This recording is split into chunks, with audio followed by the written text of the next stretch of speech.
Immediately. Delilah, when she eats something, oomph. Hold on. Will, I have a challenge for you. Oh no. Can you do the oomph, but with a Southern Belle accent? Oomph. Yeah! Sir, Beautiful. you are a marvel. Holy I don't shit. know how I feel about that, y'all. Hi, Chad. How's it going? Hey, Chad, how's it going? I should really Congrats. let everybody know Yeah. that things are happening right now. I'm sad that anyone joining us after the ads missed that performance. I mean, we could It'll do be in the VOD. Exclusive content. Yeah, exactly. Subscribe for more exclusive moments like this. Vaughn 10. Hiccups. Oh yeah. Oh no, Just what? I said, oh no, Jamin. Oh, what happened to me?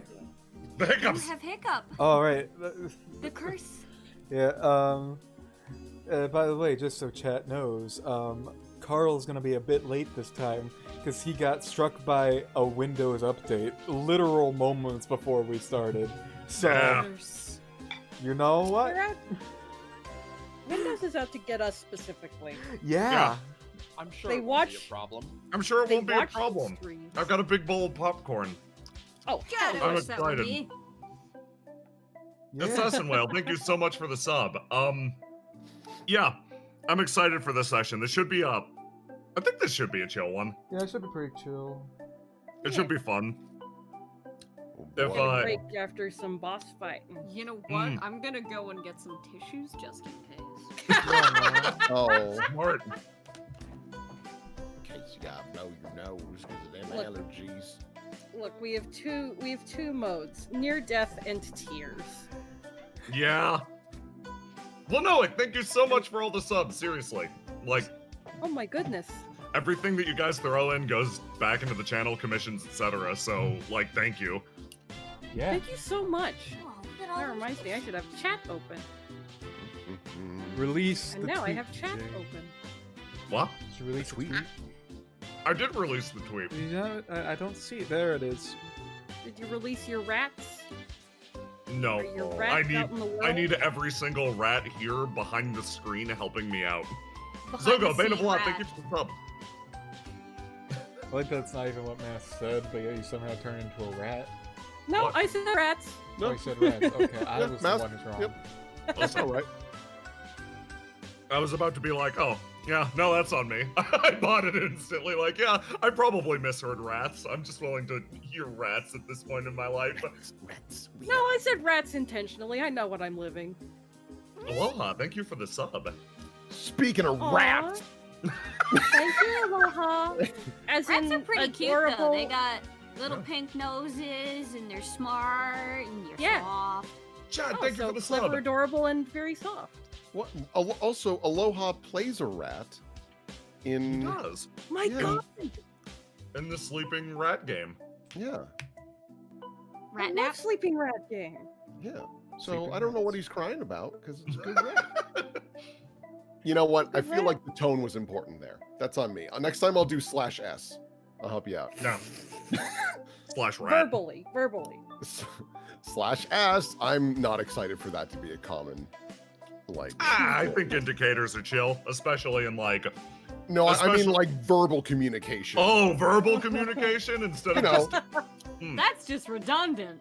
Yeah. Hashtag LOL.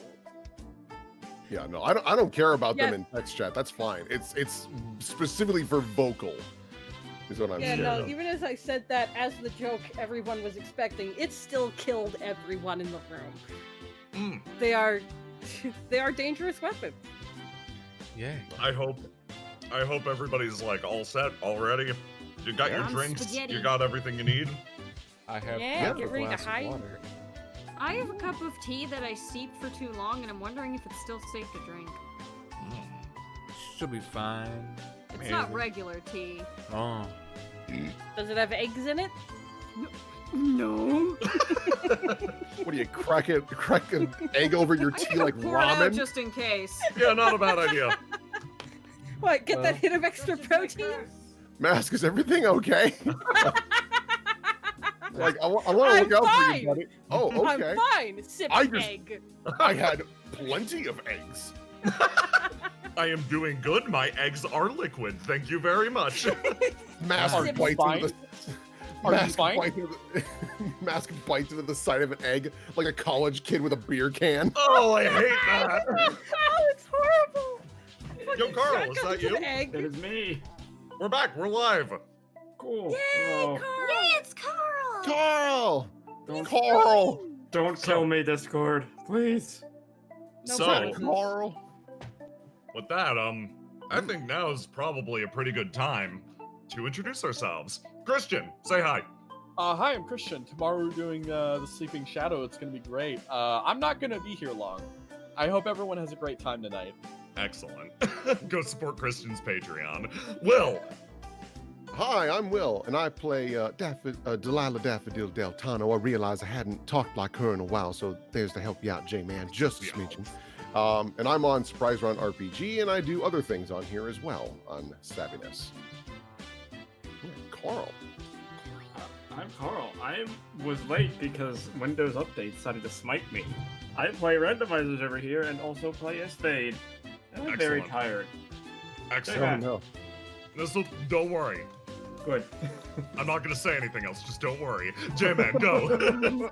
Hi, I'm the J-Man. I don't got jack or shit to do this session, so I'm be chilling for a lot of it. Thanks for coming by. But you know what you should go and check out? It's our official Discord and our website. Because those are really great places with really great communities that you can go in. You can play the damn gacha if you want to. It's great. Can't Wow. play the gotcha. Yeah, And it's free. It's It free. is free. Free? Civ. Whoa! Hi, I'm Civ. Today we have Alucard, my cat, co-piloting just on the right here. So if you hear beeps and scrunches and me yelling, that is why. I play Chantilly Irish, aka Bijou. I do stuff. I'm too tired to explain. Hi, I'm Jay. I run the game. Go check out my Patreon. Everything J-Man said, but again, we're probably pretty soon going to be taking all of the Chapter 1 mini RPs and just making them public for everyone. So like, seriously, go check out the Patreon. There's gonna be a lot of free shit on it very soon. Mask. Hi, I'm Wandering Mask. I do art sometimes and help out. Thanks everyone for coming out tonight. Really glad to have you. It's gonna be a good session. Excellent. Okay. Well, in that case, let's talk about what's happening right now on Forgotten Indigo. But what about last time? I don't believe you. Well, here's the fun thing about last time. It left off on a very particular note. In fact, sort of as you guys dealt with the armor, everything came to a head between Aranea and the Iris family. Their tunnels were raided and a bunch of people were taken in. As a result, and due to the immediate and severe wounding of Bijou, the three family heads actually sort of came to a consensus. Might be time to cool it for a little bit. Just for a little bit. As the battleground turned from the streets to court, things sort of actually stabilized. A little uneasy, but eyes were turned away from the vault robbery and towards exactly how these cases would progress. So, I say, what was happening previously on Forgotten Indigo. I'd say that normally, but well, the story that's going to be told right now is what the newspapers will report. They, at the moment, will determine what happened previously on Forgotten Indigo. Currently on Forgotten Indigo, we hop over to the Flag District.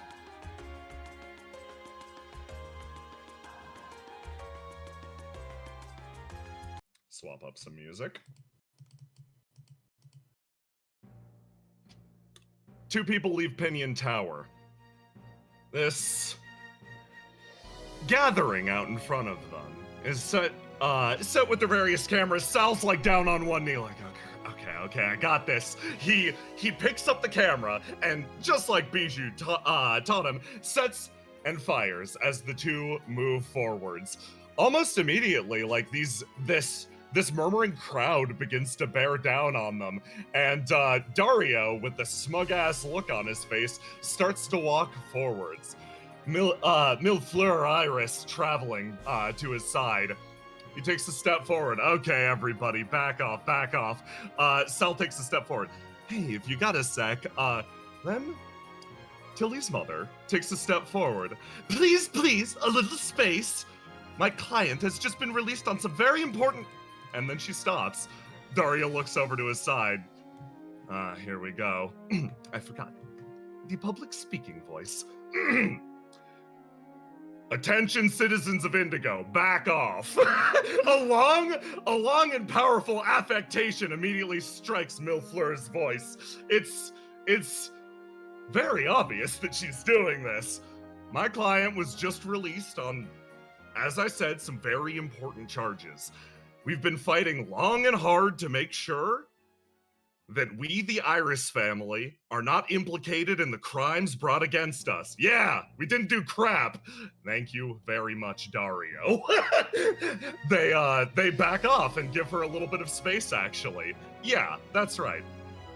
Millefleur, she's amongst the various Irises. She is considered to be the diplomat, the terror, one always willing to make a deal with whoever it takes to advance her family's agenda. Her position in the city is peerless, her power unparalleled. Dario, of course, would get off with such a potent lawyer at his side. And without the blackmail they needed, Aranea, simply put, had no case for the man. Eventually, the crowd disperses and the two sort of move ahead, and she manages to, she calms down, disperses her affectation, this accent, returning to her dignified normal. I have to say, this not an accent is extremely useful in deceiving or perhaps deluding the public. Yeah, I mean, I got the Harlow one. He starts to walk forward, sign a seaside and all that. She begins to travel behind. So, what is your plan for the rest of today?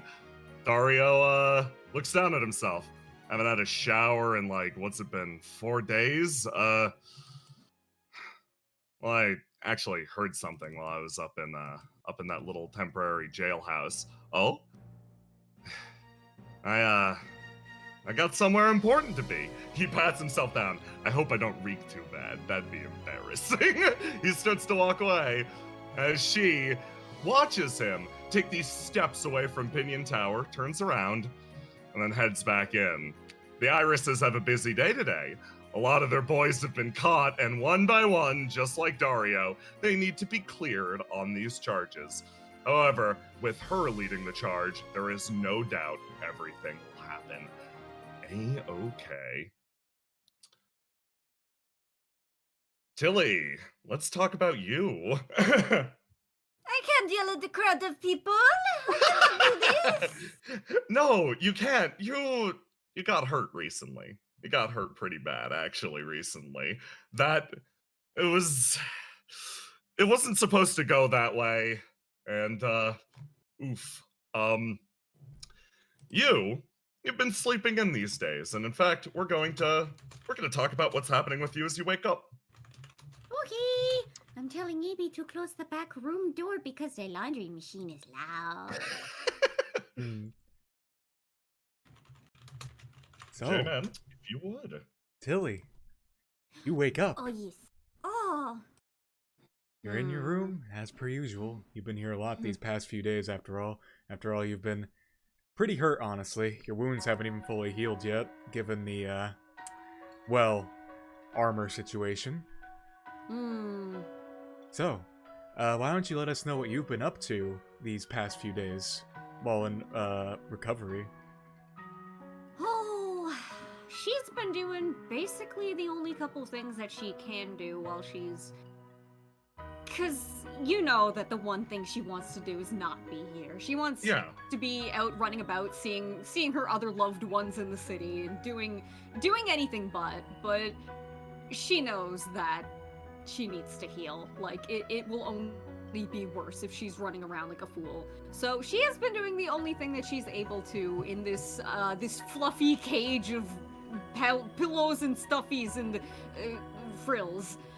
She's actually got a whole bunch of books and papers and just things all around her, and she's been reading and writing, it seems, taking different notes on things. Any notes in particular, or? She's basically just been writing down, like, to the best of her recollection, like, a detailed description of what the investigation has entailed for her and how she's been involved in it and anything important from it that seems to have stuck out to her.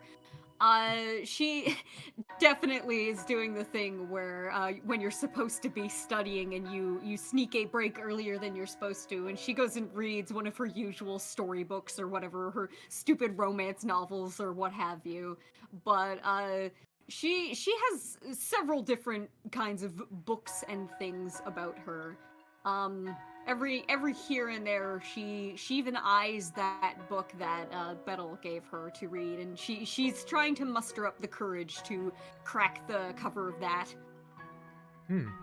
Okay. Well, you've certainly been productive, regardless of whether or not you've been in bed the past few days and whatnot. But as you sit here in bed, actually, you hear someone call out for you. Doesn't sound like they're nearby, though. It sounds like they're more downstairs. You just hear like a... Does it sound like... Go ahead.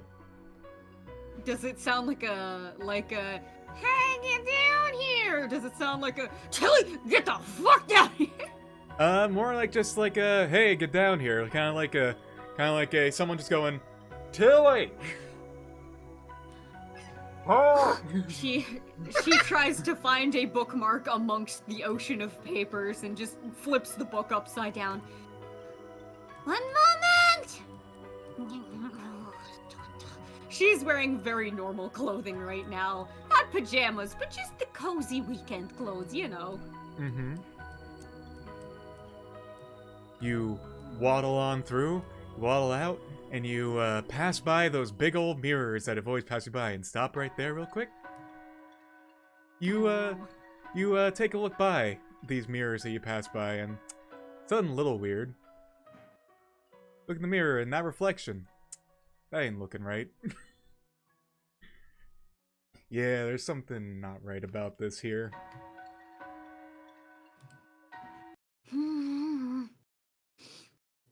She grips she grips her fists real tight for a second.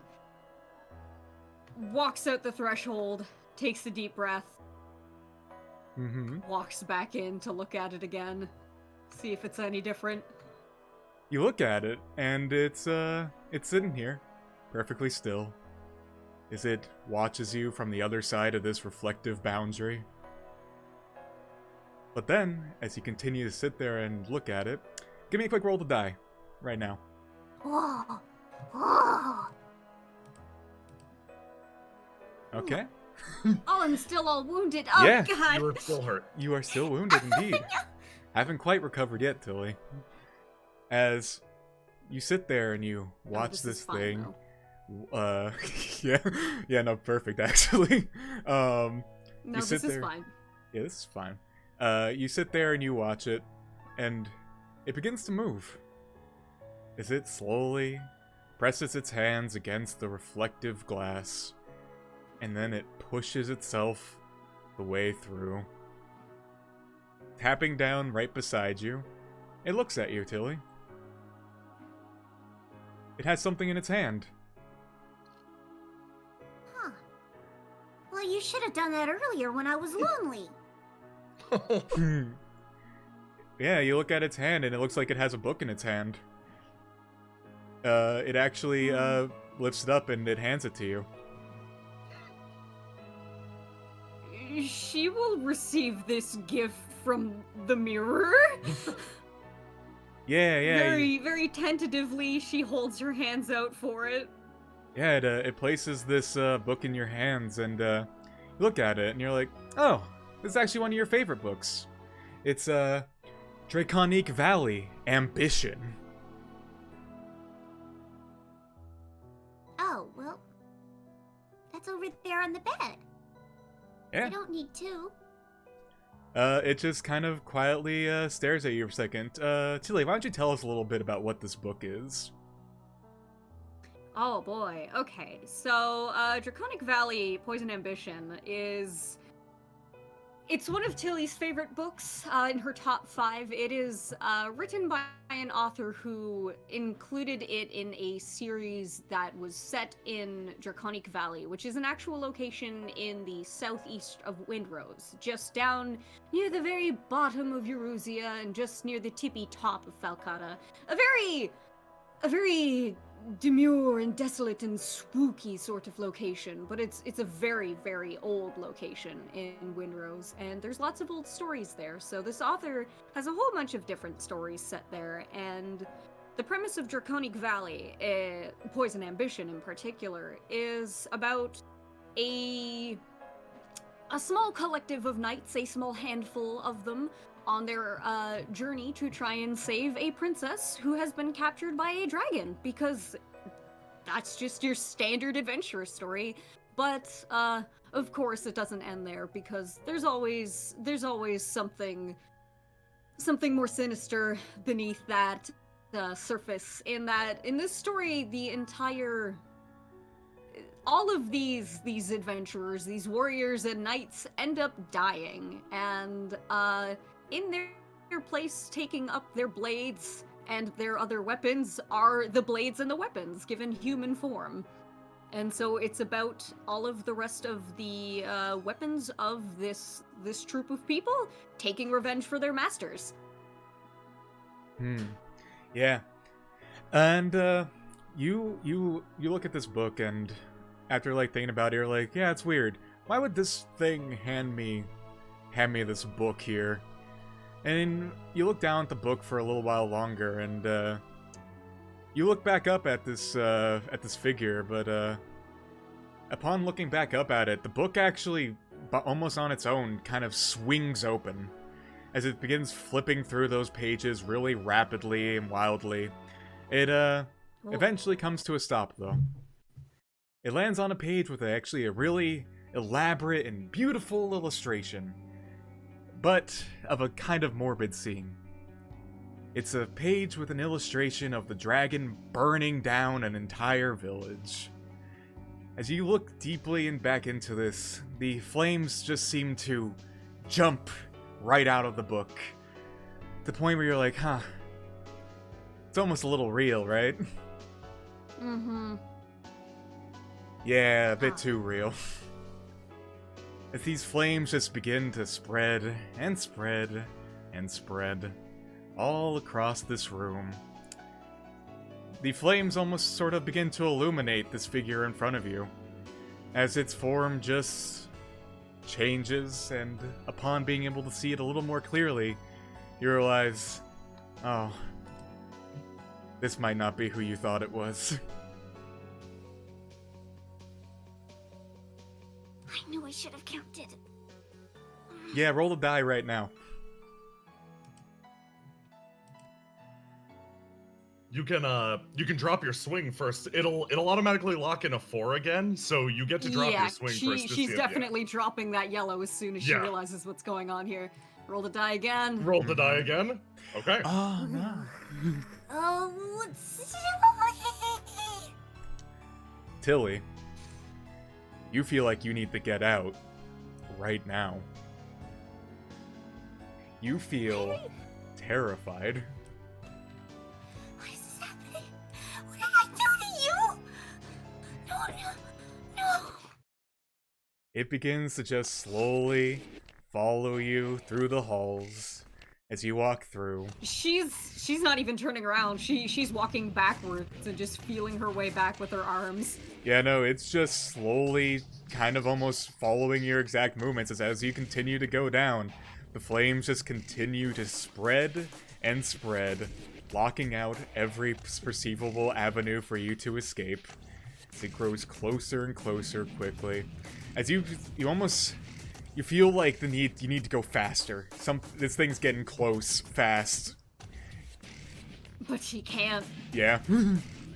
In the real world, if this were, she wouldn't be able to move as fast, and she knows dreams are never as kind either, so... Yeah. She's trying, but she keeps looking back at this new friend who she's made an acquaintance with, and she's looking at it with, like, questioning eyes, like, what do you want? What do you expect me to do here? Why is this something that you're making me feel? Yeah, why don't you, drop your swing once again and give us another roll to die?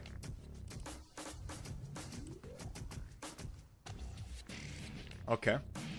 And you may... Not meant to be, man. Yeah. You continue and you keep on trying to think, what the hell does this thing want? As it continues to follow you as you pass by your brother's room, a massive flame engulfing even the entranceway to that. As you just it keeps on following you, and you can't discern anything of this creature, as it just keeps on going towards you and whatnot, hooking around the corners. As it gets close to you, it actually begins to reach out its claws slowly towards you, and this terrifies you. As you just stumble backwards back into this area over here, the flames continuing to grow and grow.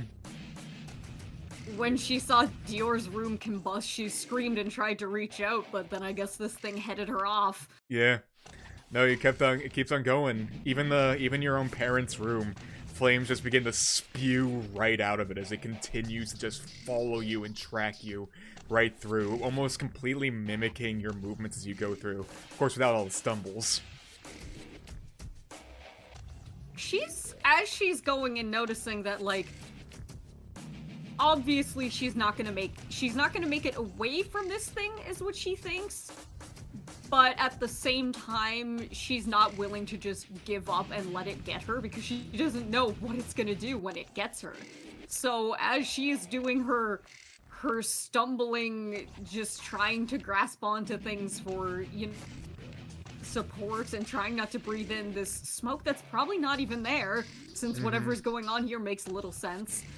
She's gonna try and study it and see, like, if there's any indicator for why it's moving this way, and, like, if it acts differently the closer it gets to her. Give me to roll to do for that, actually. Okay. Oh! Okay, so... Oh boy, so you continue to look at this thing, and you're trying to figure out, what the hell is it trying to do? What's it trying to do? And you're like... It almost kind of clicks in your mind. It seems like it's trying to force you somewhere. Its goal here doesn't appear to be actually getting you. It's trying to move you somewhere, trying to force you along its way. She notices that, and as she like stumbles back onto this banister, trying to like avoid the fire here, it's weird. It's like a complete... God bless that roll, because that's really what she needed to figure out was, oh, wait, I learned this lesson already. Just because something I don't understand scares me doesn't mean that I can't try to understand it. She's trying to think back to what Tyr said to her outside of the train station, and how that literally blew her whole perspective. Like, it changed the way she looked at everything she was scared of. And so as she's leaning back on this banister, realizing that there's only like 1 or 2 ways for her to go, she reaches up to grab to the banister and then reaches her hand out for this thing. Oh, interesting. Yo. Okay. Show me. Where am I supposed to go? Its head almost sort of tilts as you do that, as it walks up to you, very slowly, and it looks at your extended hand, and one of the horrible claws on its face slowly drifts down, and it almost just lightly lands on your hand, like Like it's not even like barely even a grip Like a even. little feather. Yeah, like a little feather. Like a It little- lands a it lands on little your hand, snowflake. and it like lightly grips your hand, and it starts to just tug you along.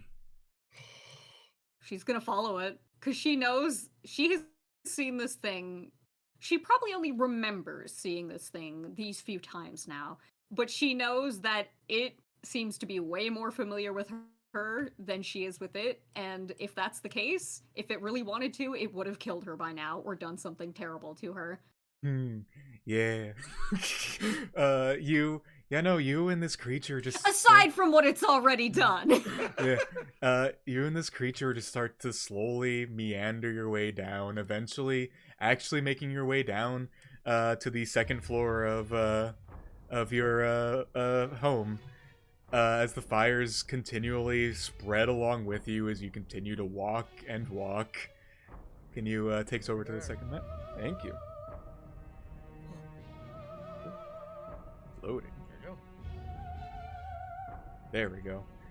It continues to waltz you down to the end, dragging you along as you go. Keeps on going as it heads slowly towards the other staircase, taking you to the lobby of your home. Sorry, the foyer. Gotta get it right. Gotta get it Yeah. fancy. As you walk down here, the flames growing more and more intense around you as everything begins to slowly kind of come into vision for you. It continues to drag you along. Keeps on going. It keeps on going. And then it kind of stops when it reaches this point. The flames growing more and more intense. You see something, Tilly. Right in the center of your foyer, of your very home. If folks could reveal it for me. Half a second. There we go. Okay. Let me just. Yep, there you go. There's all the fire. Now you look around, you see it right in the center of the room. That portrait that appeared in your dreams once before. As you hear that voice that called you earlier growing louder and louder. As this creature walks towards you, it's guiding you towards this thing, and it stops right here, looking right in front of it.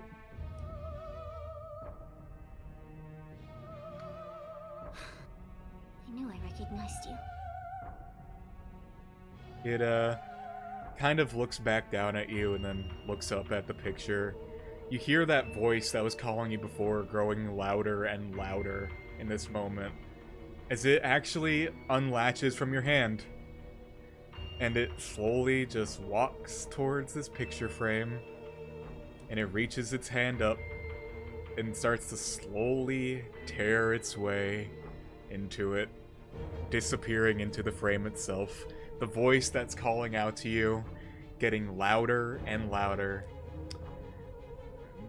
It's about that time. It punches through. Yeah. You're coming back together. God, something hurts.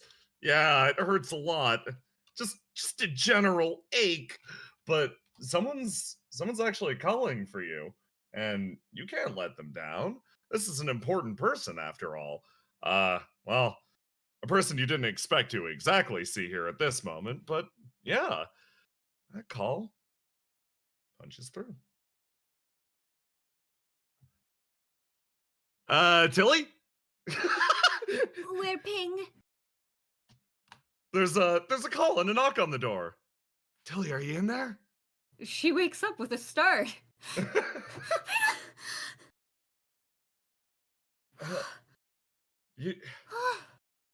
I What? The time you is having a it? bad dream, Tilly? Are you okay? It's another one. What can I do to help? You want me to bring you some food or something? Crap. Dario walks in kind of awkwardly. Hold up your hands. You- Need to you- count. He holds them up, and yeah, you look at it, and that looks normal-ish. No, answer me this. Is Dario missing a pinky? No, Dario's not. Holy shit! What are you looking for? Yes, you can't. It's just to get me in a moment. Sorry. Yeah, it's no problem. He like looks over at you. Well, you want me to pull up the blinds or anything? It's getting like crap. He's like looking around the room. Actually, like, you can tell he's full of like this weird nervous energy seeing you with the state you're in. And yeah, scattered across the bed all around you are your various books and notes and documents. I heard you got hurt. He comes back over. The worst part about this, I wouldn't even be able to tell you how it hurts or why or where. It's just everything kind of aches. Yeah, he like looks around the room. Manor's nice and quiet right now. I think the rest of the irises are out and about. I'm sorry you're here all alone.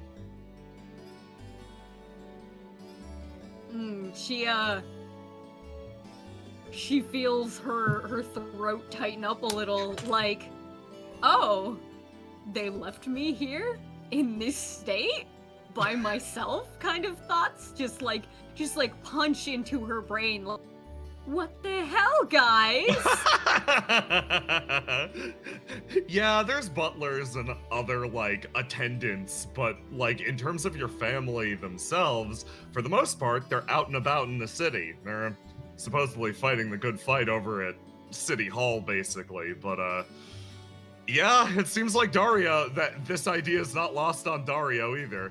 And he just he looks down at himself. You notice that there's actually like blood stains on his coat a little bit, like just individual Is there a drops. stinky man in my room? Yes. Is the stinky man in my room? The stinkiest man is in your room, unfortunately, and he starts to process that. He's like, She begins. Yeah. She begins the very first step of crying, which is sniffling. And then when she starts to sniffle, she smells him and just picks up a throw pillow and whips it at him. whoa, hey, shower. what? I was actually hoping, can I borrow somebody's, like, maybe one of the boys has a spare suit or something. Listen, I rushed over as quick as I could, but I've been in jail. I'm sorry, I didn't have time to bathe. You pushed you.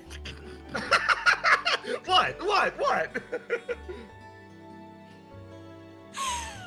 She's just imagining him in like the little pinstripe with like the prison striped suit, and he's got like a little can of soup or something clanging on the bars. He's like, no, they didn't dress me up or anything. I just had to wear my suit. They made me like, it wasn't too bad, I guess. Did you break out? Are you? No, I'm fugitive? a free man. Your mom's incredible. He says, taking a step forward. The smell gets worse. She points him away to the door. No. Fine. Yeah, sure. I'll be over here.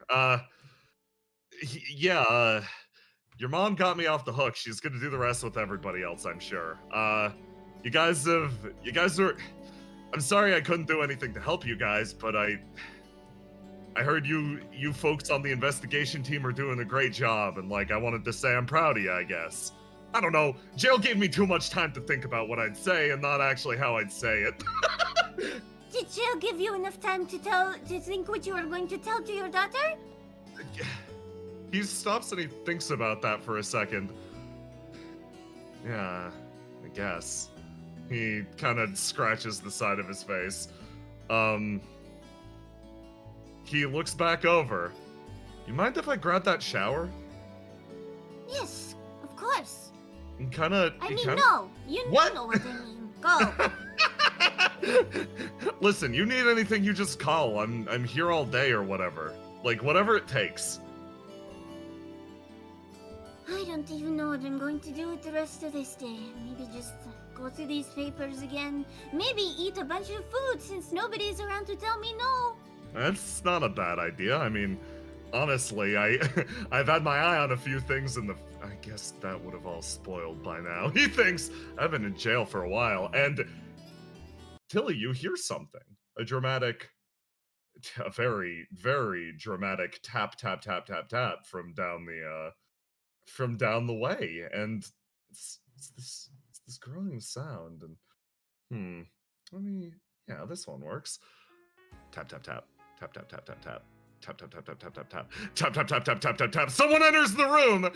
Tilly! She runs towards you. Prima fucking Donna Iris stands before you.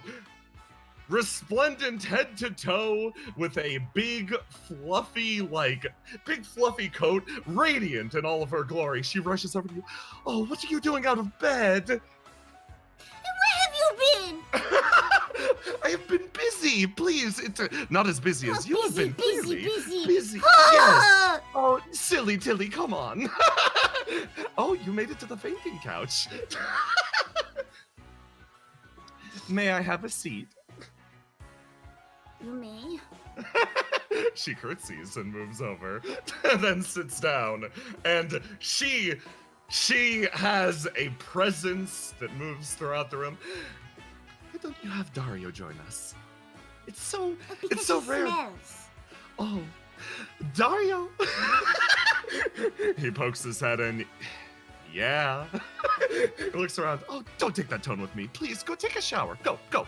She gestures. Looks over to you, Tilly. You want me to grab you anything from the fridge while I'm down there? Croissant. He gives a very silly salute and moves off. So, I want you to tell me all of the wonderful things you've gotten up to over the last few days. She crosses her legs and looks and waits on you expectantly. Well, Father has forced me to work with a bunch of people who I did not assume that I would know, strangers. He has told me that I need to go and take care of all of our dirty business because nobody else has the alibis. And so I have been spending the past week with my cat in my face. Hello, sir. Please move. Thank you. I have been spending the past week running about half underground, getting yelled at, being chased, being wounded, crying, nothing wonderful, except a couple of very nice meals. She actually she thinks and is looking over and very insightfully nodding along. It's actually very important that you loudly and emotionally air these grievances, especially to Prima, because there's literally nothing more that she likes engaging with, oh, the family did something upsetting, and she leans in, I didn't know it was so awful.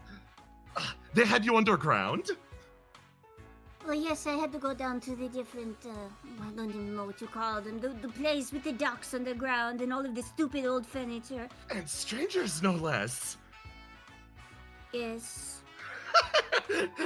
Please, tell me who the other families provided as your assistants. Is she allowed to tell Prima that? You weren't expressly forbidden. Prima's kind of a blabbermouth, though. Well, I will not give you names, but I will tell you about them in general. There is, Very mysterious. there is a very talented lady who loves the kitchen, though she is quite scary when she wants to be. There is a very tall lady who is usually scary, but she does not want to be. There is, oh, Fade is there. You know him. I don't even need to pretend. Of course. She smiles at Fade. And even a tall man who does not say much, and a taller man who says even less. Such fascinating individuals, and all of them terrifying in their own right. And Fade. She thinks, And you did tell Father that Dario would likely suffice, right? He's so useful. Yeah, I'm sorry, what? Explain this to me again? Oh, rather than meeting with these strangers, why did you not just go with Dario? He's so useful. Oh, I suppose because Father needed somebody to go and do his chores, and he cannot have little Chantilly running around taking care of his taxes and hurting people's kneecaps. Oh, I cannot even imagine you taking up the family business in that regard. She thinks about it for a second. Now, I'm sure that's not what you want to do, correct? Taking up taxes and the breaking of kneecaps. Oh, you have figured me out. Of course not. Sometimes I worry about my sister. When I heard you were wounded in what sounded like an armed conflict, I thought you were acting a little bit more like Prismane. What, you just expect me to go out on the streets and slick my hair back and put on a pair of those metal knuckles and just throttle people? No. You weren't there when he was doing it. It was awful. Actually, you were young. Oh, I remember enough. I remember. You remember the broken nose? Well, not, I was too young to actually remember it at the time, but you can see it. His nose is flat like a pancake. she touches her nose at a certain part. And I was worried that potentially you were getting involved with these strangers and their violence.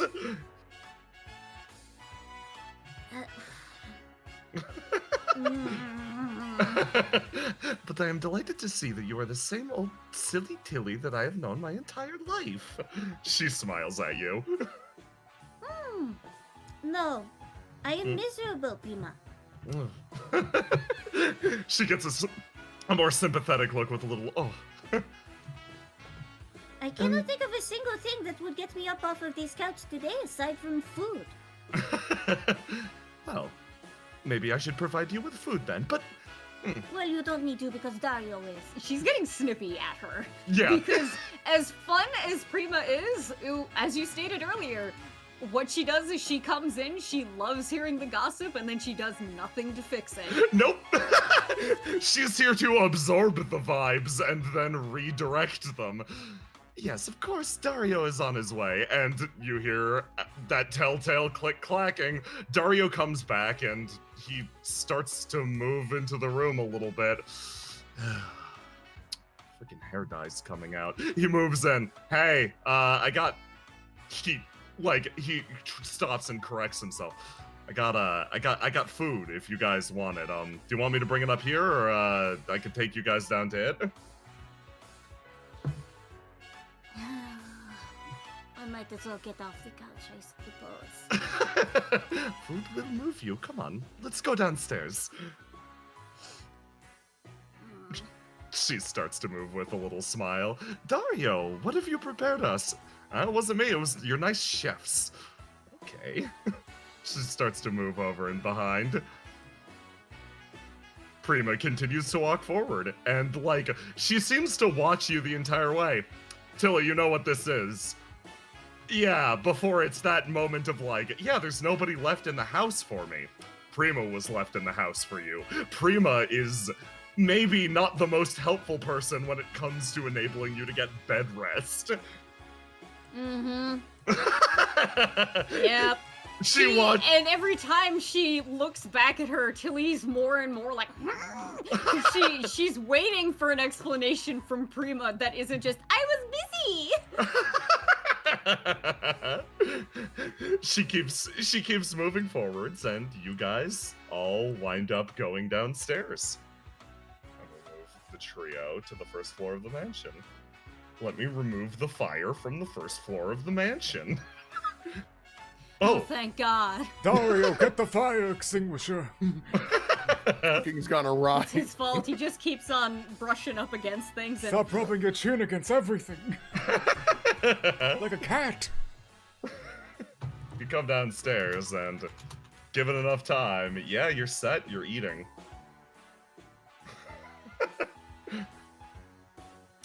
You sit around. Dario and Prima sit next to each other. Prima places herself next to Dario, I should correct.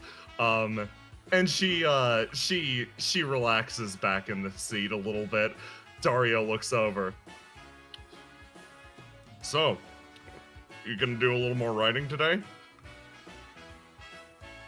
Looking over to the Tilly. inspiration strikes me, perhaps. I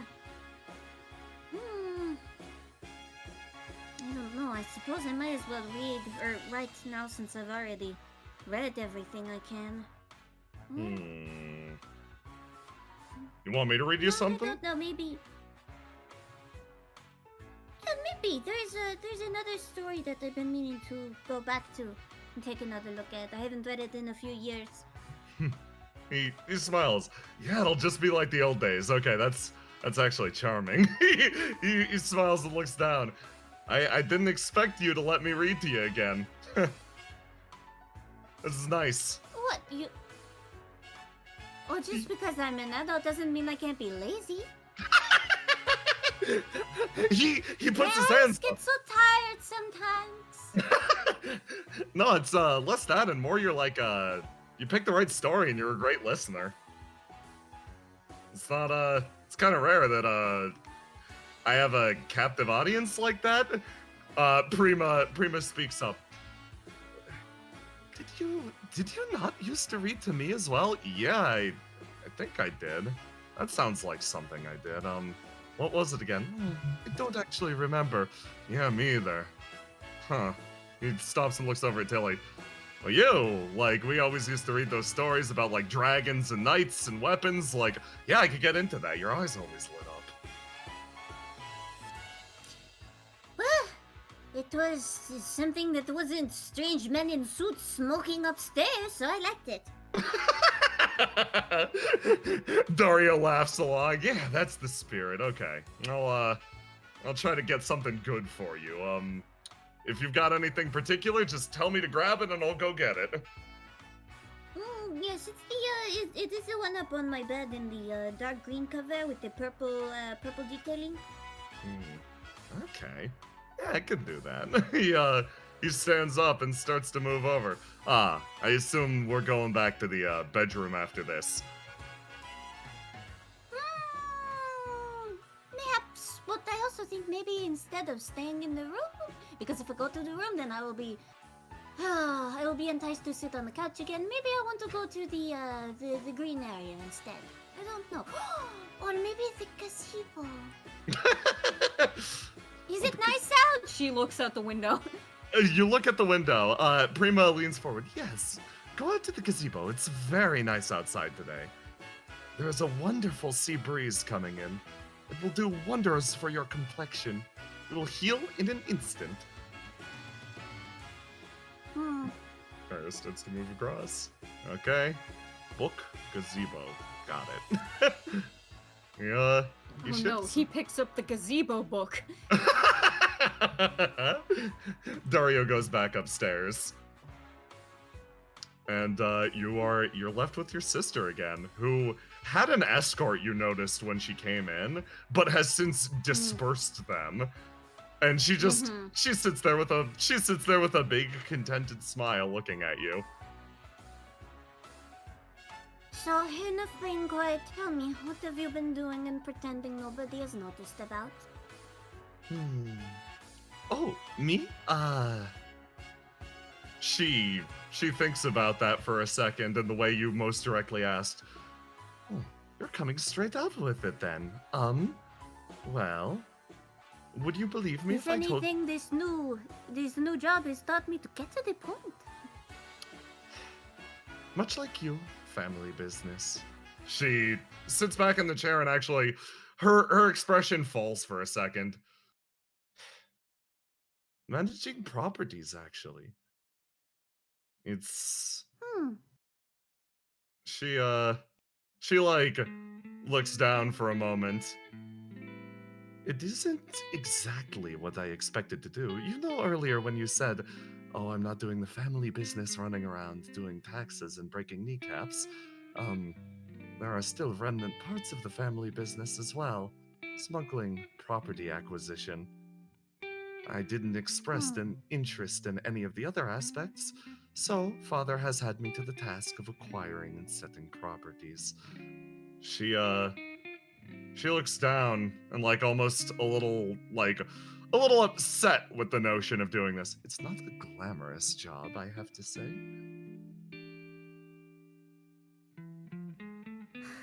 I don't know what part of growing up in this family led me to believe that any part of it would be glamorous.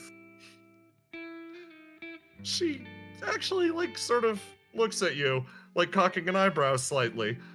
Well, the way we were raised, I always expected the best of myself and the best of my siblings. Yes, but how many times have you come up short? How many times have we come up short? She's gonna roll to die, actually. We're gonna see how Prima feels about that. Let's check the confidence. Let's go blue. Ooh, that did not change. Hold on. Image set. Blue. You did not change again. Never mind. She does not want to be blue today! She does not want to be blue today. She is gonna then roll to muster this. Yeah, she's not feeling too hot. She exhales slowly after that. We have had our rough times, especially since losing Father. It feels like the family has been shaken since then.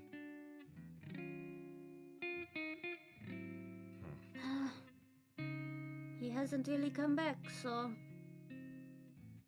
So we are left to pick up the pieces. Is how Prismane would explain it to me. I don't like that, actually. No, I have a better idea. If the only piece we have left is Dior, because... he's only ever really known Father as being like this. Yes. We should make sure he does not break into pieces that we need to pick up.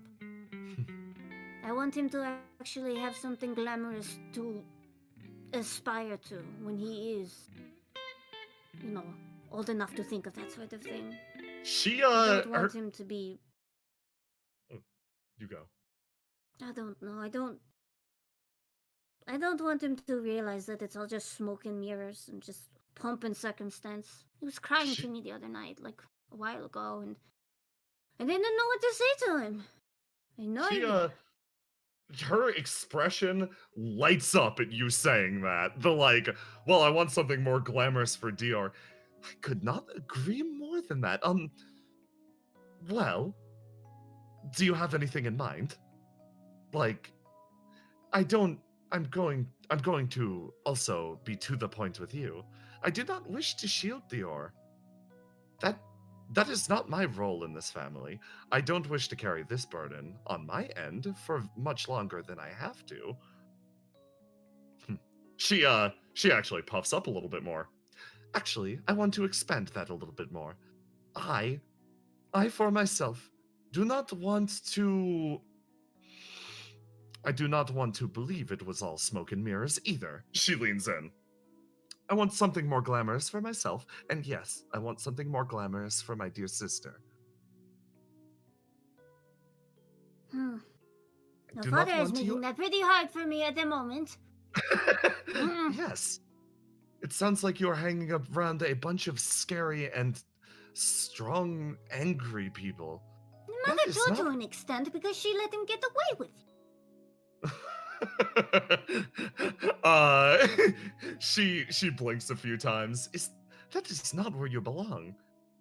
I've always thought of it. I've always thought you belonged on the stage, Tilly. I do. Actually, as you say, I do, with certainty. You notice Prima's expression relax a lot. It's weird. It's like that's something she wanted to assert for you for a while, and in a heated, emotional moment, she finally came out and said it. And that was the response she wanted to hear more than anything. A very dedicated I do.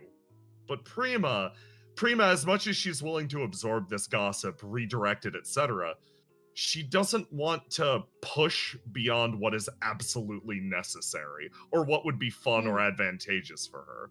So this straight to the point Tilly and this straight to the point Prima actually have a shocking point of connection here. And she relaxes back. You do? Okay. Have you told father that? I don't know why I would need to. At what point did you all assume that wasn't the case? She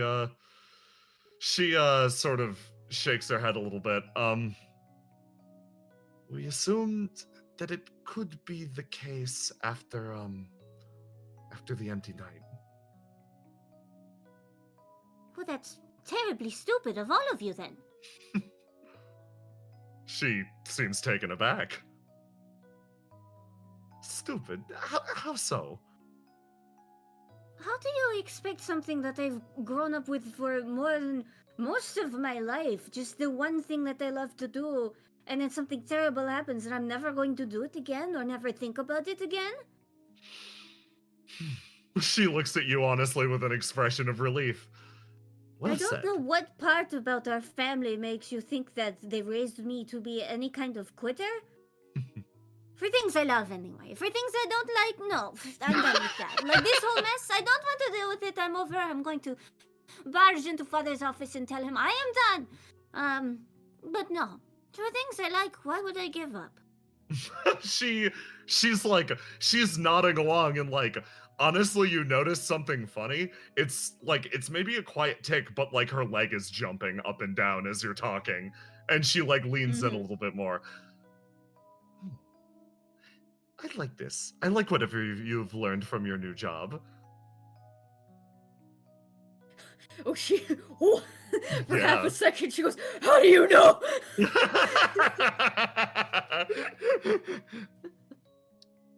This face, this energy, it's captivating in its own way. I don't know. Something must have changed in the however long it's been since we've talked this long. She thinks about that a little hard. Has it been that long? Perhaps since the empty night. I'm sorry you got hurt. I genuinely am. But at the same time, this is a perfect opportunity to hug you all to myself. What do you mean by that? I am going to stay with you for the rest of today and all of tomorrow, and you will not be rid of me no matter what you do. God, this fucking slice of life anime. I will do whatever it takes. I promised father that if you want orange slices fed to you by hand, I will do it. What about grapes? I will consider grapes. I will pluck them. Do you prefer grapes with the skins on or off? Thinks about the amount of fucking work you'd have to do to de-skin every individual grape. I mean, at that point, you might as well just feed me wine. Oh, Tilly, you are not. I forgot. You are of age years ago. You were there the first. You served me my first drink. How did you you forget that? We were so excited. Silly Tilly, your birthday was wonderful. I had a fantastic time. You were the light of the entire party, as you should be. It was your special day. Come, let's go. There's a gazebo, and we have left Daria waiting for far too long. Oh no, he's going to be sunburned. He's just a chicken wing. Sitting on a chair in the gazebo. Holy shit. Oh Just sizzling in place. Yeah, this is fucking great. Let's read some stories. The two head out, and I want to know something.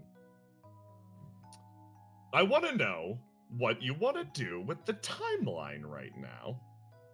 Oh, So, goodness. you can cut ahead 2 entire days and be rid of Prima Donna. And then you guys can meet up and go shopping. Alternatively, Bijou, if you want to go out shopping first, you can do that. But like, yeah, basically I'm giving you a little bit of freedom here. So like, my idea is basically we advance the 2 days and then we see Bijou as Bijou getting back to her life. We heal some wounds. Alternatively, you can go out right now as you are. I want to give you the choice.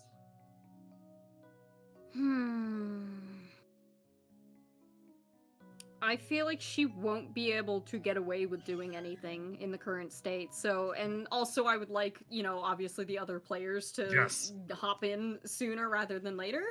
Yeah. So we can skip ahead and you can tell me all of the sordid adventures that the Iris sisters get up to. Prima Donna bothers you for 2 entire days. Like, it's... Yeah. It is incessant. It's like, it's nice, and then irritating, and then nice, and then irritating, and then nice. Pretty much trading on and off. That's how she always has been, though. Yeah.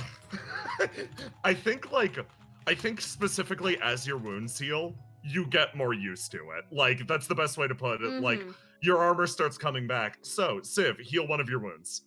Pick which stat would heal with Prima Donna and Dario taking care of you. Oh. Yeah. Ooh, that's a toughie. Yeah. I feel like because it's those two, it wouldn't be the red stat. Makes sense. How do I heal that? Wound attribute? Yes, let me drop a Chantilly for you. I have done it. Oh, excellent. I believe Okay. I did it. Yeah, Chantilly is healed blue. Yeah. Okay. Excellent. So, time passes a little bit at a time. We're gonna focus on Delilah. Ooh. Delilah, you got a lot to think about. Yep. Turning stuff over in your head. You got some stuff to think about. You're at home cogitating, planning, but not in the same way that you might expect. Yeah. Delilah, you're thinking back. You're thinking to a few days ago, actually, when you caught up with Martha Teach. Yeah. I'll move us over to there. Because I don't know if you're mad or not. I'm going to cut this off before you make an emotion. And then you tell me, regardless, you are thinking about this for some reason. That is your only prompt. Yeah, absolutely. Let's do like this one.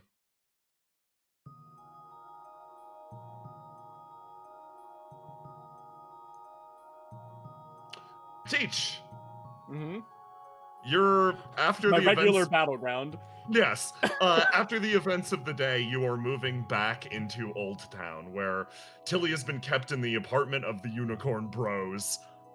I think you've been called here pretty much to catch up. Like this, Delilah, would you have called Teach to fill her in? Is the question.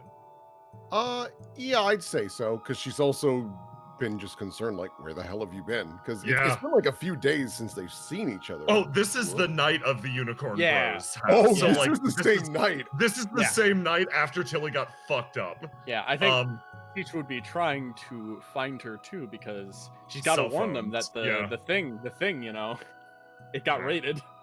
Yep. So go.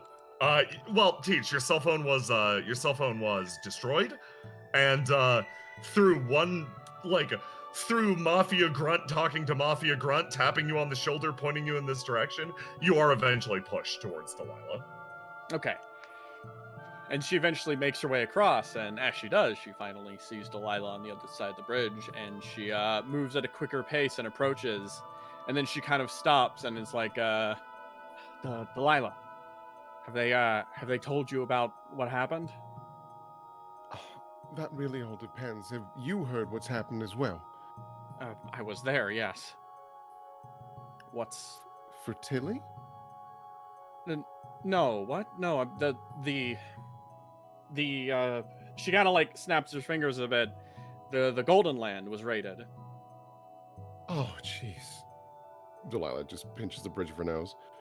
Oh, great. That on top of what we found. Great. Are you all right? I'm... Should have checked first on that. Are you all right? She kind of stares like, I'm doing fine, yes. Did everything go well inside of the vault? The armory? Yes, and mostly no. We found the blackmail, most of it. Only the Iris and Testudo family. Deltano was nowhere to be seen, which is concerning at best, especially with the knowledge that the Golden Land was raided. And the suit of armor proved to be far more challenging than, well, hell, we knew it was going to be a problem. Tilly got hit pretty hard. Is she gonna be okay? I hope so. Teach kind of like thinks for a second and holds herself there. Okay, I see. Then what's the next step? Well, I'm really not too sure. My brain is a little frazzled right now because a little kid who doesn't even want to do this right now is the most injured of us. She kind of teach like stops a bit and is just like yeah, she's kind of like, yeah, that's... She doesn't really know how to respond to that too much. It's just like, did anyone else get hurt? Fade got hit pretty good. Graves, he doesn't show anything, but I think he's doing all right. Somehow I'm fine. I don't know. And I've been frazzled trying to figure out what the hell happened to you because, no offense, I didn't really want to be responsible for two kings falling. So that's been bugging me a lot. Teach stops and thinks about that, and it's just right in her head, and she kind of walks over to the side, and Delilah, you actually notice a bit as she starts moving. She's moving with a bit of a limp. Her step has a bit of a insecure kind of movement as she moves over and then stands next to the bridge, and it's just like, it's all fine. Is it? It is. Everything worked out. We'll all be able to get... Luckily, Bijou sounds like she'll be able to recover, right? And with time, sure, but it's going to take a while, Martha, and clearly your leg is not fine.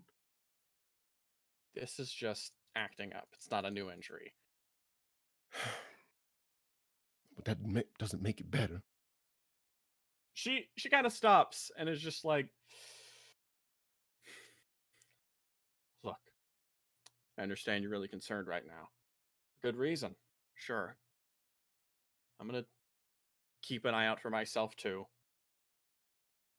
Right now, just got the evidence, at least some of it. I was hoping that would be all of it. Maybe all this could be over, but I guess not. So, still have a bit of a mystery on our hands, at least a little bit, but okay. Yeah. I'm gonna have to talk to Jean and Morales, quite frankly, because it is suspicious, to put it mildly, that the armor will be placed beneath an Iris warehouse, and the only blackmail there is theirs. The two people that hate me, quite frankly, at this point. She kind of stops and thinks about that for a little bit. They hate you, huh? Of course they do. I keep on trying to undermine their business, which is crime. I mean, just with Beretta alone, I cut her slack, and clearly they didn't approve of that. They didn't let me in the meeting, but I should have pushed in because I don't know if I could have done anything, but my reputation was damaged anyways. At least maybe I could have helped the kid. Now she's dead. Teach is just kind of sitting there, kind of gripping at her wrist a little bit as she's just like,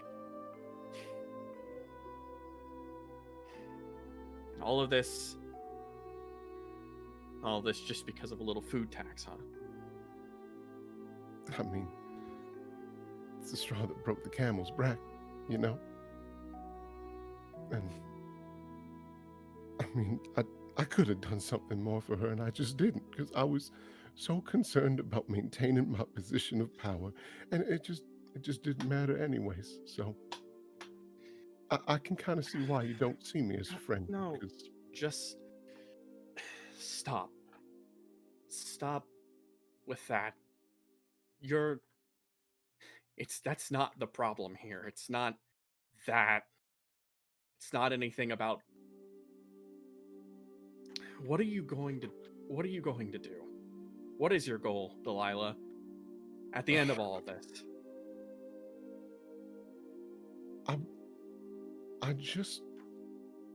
I want to be legitimate, and I'd like to be trusted, and hell, I'd like a little love back. So why are you still in Riviera? What's keeping you there? Because if I am not there, someone else is going to take that seat that the Iris and Testudo family will want, who are just as bloodthirsty as them. I am playing a dam for them. I am preventing a flood. She kind of stops and is just like, playing the damn game? You're more like a shield, if anything. Why are you being their shield? I can get it. Sure, you wanna dam the waters, you wanna stop someone else from getting back in control. Do you need to do that anymore? Isn't this showing that? Are you sure? Look, Delilah, everything that's going on right now. Can't you see that it's not pointless? I get that. You've probably done a lot of good on the inside there. You've probably done a great job steering the Deltanos away from whatever the hell they used to do. All of that putrid bullshit.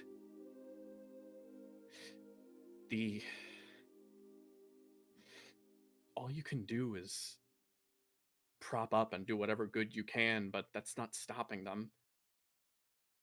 Isn't this proof enough right now? Everything that's going on? Illyria right now, thrown into the mix of things, dragged back in all because of this nonsense. I am well aware of all of that, which is why I plan, now that I have 2 of the guns, I am going to have a meeting with Morales and Papa Iris, and we are going to figure this out. Because for a very long time, even though I am supposed to be the same rank as them, I am not shown the same respect. They are whispering behind me time and time again. But if I have this, finally, I have an equal seat, and maybe there can be some change. She thinks about that a bit. Gonna hold a gun up for the rest of your life, Delilah? If I have to, so Doris doesn't, yes. She thinks about that.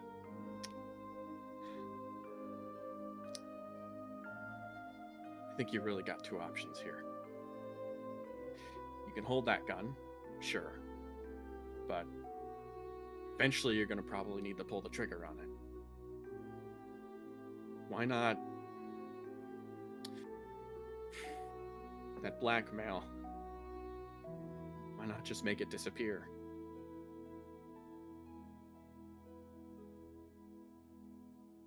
Just whisk it away. Could be arranged. Why do you want to hold the gun? What, so you can force them to play ball? Delilah, playing along with them isn't gonna fix them. It's not gonna change the Riviera family. You'll be able to hold the keys for a little while, but eventually, at some point, someone else is gonna need to take those guns and keep holding them, right? You're gonna be taking more heat. More people are gonna keep coming for you. This is a game you're gonna be playing, and if you lose, it's still gonna default to Doris in the end. Everything you've been doing right now, I can see it's for good intentions. And God, one part of me does want to help you, but God, I can't get along with that. I can't go with that. I can't prop more people up to take the fall like that, to keep playing stalwart against systems that want to tear them down. That's what happened to Beretta. So, whatever you want to do with that blackmail, I suggest just thinking of the future a little bit more. I am doing everything I can, but my mind is frazzled, dear. I have a child who is falling apart. I don't know where my position is in this family anymore. I am trying to do everything I can with what I have, and it keeps coming and going left and right.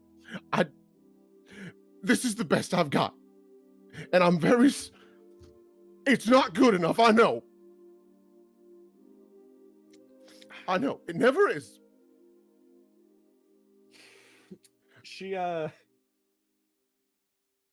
of stops there, and she goes a little quiet for a moment.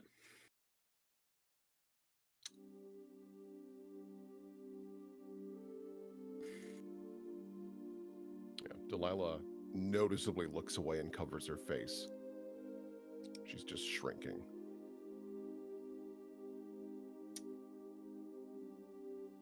All right, then. If you need more time, then I guess take it. Guns in your court. No one else can tell you what to do. So why don't you think about what you really want? I'm not gonna wait for that, though. After all, every second we wait, Illyria's still in danger. And I gotta still get up in this bullshit. Not the only one frazzled. You're right. I didn't mean to snap at you like that. No, my apologies for... she just stops dead! I'll leave you to it. You have a little right to be angry at me. She steps back from the edge of the bridge. Good night. Anything else important you need to tell me?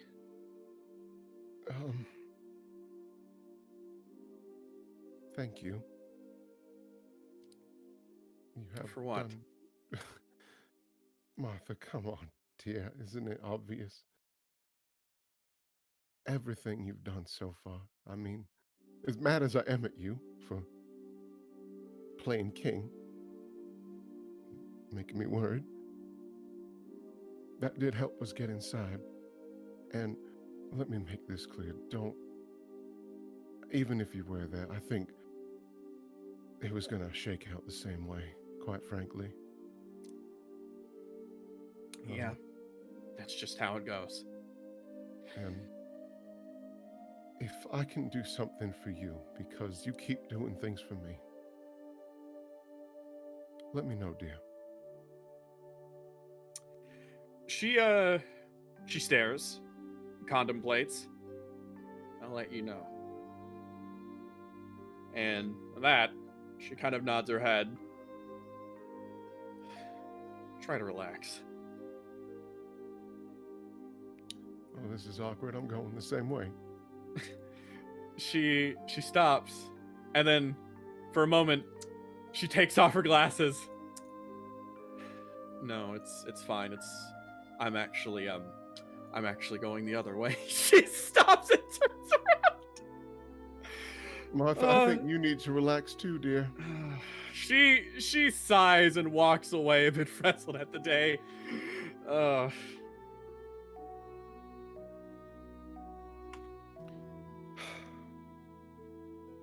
Delilah just wanders back into Seaside.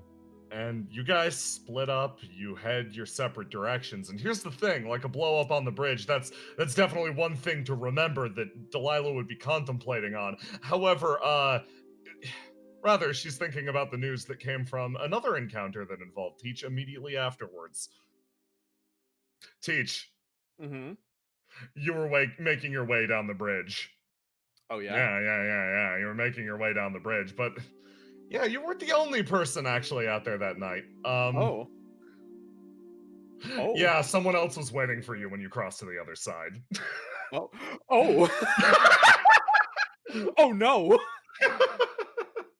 Teach stumbles across, moving to the other side, and then she looks like she's about to blaze right past this man. Not even a hello? She stops and turns over, and it honestly takes a few seconds for her to even realize. Oh,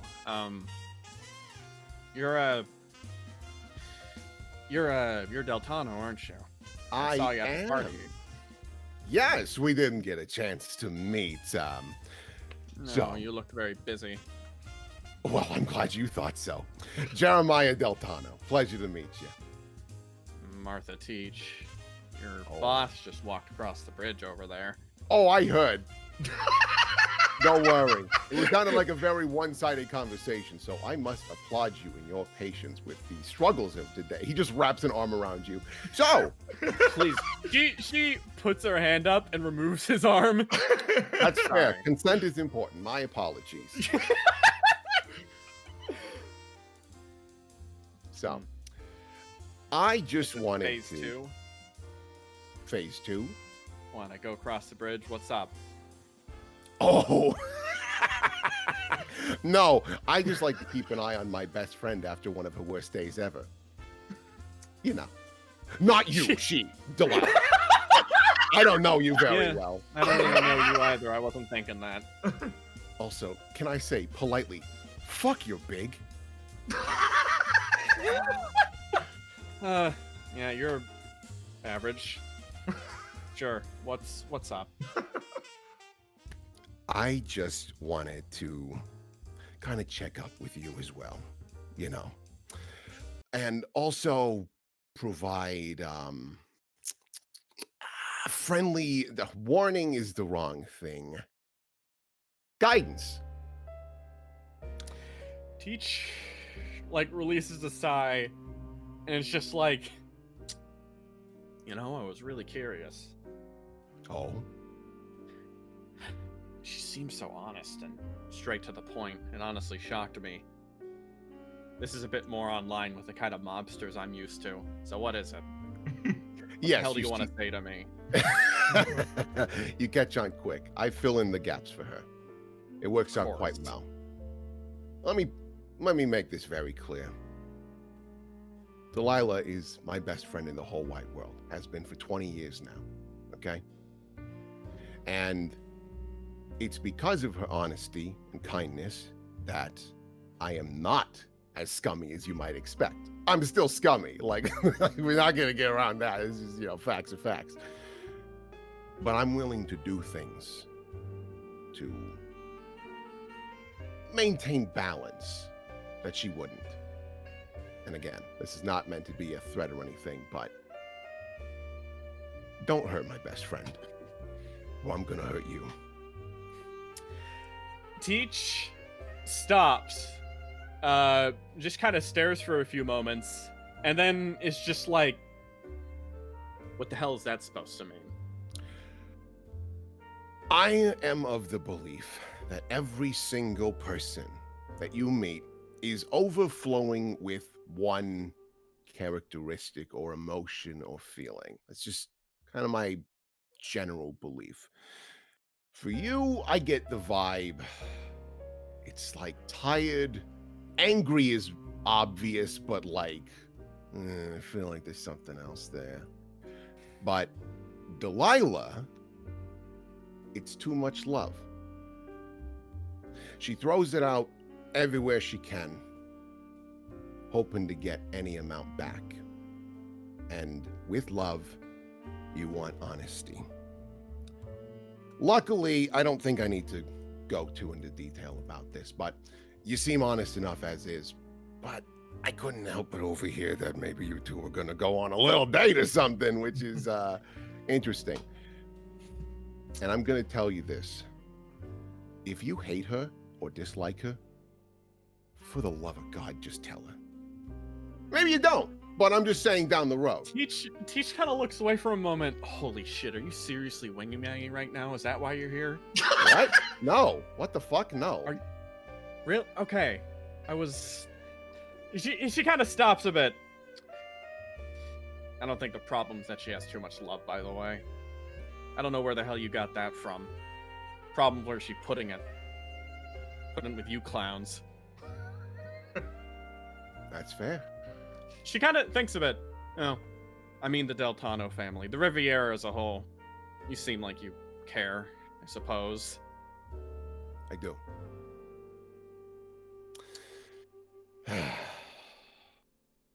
So what about you, Teach? What do you want in all this? She thinks. Kind of turning away for a moment, contemplating a bit. I'd like for my friends to stop getting dragged into all this pointless bullshit. By extension, maybe I can get a break from it as well.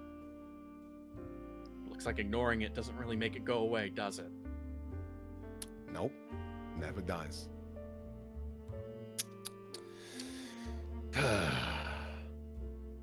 I also wanted to just pop on by because she won't say it, but if you wanted out of this, you wanted to walk away now, I wouldn't blame you.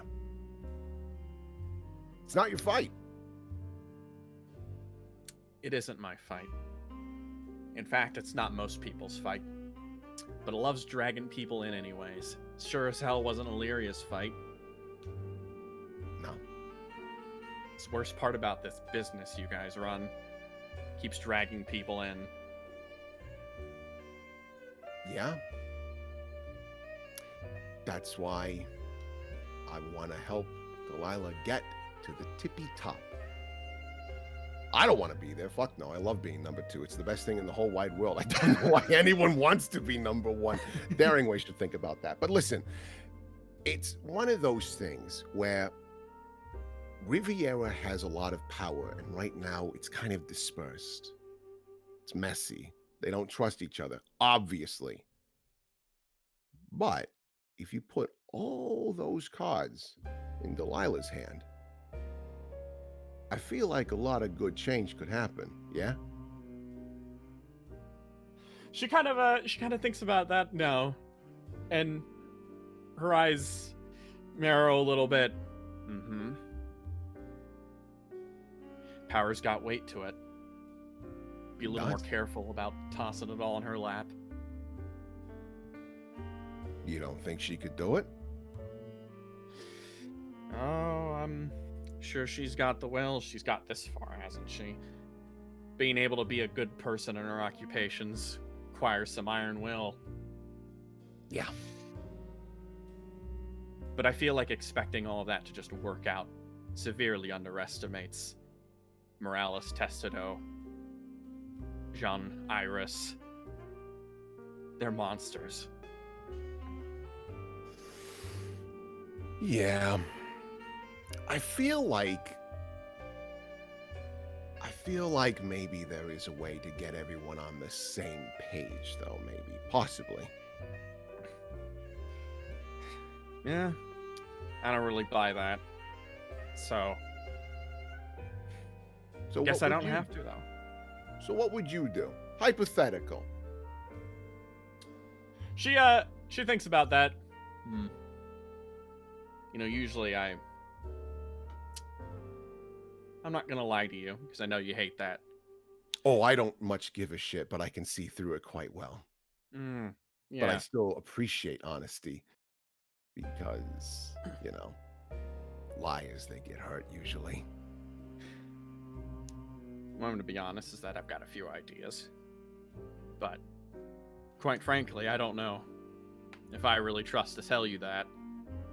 Since you're the kind of guy who might actually do something about it, potentially. You're... She just kind of stops and stares. I'm just going to do my best to get this all over with. I can respect that. Sticking to your guns. Okay, then. Well, I feel like I've eaten up a lot of your time. You probably just want to hit the hay, and I don't blame you. Besides, I gotta go catch up with Delilah. But, know this. We're probably more on the same side than you realize. And, appreciate what you've done, yada yada. You heard this bullshit before, but if you do need something, I'm willing to help as well. She stops. All right, then. Maybe just keep an eye out, then. It might look like I'm had enough of you, and perhaps I might be interested in tearing you all down or something like that. I might look pissed off. Hell, and you said I'm full of tiredness and frustration. But I've already decided I don't want to hurt her. But sometimes there's a difference between doing what people want and hurting them. And I don't think I'm going to do what you want. So just don't take anything too personally, huh? I hurt her, it's an accident. Usually is. I just wanted you to be mindful of it, that's all. All right. And, don't threaten me again. Here's the best part. I am honored you considered that a real threat, because you could kill me in a single punch. She kind of, like, looks at him. While that may be true, I don't like punching. And more importantly than that, I'm honestly the most terrified of people like you. Really? Yeah. People like you can get up there without throwing a single punch. It's fucking terrifying. That's information, baby. Words, too. She just kind of, like, shivers a bit. Yeah, that's exactly it. That fucking... She turns around and starts walking away a little bit. Well, you have a nice night. And, you know, I appreciate you. You're doing good for that school and whatnot, unlike that snake. She keeps walking. She likes me. And with that, holy shit. Yeah, Delilah, literally all of this was told to you verbatim after the fact. Like, or actually, Jeremiah was self-reported. You tell me how much was told to Delilah. Yeah, Jeremiah probably told her more or less everything. Like, he didn't lie about anything, but was just like, yeah. She likes me. Yeah, nah, that's just him being a shitter. But Delilah hears all that, and she's a little annoyed with Jeremiah. Oddly, just because she's like, you clearly overheard our discussion, and yet you were a little antagonistic. Why? But she's also thinking that she probably could have handled that conversation better, and more importantly, she's like, man, am I just being too optimistic? Like, I really think that if I can get them at the table and I hold all the cards, that we can come to some agreement. And she's thinking about it more and more, and she's like, fuck, maybe not. Your thoughts are actually, like, this is a lot to think about and a lot to weigh on. But you've got actually a pretty important appointment today. You're going shopping! Yeah! Yeah, it's gonna be the first time you've seen Tilly actually in a few days at this point. She's been recovering, more or less like sequestered up in her big mansion, bothered by a phoenix and a puffball. Tilly's been having a time, and you know what? You're the one who can help her out. Yeah, I think Delilah has also made like a very small batch of cupcakes with like sprinkles and like maybe some caramel on the inside. They're like vanilla, just very simple. And it's around that time that there's a knock on your door, your personal abode. Oh, hell. Oh, Delilah gets up and she's just so exhausted. She's like, I swear to God, if it's one of my grunts. And this is like, yeah, this is a couple days later. Yeah, this is a couple days later, but you've been working. You've been trying to lie low while things are settled in court. And knock knock. You look through the people and you see someone you didn't actually expect, or more correctly, you see the chest level and long flowing hair of someone you didn't expect. Oh. Okay. Delilah lowers her fan. Oh, Prismaine, please come on in. Thank you very much. He takes a step inside, bows slightly, and then goes to take off his shoes. Actually, and then pauses himself. I will not take very much of your time. I was working with Father over in Pinion Tower, and he extends his best regards to you and the job you have been doing over the last few days. I see. Well, thank you very much. No offense, but interesting that he would send you to be, the one to deliver that instead of himself. I decided to come over, perhaps, on my own. I had my own interests in seeing you. Oh. Well, happy to assist with whatever, dear. What can I do for you? He reaches down and actually, like, what he has braced to his chest is a bottle of Alvier wine. It's this commodity from the countryside, actually, and he sort of extends it over to you. I wanted to express my own personal gratitude. During the time when Morales was bedridden and my father was otherwise occupied before, you stood up and filled the gap in Riviera's leadership. I wanted to, perhaps, if this was beginning again, to bother you before the work became a problem. He smiles and hands over the bottle.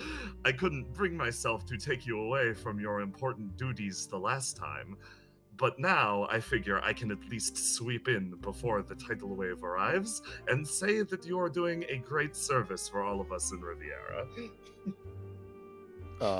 Delilah takes the bottle and she recognizes it immediately because of Beatrice, who she spoke with before. Yeah, it's a funny thing. So Delilah, as you pick up the bottle, you can tell that this consideration is likely being given to you based on your accent. You have not an accent. You've got an accent of the people of the woodlands, and this Alvier wine is a vineyard from the area. And vineyards are hard. Like, you need to fight hard in order to beat back the foliage and actually press wine. So it's very expensive and very valuable, and you as a food connoisseur are immediately like, that's thoughtful. That's clever. Oh, you are such a good man, Prismaine. Thank you so much. This is so thoughtful. I must say, even besides drinking it, I am excited to use this for cooking. I imagine it will make my dishes pop, and it's all thanks to you, dear. Forgive me for asking, but how can you use wine in a dish? This is not skepticism, pure curiosity. He brings up and then, like, leans in a little bit. Well, dear, depending on the dish you do, you just toss it in with what you're cooking, and it gives it a little bit of the wine taste as well. It's used all over many times with multiple dishes. Now that he thinks to himself, perhaps I could try that on my own. Tilly is old enough to drink now. I would not feel bad, potentially. Most of the time when you cook it, it removes the alcoholic. It's definitely meant to give it a different profile. He nods. There's so much I still have left to learn in both the family business and in cooking. I hope, He gets a more serious expression on his face, and you can tell, Delilah, you're used to people like this. He's got a weird energy to him, but he has the energy of, like, a practiced person, and you can tell that this is a line he practiced. I hope you can continue to lead and inform our organization for years to come. And then he bows and takes his leave. Well,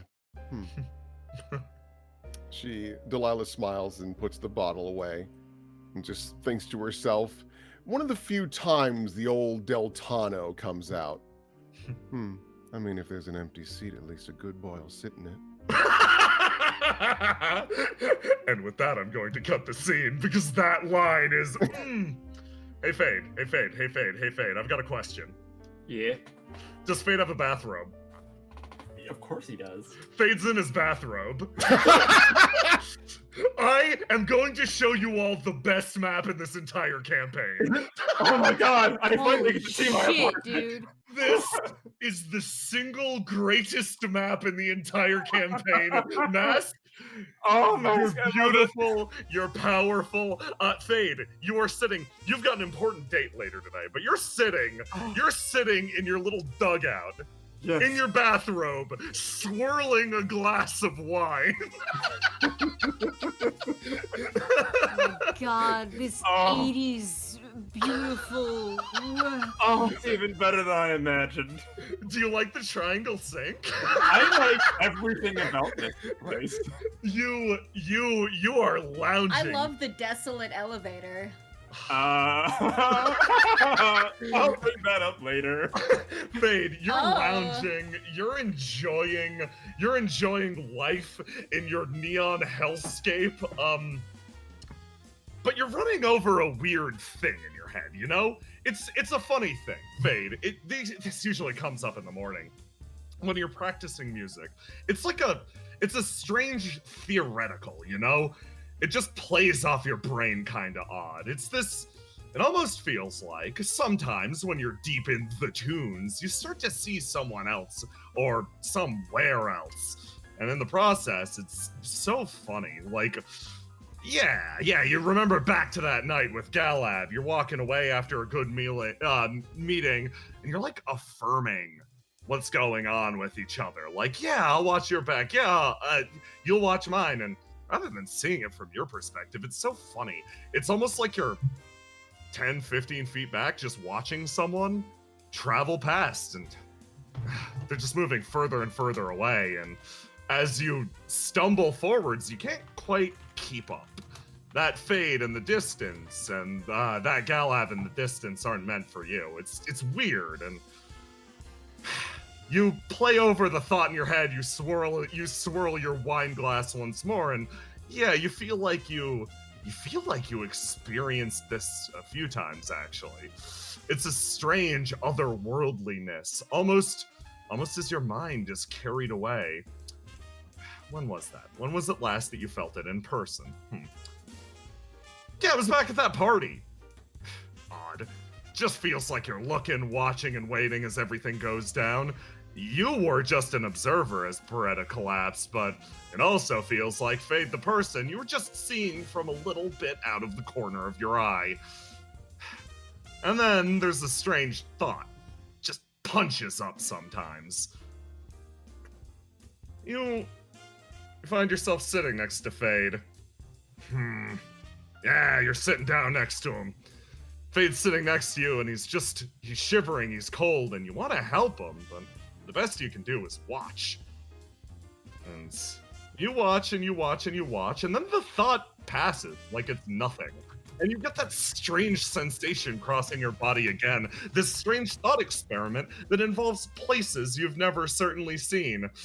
It's weird. It's so weird. Why do I always get these strange thoughts on nights like this? Yeah, it's so funny, Fade. Can you remind me what your sleep schedule is? Bad. Yeah. He always gets his 8 hours, but it is like he probably wakes up at like noon. He is rarely in bed before like 4 or 5 a.m. Yeah, and like you've woken up and you're like, what day is it? What's going on now? You got shopping later today. You played your heart out last night. Yeah. Like all the other Riviera heads, they said keep a low profile and all that, but you know what's happening right now? You're getting a boom of celebrity. Dario fucking Lucent was cleared of his charges. Riviera's hot right now, and no one's hotter than you. I sort of just lounge about, tossing and turning in my pit, and I walk over to my panpipes and pick them up and just fiddle with them and doot at them idly. Are you going to doot on the panpipes? Can you give me a roll to doot? Yes, I will roll to doot. Give me that good roll to doot. Oh, quality doots, actually. Yeah, this is great. Holy shit. Yeah, no. Panpipes? You got this shit in the bag. This has been sitting here for a while. Do you want to master the panpipes? I do. I love do. to master the panpipes. Fade, you have cowbell and panpipes mastered of all of your instruments. Good. Holy shit. You feel pretty good about your dootin'. Quality panpipes. Are you gonna take them with, or are you just satisfied? I'm satisfied. I'll leave them here. They deserve a rest after a good doot session. After a good doot sesh. Yeah, you got a very important date today, because it's like, this is the first day Tilly's back. Like, or the first day that you're allowed to see her. Tell me, did Fade make any attempt to break into Iris property to go see Tilly? He didn't try to break in. He relentlessly tried to visit though. And like threw pebbles at her window, or what he thought was her window. The house is very big, and he has probably only been in there maybe once. Holy shit, yeah. You tried to get an audience with Tilly, but no, that wasn't happening. But thanks to like your perceptive abilities, you always managed to sneak away before trouble came your way. And now it seems like Tilly's going to come find you. Well, that makes things so much easier. Yeah, right now it's your plan actually is to meet up at the head of Main Street, right beneath that big old lantern. All right then. Fade climbs out of his pit and looks around his apartment and how long do I have before I need to You've got a little bit of time. You can fuck around in your apartment. Please, I'm begging you, fuck around in your apartment. I walk over to my bar area. You can clearly see there is not a stove here. Not at home, really. I love him. But he does have a banana. I will eat a banana. You pick up your banana. Yeah, it's important to stay fit. Fade's a health nut, right? Yeah, if you open up my fridge, you will see plenty of like fruits and veggies and like yogurt and various healthy things. Nothing that needs to be cooked though, because Fade's probably not a very good cook. But he's good at like the prep stuff. Yes. He doesn't use hot ingredients really, not out of like dislike for them, but he, just That's not him. That's not his style. Your style is walking around in a bathrobe, playing the panpipes and eating bananas. And drinking wine with my bananas. Drinking wine with your banana. Fade, you briefly consider garnishing the wine glass with a slice of banana. You're like, is that a thing people do? I wonder. And then I do it, because I don't care if it's a thing people do. Fade, you gained the banana wine. It tastes... Odd. Yeah, it tastes odd. Fade likes odd tasting things. Roll to die to see if you like it. Okay. It's okay. It's okay. Fine. It's fine. Banana wine's like, You suddenly start to think, yeah, this is probably why people don't really do this. What is this, by the way? Is it just like a weird art piece gyroscope thing? So originally it was meant to be a depiction of sort of a globe, but yes, it has turned into a modern art piece when someone dropped it. But you picked it up. The only one able to properly appreciate its true artistic value. He probably added a few bits and bobs and bits of color to it, like, and painted this weird color gradient on it. Yes. It was probably just a half a globe before, but... Listen, this is one of your most valuable art pieces. You love this thing. I do. I walk over to my bed and meticulously make it, and by meticulously I mean like haphazardly throw the blankets and try to smooth them out, which is why they're always wrinkly.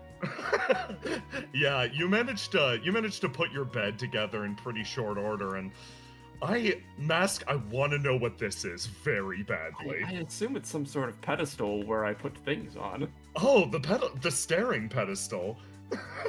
Why would you do that to food? It's just an end table, but it's like a weird cube one that doesn't have drawers. It's just open on the inside. Oh, I thought it was literally just a marble cube. It's both. Fade, Okay, Fade, good. it's your favorite marble cube that you stare at every night. There are probably pictures of his brother and his parents on it. Yeah, that makes sense. Yeah, you look across it and yeah, no, good old shots of the family. Man, they'd be proud to see you in such a expensive, lavish apartment. Would they though? That's a good question. No. Especially when you look at the walls and you just see various like artistic portrayals of Fade.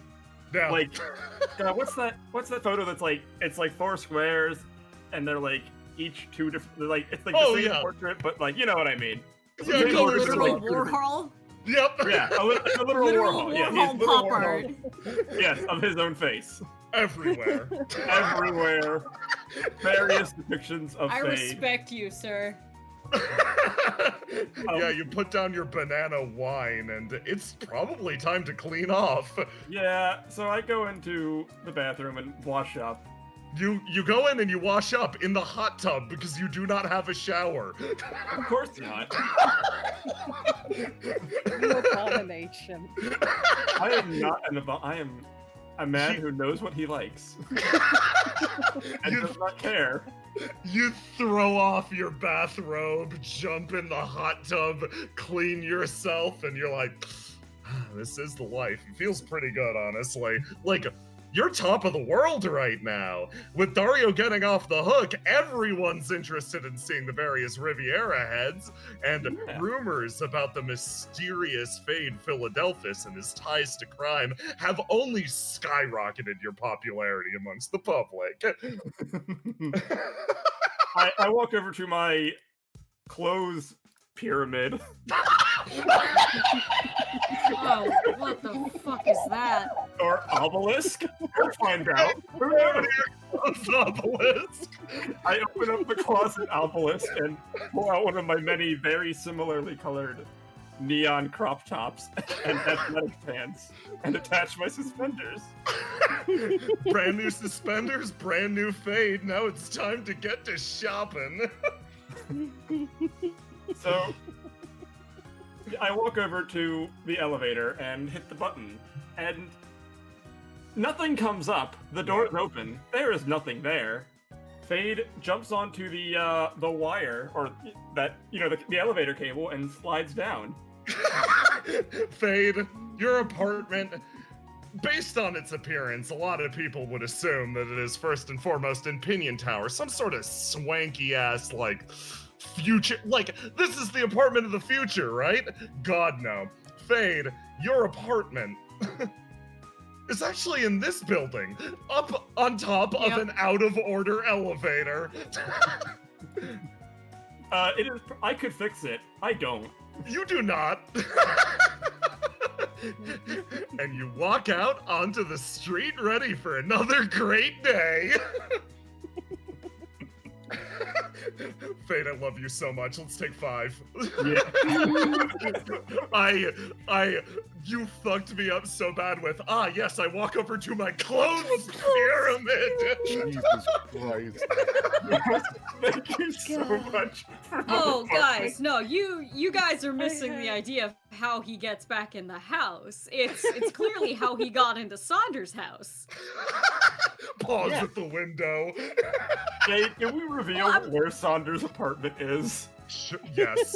It's in this building. Yeah, no, I'm assuming it's the same building. Yeah. Same building, right downstairs. Saunders wakes up to a thump in the elevator shaft very often. Am I insane that Fade lives across the street from Delilah? Here's where Delilah lives. Oh, hey! Are you kidding? Yeah, no, this is where Delilah lives. Delilah specifically chose a more downscale apartment building than Pinion Tower. And I'm like, oh, I know exactly where that is. That is unfortunately right next to this house. No, my house Oh blocks my god, the you neon. have to look out and see that shit every day. Hey, Yep. at least it blocks the casino lights a bit. Yes, the casino. So the casino Saunders' room lights. blocks the casino lights. Yeah, Saunders' room blocks the casino lights. You all have more than enough money to live in this building over here. You know, the nice one with the elevator and the door guard and all that other shit. But no! Secret fortress in here! Oh my god. Based on things that have happened, it might have been wise that we didn't live there. Smart. I'm gonna be right back for 2 seconds. I'm gonna use the bathroom. Yeah, I'm gonna use the bathroom. Everybody go get hydrated. You as well, chat. Remember to drink fluids with hydration. Oh man, quality. also What's a fluid without a hydration quality? Soup? Coffee. Salt water, seawater. Salt water, yeah. No, also, if you're holding in your pee, go pee. Oh god, pee now, please. You will Yeah. regret it if you don't later. You will regret it. No, but that is true. No, they give Jeremiah is going to come to your house. Hey, you pissing in here? Prolonged pee holding leads to kidney damage later in years. Also true. You better be peeing in here. I swear to God. Thanks for coming to the Break Show, where we give you medical advice about urinary tract infections. Mm-hmm. Today's guest is not a real doctor. That's not true. I have a certificate that says Dr. Civ. I got it at gay camp. Shit! Oh shit!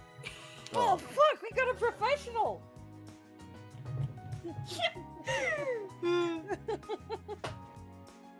Of course. So Dr. Civ gives you a prescription for water. Dr. Civ better gives you a fucking- prescription for Go Pee Pill. This is what happens when It is a they- pea. It is a green pea to remind you to pee. It is a single. Oh, I'm back. Welcome back. Welcome. I hope everyone's having a good time. The raw glee I felt just go. I'm gonna put us back on Fade's apartment. Fade's apartment is incredible. This map is a You did masterpiece. such a good job. Thank you so much. It was fantastic. This was taken Together. for fucking ever. Because like my brain immediately looks at this and goes, "What a layer fucking hell to get all of this shit to play nice and also make sure there's a shadow effect." Like fuck my life. This map is a masterpiece. I saw this and I'm like, okay, a lot of people get to know where they live before the game starts. Fade, no. Nope, not even remotely. Nope. You get to see this live on stream. You just know that it matches you. Yeah. Yeah, Clothes exactly. obelisk. I won't lie, I'm a little jealous of your clothes obelisk. That's Close neat. Obelisk Right? is pretty good. I think Mask did a really good job of like embodying each character in their apartment. Yes. Like if you look at the Delilah one, I love the look of this place. Yes. I really like doing them. I really love just. It's really good because all the characters are so well defined, and I get Yeah. it's so fun to build the place that they live. It's just great. Mask is Mask does the interiors and is kind of a god. I Yeah. like doing them. Thank you very much. I felt so bad because I was like, yeah, Delilah's probably very modern looking. Good luck. Fucking Just threw it in your lap. Spartan room, not a goddamn thing in there. Yeah, no, but he crushed it. I Yeah. fucking love that. Like, if you Aw. go into this bathroom, you might not see where the bathtub is. And run into it. Ka-clonk. She's always got a little light though. She can see. Look It's back. fine. Like, Delilah's apartment is so dark and modern compared to what I thought it would be, considering she's like comfy Southern Belle type. It's really cool. Yeah. I'm just gonna I say mean- thank you, Will, for all the assets because my God, trying to Yes. find anything in Roll20 or like just that exists as an asset that isn't medieval timesy. Yes. Agent J-Wall asks Mask map making tutorial stream when. Honestly, I'd love to watch that. Shit, That's a that cool could, idea. That could be fun. That could be really fun. I'm setting up my new computer still. Figuring like it's gonna take a bit. I'm figuring out how to Sure. make the display work. But you know, once I get that running, I'll have some actual fucking hardware to run shit on. So it's my little baby laptop. So fuck yeah, I'd be into that as a future thing. Hell yeah. That'd be really cool. Ooh. Let me set things up. So, Civ, I want to ask you a question. Oh. So, do you want to go see a stinky sewer man first or second? Do you want to see Oh, the grapevine God. first or the stinky sewer man first? These are your options. Weighing, I'm not prioritizing. That's not it. I'm weighing the chances of showing up to the grapevine crying again, and that's not good. Fair. Let's go to the grapevine first. Excellent. Okay. Baby. So, Tilly, you're feeling a bit better. So, Prima's gonna do something slightly annoying, and when she got bored, she started tying everything into bows, like she does. So your stuff is covered in discreet little bows, is the only prompt I'll give you. Because she's fidgety is the best way to put it. She has a lot of energy. And that energy was directed during reading time towards like, ooh, I'm gonna tie a cute bow around all of Tilly's shoes. Like, Oh my god. and she did that probably for hours while just, while watching you basically. But eventually her vigil comes to an end and you're feeling better enough to sneak out in the morning like you always do. Just with a little bam, you vanish and you appear elsewhere. And $30,000 for ribbon budget. how do I handle this? My family is starving. You really have to eat the ribbon. It is ribbon candy. Ribbon candy is my favorite. Tilly, you come in. Yes. Is it ritual Yes. time? It is more than ritual time. She hasn't seen this plant in a few days. How is it doing? I'm gonna roll for plant. No. Great! Yeah. The plant is doing actually excellent. It's lively. The entire place seems actually pretty alive. It's popping with life. Maybe it's the fact that you've been away. Maybe it's the fact that everything's been like quiet. But this place, the mansion, beautiful, pristine as it is, seems to suck up life to a certain extent. This place is ugly and lived in a lot of ways you expect. Haphazardly watered plant as well. She appreciatively pats down some of the leaves and rearranges the flowers so they get like optimal sunlight. Takes her sniff.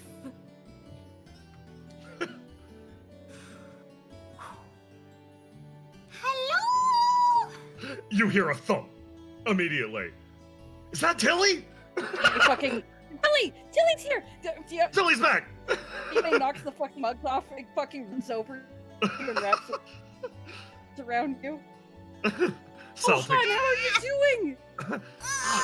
Not so hard. Okay, no, let go. Oh, look at you! You look. Or You're looking great. Good on you. Good job. I don't know. Welcome back. That's the word I was looking for. Sal offers you an awkward hand. Gyliford takes a step forward. Oh, and then slides under Sal. Shove. It's good to see you again. The office was eagerly awaiting your return. I missed you guys too. Fiona Aw. has grip, but not like a. She's just Ooh, Masker, you're choppy. hands going. No. I'm sorry I about the messed chop. Cable. Yeah. Curses. If Curses and foolish. Oh no, is that it sounds like your internet. Yeah. Want me to hop over to my other mic? If that would help, sure. I'll give another. No, that's internet related. No. Bugger. Okay. Yeah. Hot mics. It's fine. Be right back. Okay. Like, fucking Gyliford displaces Dione. Let us put her slightly over this direction. Sal takes another step forward. Welcome back. Hi, I'm going to speak quietly at first in case I blow everyone's Oh, you ears. sound great now. Oh, of course I do. Friggin'. It's fine. You sound wonderful. Sorry. Yay. Gyliford just slightly shoved Dione out of the way.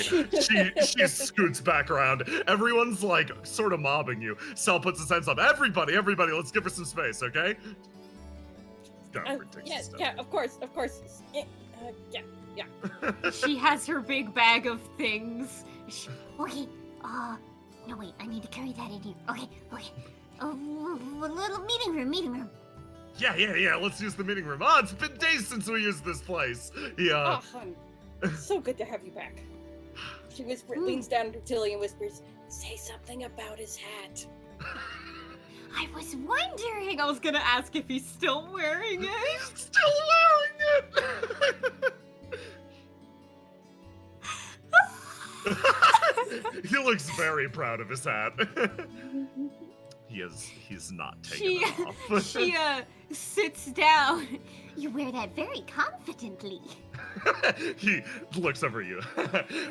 Thank you very much. Like awkward laughing along, dreaming of receiving compliments, but unready to actually receive one.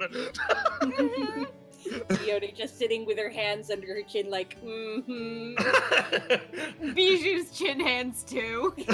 Well, let me fill you in on all the stuff we got up to over the last few days, because let me tell you, everything is popping off, as the kids say. He slams his Kids do hands say on that. the table. I adore him. Well, first things first, he takes up any motions to the board. Well, ever since the way things are progressing over in Seaside, well, the situation's kind of changing. Like, I don't know. And then he runs you basically top to bottom through the news that they've reported on. Dario Lucent being acquitted. Fade Philadelphus taking to the stage more than ever. People rapidly going one after the other to his shows. It seems like Seaside is imbued with a sort of electric life right now. Meanwhile, RNA's own case in the Tide's Edge seems to be sort of put on hold or in a quiet simmer. So, as you can see, there's a lot of news happening right now because a lot of people have opinions on what's going down, on what's going on with Riviera, on what the future of the city is.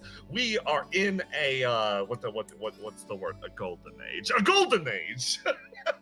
I've gone through 6 typewriter ribbons and 28 bags of coffee. We've been living our best lives over here. He smiles at you. Now, are you sure it's your best lives or it's just your most speedy lives? Because you gotta remember to breathe. Yeah. You're actually right about that. I've been really busy lately. Sal kind of wilts slightly. I've been taking care of myself. Guilford speaks up. He genuinely seems pretty okay, but well, you have been running yourself rather ragged, Sal. Yeah, I've never felt more alive, but you look like you're about to die about half the time, more than usual, and I am saying that. Is this what happens? The second Bijou comes back, oh, that's fine. No, I get it. He 100% in jest puts his hands up. I will take off my golden crown. He takes off the hat for a second. No, it looks good. Put it back on. He takes it off for a second, and as you guys cheer him on, he's like, oh okay. Puts it right back on his head. Hey, there we go. Clap, clap, clap, clap. Well, I guess anything up with you? Anything you want to share? He looks over to Bijou. Okay. So you're not gonna like this part. Yeah. But I gotta tell you, because it's important, right?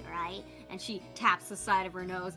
I can only tell you so much, but I'm gonna tell you as much as I possibly can without just flat out telling you spill every bean kind of thing.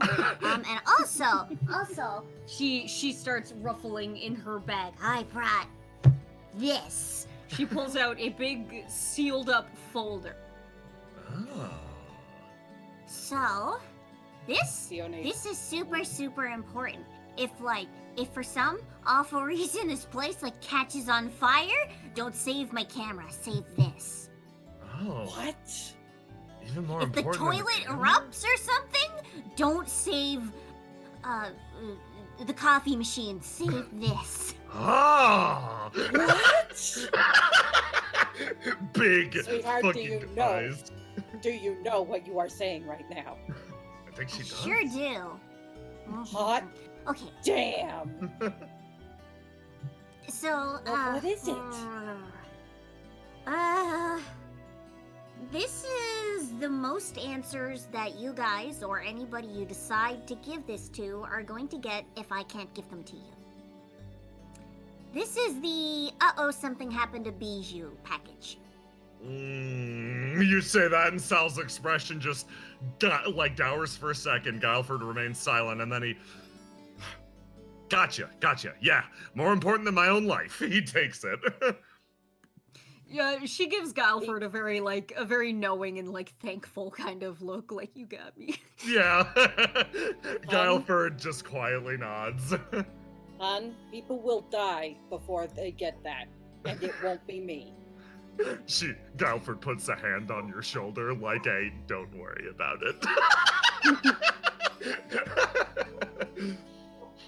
So yeah, there's a note on top of it there, and those are the instructions for everything involved. But knock on wood that it doesn't need to be opened ever. But my reason for bringing that here today is because what my family has me doing sucks, and You know I love your hugs. You know I would never say no to your hugs, but I'm a little bruised on the inside, and it's because of what they have me doing, running around like a chicken with my head cut off. Oh, you're getting hurt? Oh. Oh, hon, I'm so sorry. It's okay. We can just save the hugs for later. You can build up like a rainy day fund. I'm gonna be saving up.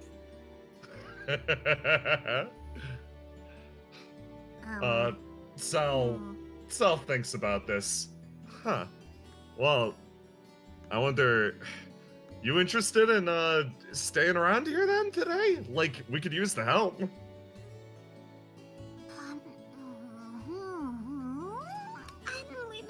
With what specifically? Sal takes the hat off with a serious expression. Oh. I actually, those two are right. I actually fell behind on a lot of the stuff that I normally do around the city. So like, if you're willing to wander around outside the office, the boss could use some help with some other stuff. I'm trying to think out of character. Did she have like plans to meet up with? Yeah, like later today, like probably like 3-4. It's time. You're gonna go shopping. And with it's them, super yeah. early now. So. Yeah, exactly.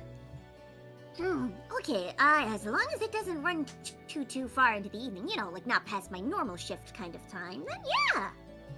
Okay, cool. Let's go. Come on. Who are we gonna go harass today? Already? Yeah. I mean, no time like the present. I mean, Listen, he pokes his head around the corner. I've been excited to do this with Bijou for like weeks at this point, and she's here now, so I'm gonna take advantage. But she looks like she's about to say, "How we just got her back. How you're already taking her away?" And then she's like, "You two go. You two have a good time." We will. I'll tell you all about it later. We'll take pictures. Of course, we'll take pictures, but we'll take pictures of us. You do. And she kind of like just gently leans forward and gives you a kiss on the forehead. Thanks, guys. Guileford just looks at you and smiles, and he goes, "Rainy day fund." Rainy day. Aww. Oh shit, that was the cutest thing I've ever seen. I say in and out of character as Sal. Yeah, Deoda's just looking at Guileford like, you are a damn treasure. Bijou, you go out with Sal, actually, of all people, and like, it's funny. You did just come back, but he seems to like lead you around the city to a certain extent, and you wind up in a place you didn't exactly expect. Is it goblin hours? No. Oh no! Yeah. He leads you to the 13th ward. Okay, so, yeah, I actually, like, oh man, in addition to running stuff over at the Grapevine, I mostly go around the city and, oh, do you like the flowers here? It's beautiful. Every time I come here, it takes me like an extra 20 minutes to get through this place. He stops and, like, looks around. Well, that's my house over there if you ever want to drop by. It's not big, but, like, yeah, I live over here. Oh, the old-fashioned roof! That's adorable! Yeah, I guess that's 'cause of what I do. Like, I don't know. I fit in perfectly fine over here, but I go out into the city. I make sure that everybody from the 13th ward's like doing good, doing okay. Password back to here. Make sure Kazi is fine with it, and yeah, that's the job. But he motions you this way, past this flower cart, and like you actually move in to this small but like actually lavish florist. Drop you in here. You come inside the building. You big. You big. Let me grab someone from the district. Here we go. This one. Sitting behind the counter. Sal like takes a step in. Hi, I'd like to actually pick up a few flower arrangements. He looks back over to Bijou. Hey Bijou, which one do you want? Like, is there a flower you like more than any other? Oh,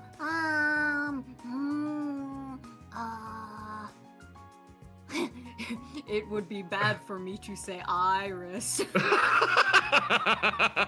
Bijou starts to sweat.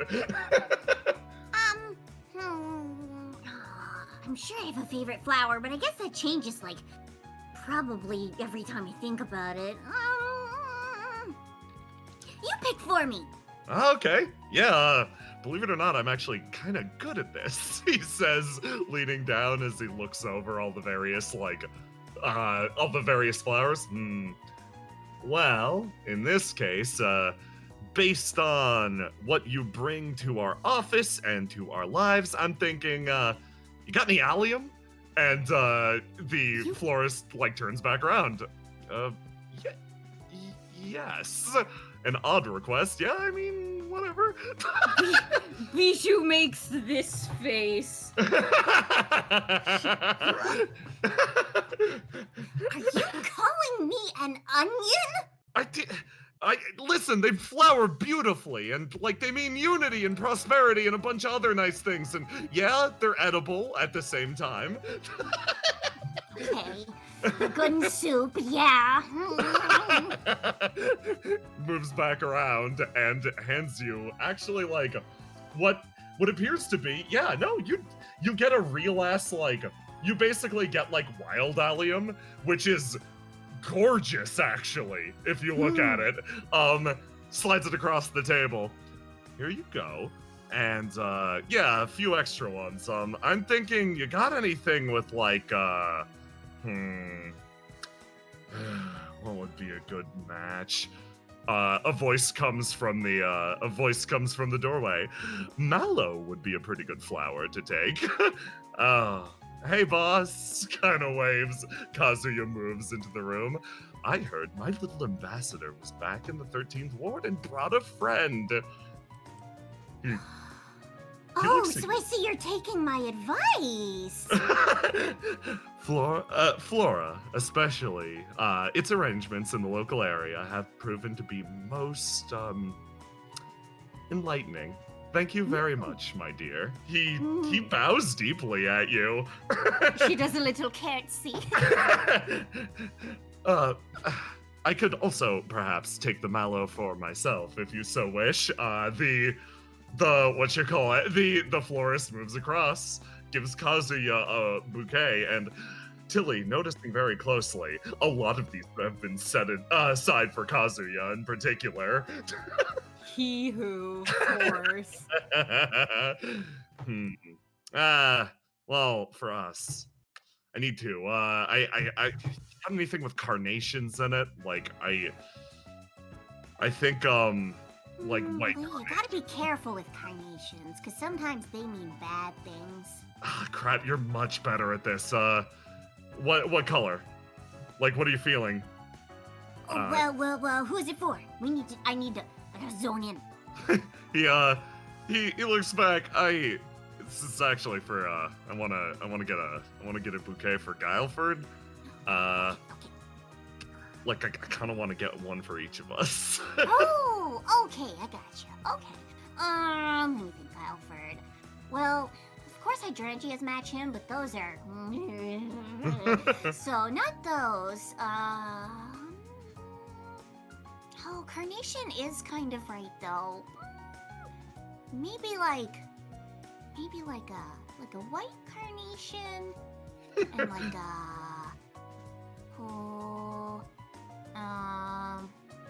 I don't know, maybe some lavender? I don't know. That sounds... Lavender's calming, and it's nice.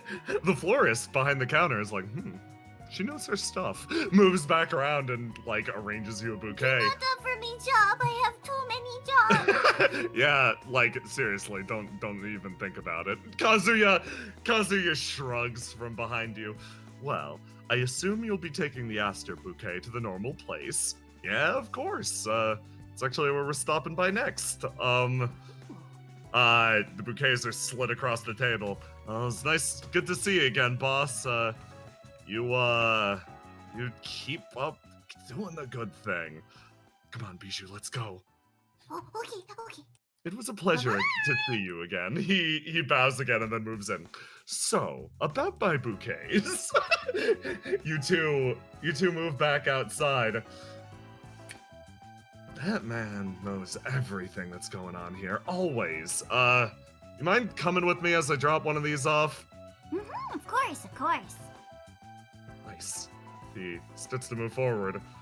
Yeah, I put on the accent a little bit to blend in a little better. People hear the, like, I don't know, seaside accent and they're like, oh yeah, that's one of us. That's Sal. Sort of starts Trying to blend in a little bit. Yeah, my normal Raujian accent's a little too fancy for people, you know? I sound like Trust Kazuya. me, I know.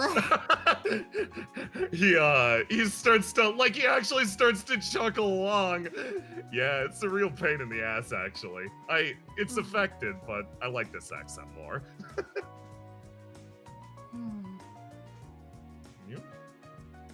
You walk with Sal for a little bit, and he leads you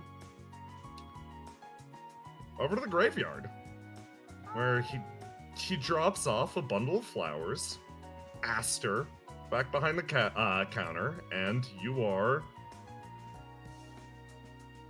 Let's see. No press hat. We're not in this timeline. He comes out having dropped him off. Yeah, sorry, I gotta go around and check on the various people around the city. I've been falling off. Kazuya's... You want to know something funny? Oh, Ever since you got Kazuya addicted to flowers, it changed from, bring him something from the bar to bring him all a bouquet, and the bouquet has to be symbolic. So, every morning, you go. Did I cure his alcoholism? Sal laughs uproariously. I don't know if he had a problem with that, but he certainly has a flower problem now.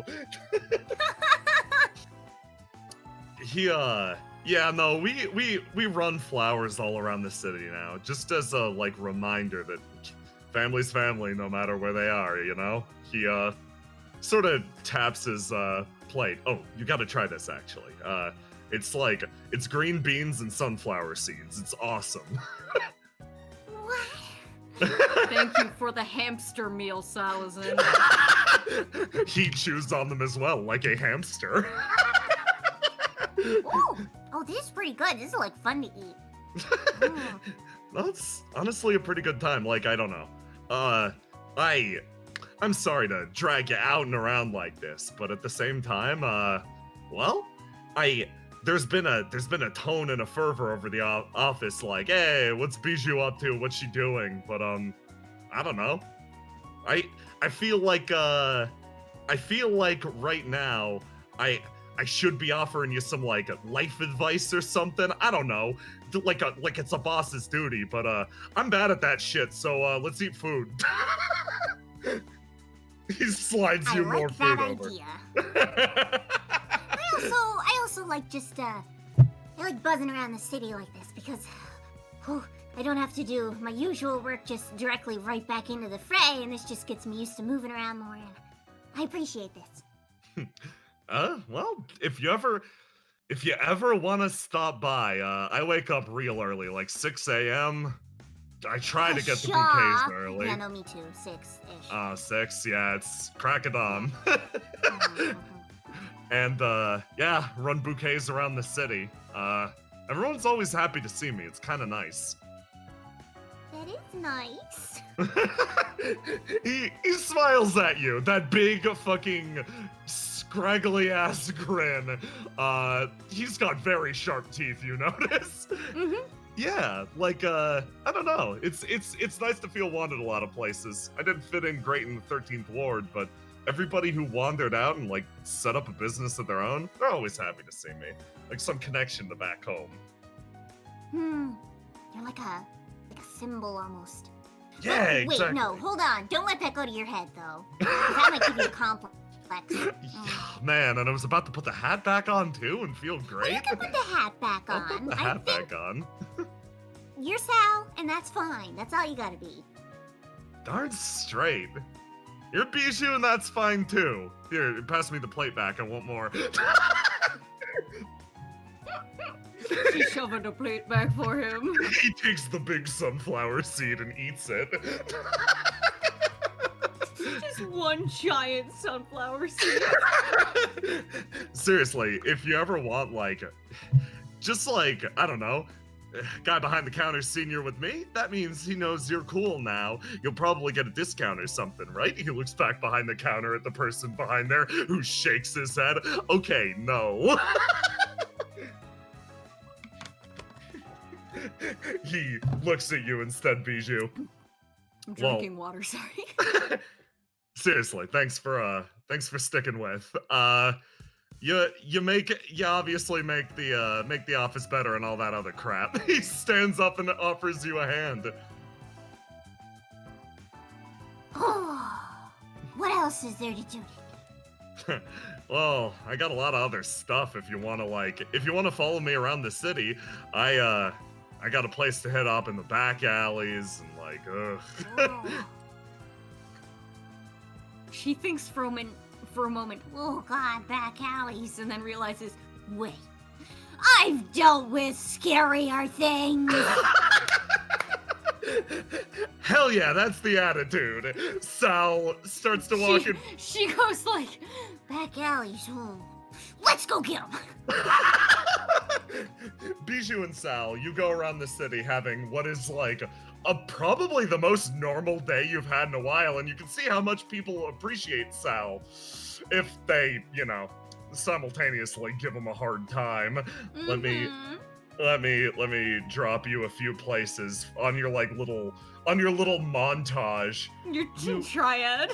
Yeah, you guys those two aren't there. You guys actually come up to this noodle shop up here, which you've never been in before.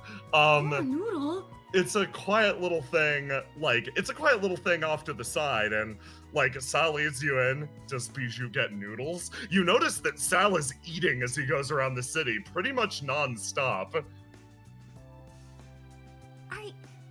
Now, this might just be my inquisitive nature running ahead of itself. Do you not take your lunch break? I don't need a lunch break with all this food I get. Whap his little tentacle doinkers. What's up? Watch the hair.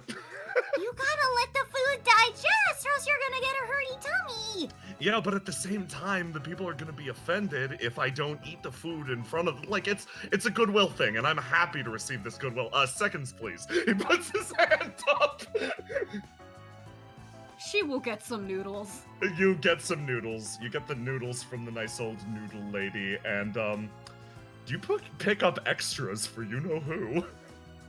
Oh, he would love noodles. He would love some fucking ramen. He'd lose his mind. Yeah. So, with that, the day comes and goes. I phrased it that way. You still got shopping, but the morning, it comes and it goes. And you find yourself at a place you've recently remodeled. Yee. So I think what Bijou was doing also during that was she was taking pictures and stock of what people in Old Town have been getting up to during all the hubbub, because she doesn't want them to be backburnered also. Yeah. Oh, with all the focus on Seaside. Yeah. Bijou. Yeah. That's brilliant. I also want to. No, I'll hold off on asking that question. Okay. You basically come down into. Find it. Where are you? I think it's East Street. Let me see. Aww. I hunt. Where's the fuck?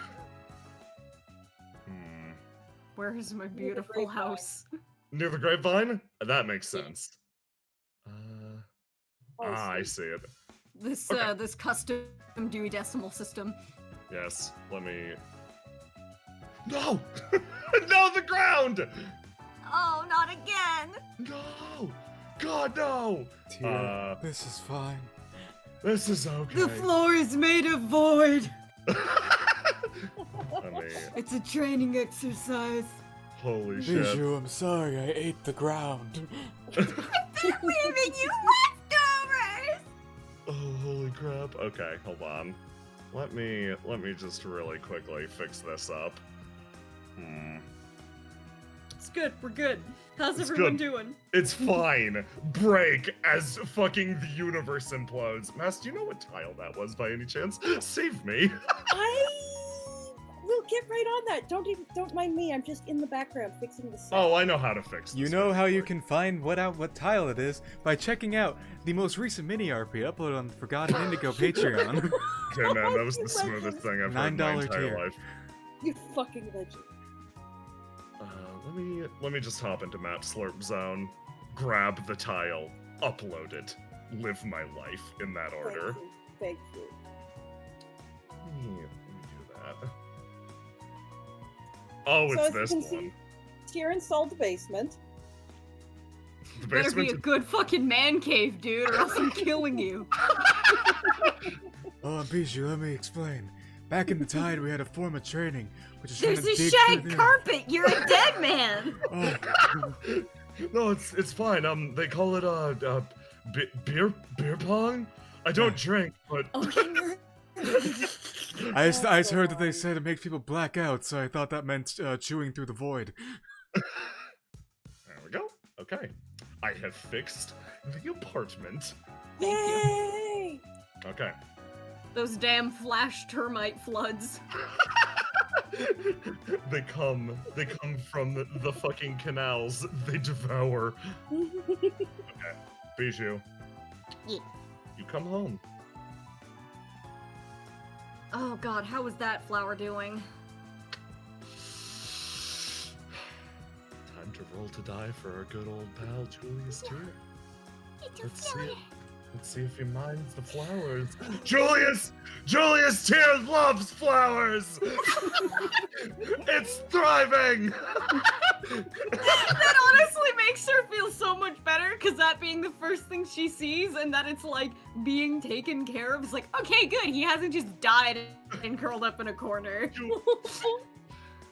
Bijou, you notice one of the flowers has hurt its stem, and Tyr has tied what is functionally a popsicle stick to it to make sure it gets better. The raw amount of care that's gone into this flower is so intense. You know what that also means? That also means he got himself another popsicle. You are correct. He just kept the stick from the first one as like a memento. The only time it ever happened. She gets her little jingly jangly keys, and You squeak in.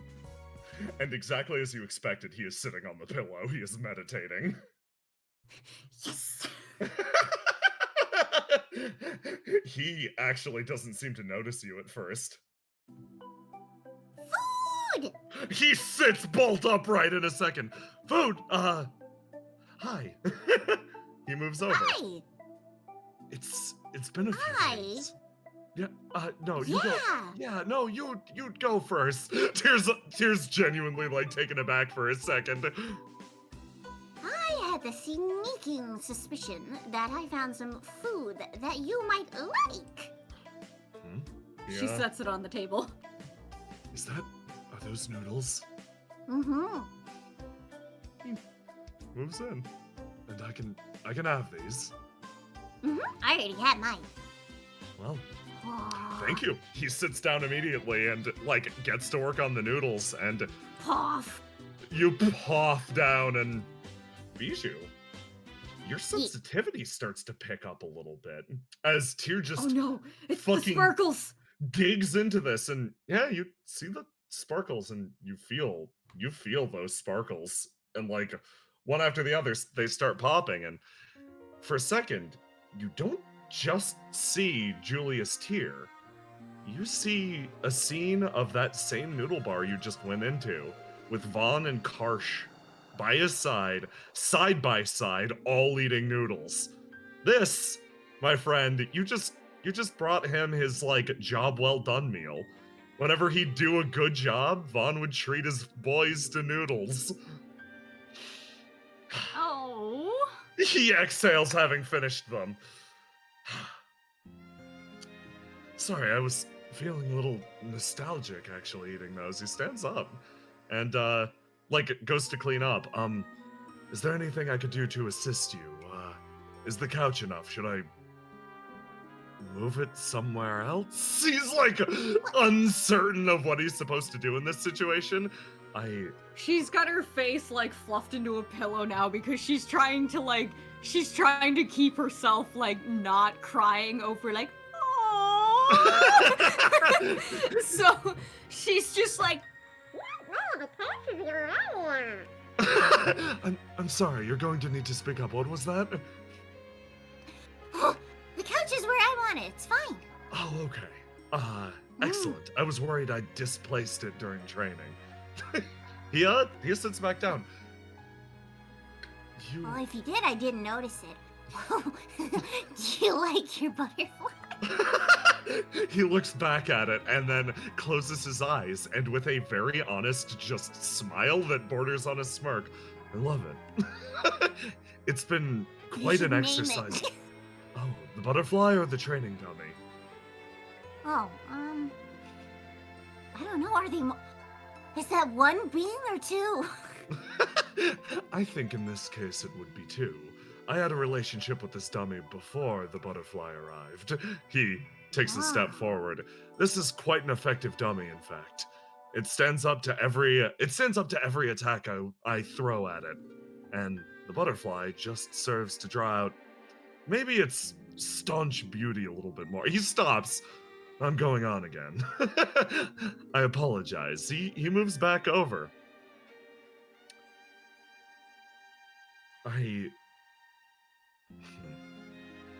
Have you been all right over the last few days?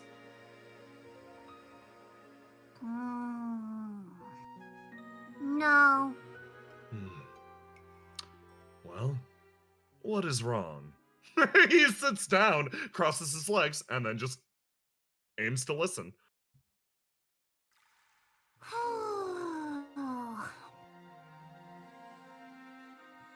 I can't really tell you. I guess it's not that it would take too long, but I guess I'm kind of not allowed to. It's what something was wrong, but it's not gonna be anymore. Oh. It sounds to a certain extent like you've already solved the problem. No, but I want to. My brain doesn't go that quick. Of course. Making the world catch up to our wills is one thing. He opens and closes his hands, but gaining the will in the first place, that's the harder. He stops again. I'm rambling again. No, that was really good. Okay. That was wow. That was like the kind of line you'd read in a book. You notice a line of flush go to his cheeks. Gaining the will to begin with is the difficult part. I'm the type of person that if it's something I don't want to do, I struggle with it. Well, I think that's the natural reaction. He nods along. Yes, you understand. Gaining the willpower to begin with, that's the tricky part.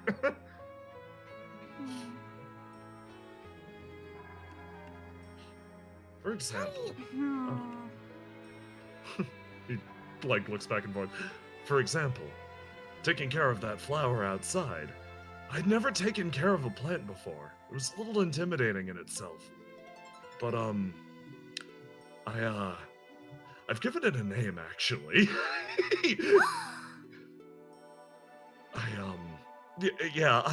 Whenever I get attached to something, I have a tendency to name it. Oh, okay. Do I get to know what the name is? He sort of Oh, if it's a secret, you don't need to tell me. No, it's a little embarrassing though. He he sits back down and he sits back down and thinks to himself, well, it's a little on the nose. The name I gave the plant is Treasure. He says with 100% of his straight face. It's a simple name, but it works. Is it bad? No. My first reaction, I didn't say it, but my first thought was, that's cute, I like that. And I'm just trying to figure out exactly how you came to that conclusion. Well, he sort of like trails off. My thought process was,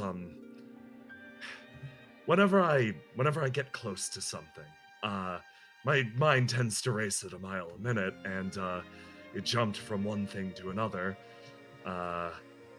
I received a gift. A gift is something valuable to me. This is something I'm going to take care of. It's similar to, in the past, when somebody gave me a boat or a sword, except in this case, this is a living, breathing thing. This is something that if I mess up, I won't be able to take care of. An inanimate object is something that I can maintain easily. It stays up as late as I need to stay up, hammering away on it.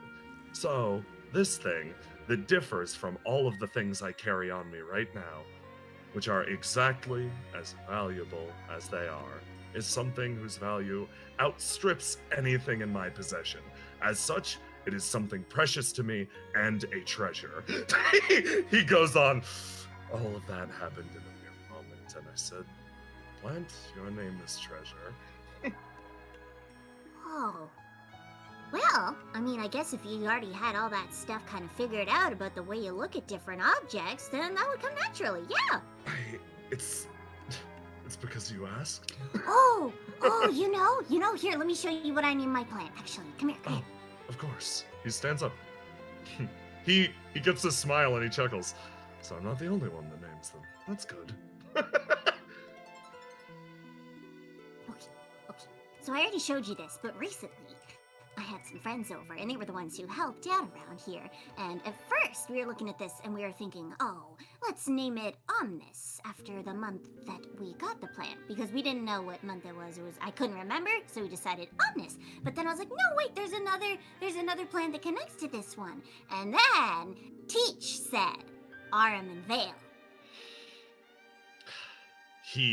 The name Teach actually sort of strikes him for a second, and then he exhales and smiles. Clever. It's, what was your first reaction? That's a cute name. Yeah, no, that's what I thought. Teach helped you with all of this? I went out of my way to go and get her. He, takes a step back in. Bijou. Yes. She picks up some of the angel's trumpet pearls and just starts like wiggling them in her hands. A while ago, you offered to help me get back in touch with Teach. Yeah. Oh boy. Well, I gotta do something first. Really quick. Oh no. Let me... This is very important that it happens exactly this way. There's an order to these things, you know? Are you?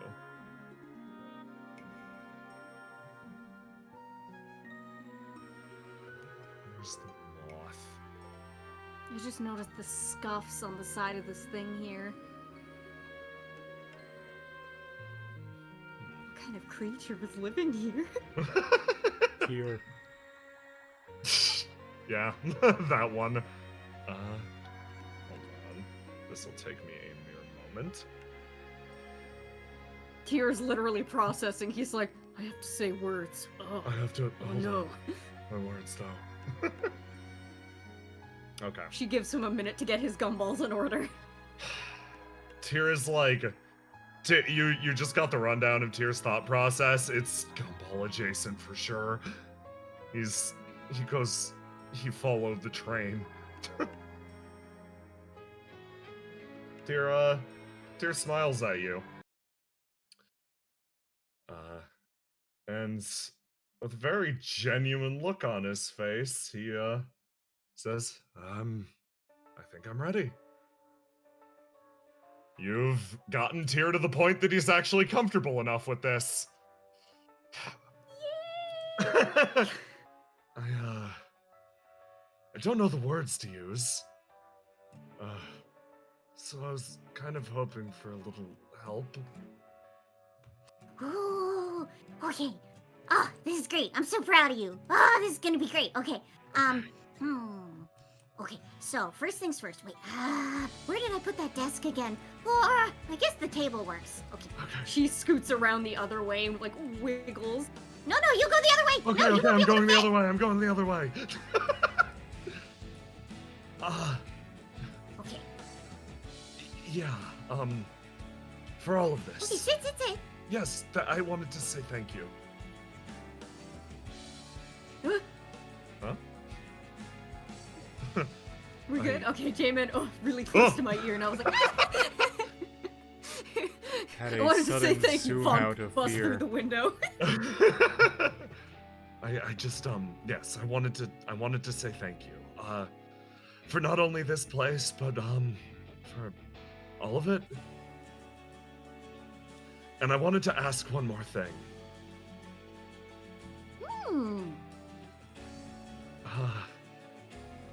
He clears his throat.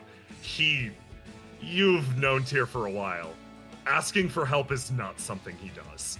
Like, all of this had to be gifted to him. He, like part of his hand is shaking and he looks over to you. When I go see her, would you come with me? Oh, she's gonna reach out and take his hand, like, yes! You take Tyr's hand and he just quietly nods. And you set down that paper and you two get to work. Oof! I'm coming to get you, Christian. I'm gonna call it for a quick $5 there, and then you guys will go shopping for the remainder of the session. Ooh! God, thank you, Sprinkle. Cupcake doing their job. Cupcake doing fucking work. Whew. Everybody take a sec. The rest of the session's yours. Play to your heart's content. Delilah, if you're there. Yes. Oh, I was planning on doing your minigame tonight. I'm just gonna let you guys play shit out. Take as long as you need. If there's time for your minigame, we'll do it. Otherwise, I want to do that literally whenever you're free. It's fun, it's a side game, it exists for us to have a good time and for you to play Delilah more. So, whenever you're free, I'd love to do that. If it doesn't happen tonight. Is that like a mini RP then, or? I don't know, we could stream it. Could be fun. Okay. Indigo on a Wednesday or something. Just like, it's more content, Wednesday. It'll be a good time. Not a Wednesday, yes. Yeah. Indigo on a Thursday or like a... Friday's already booked to Tuesday, like... Well, yeah, like stream. Yeah. like Monday or Tuesday, I am available for. Excellent. I think it's probably wise that we avoid it because we're already at the 3-hour mark. Yeah. Oh my god, I did not. How has it been 3 hours? What content? There's a lot of stuff to cover. There's content.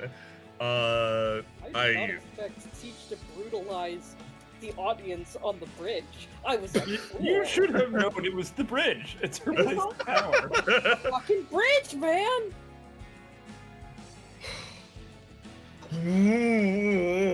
I'm like, I went into that scene like, hey, how's Tyr feeling about all this? Talks to Bijou for a bit, and he realizes he's getting super grounded. Tyr ain't dumb. He knows that he's smarter around Bijou.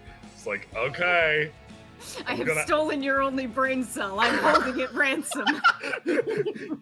This is the one instance where he's like, this is too scary for me to face on my own. I'm gonna ask for help.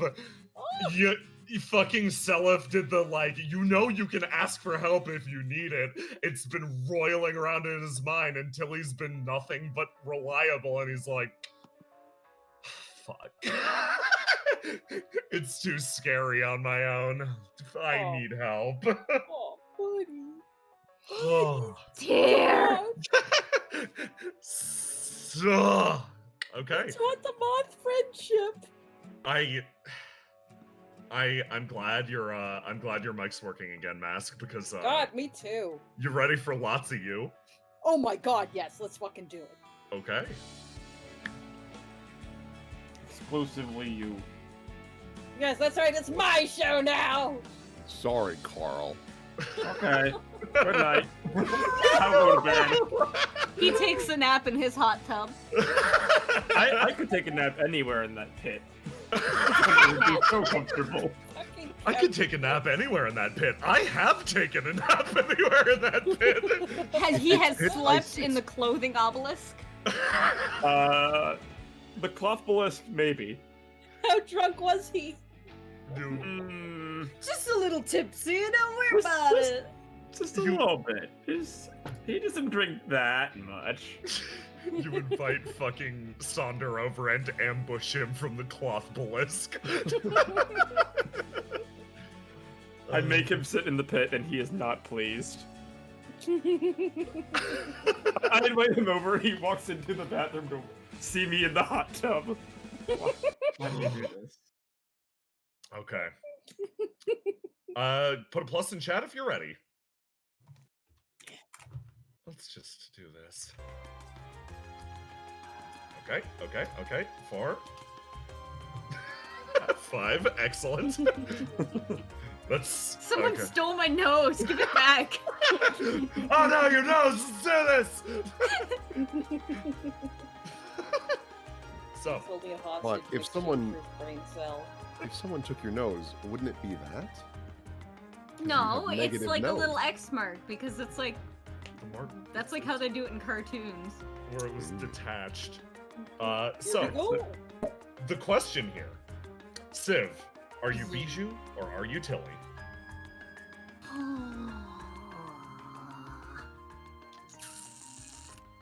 Let me think. She's been going around most of the day as Tilly at this point. And her and Prima definitely went out and did like some sort of shopping or something on their like duo of days. So I think it wouldn't be too strange for Tilly to be out in town with specifically these two. So I think it would be Tilly.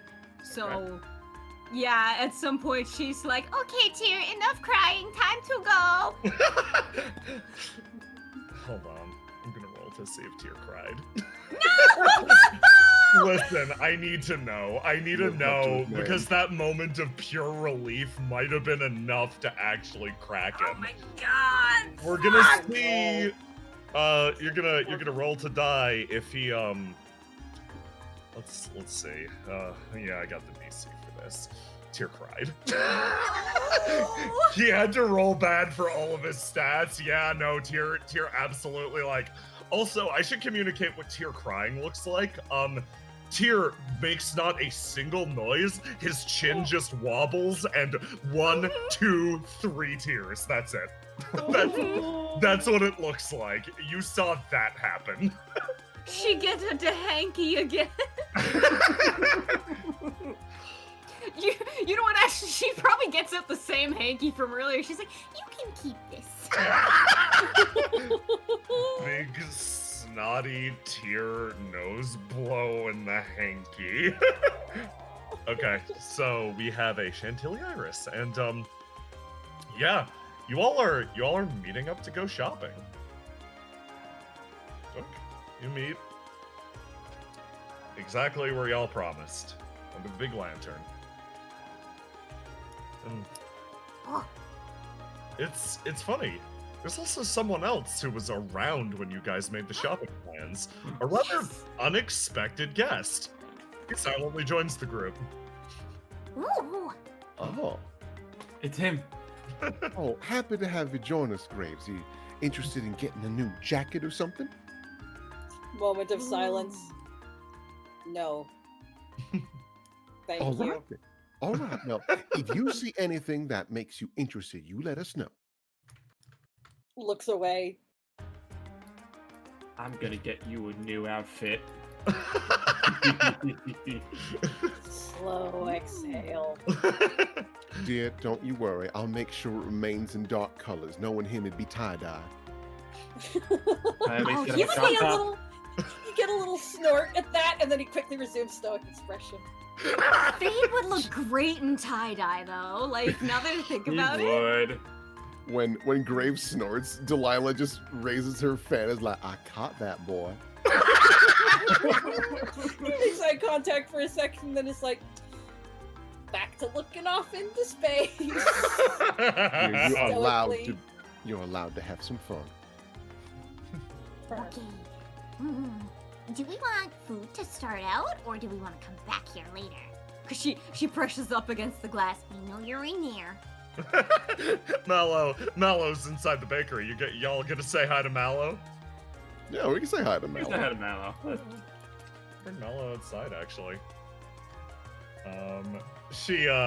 Yeah, you big Mallow for a second. Oh. Mallow actually comes out and says hi to you guys. Hey everyone. Hi.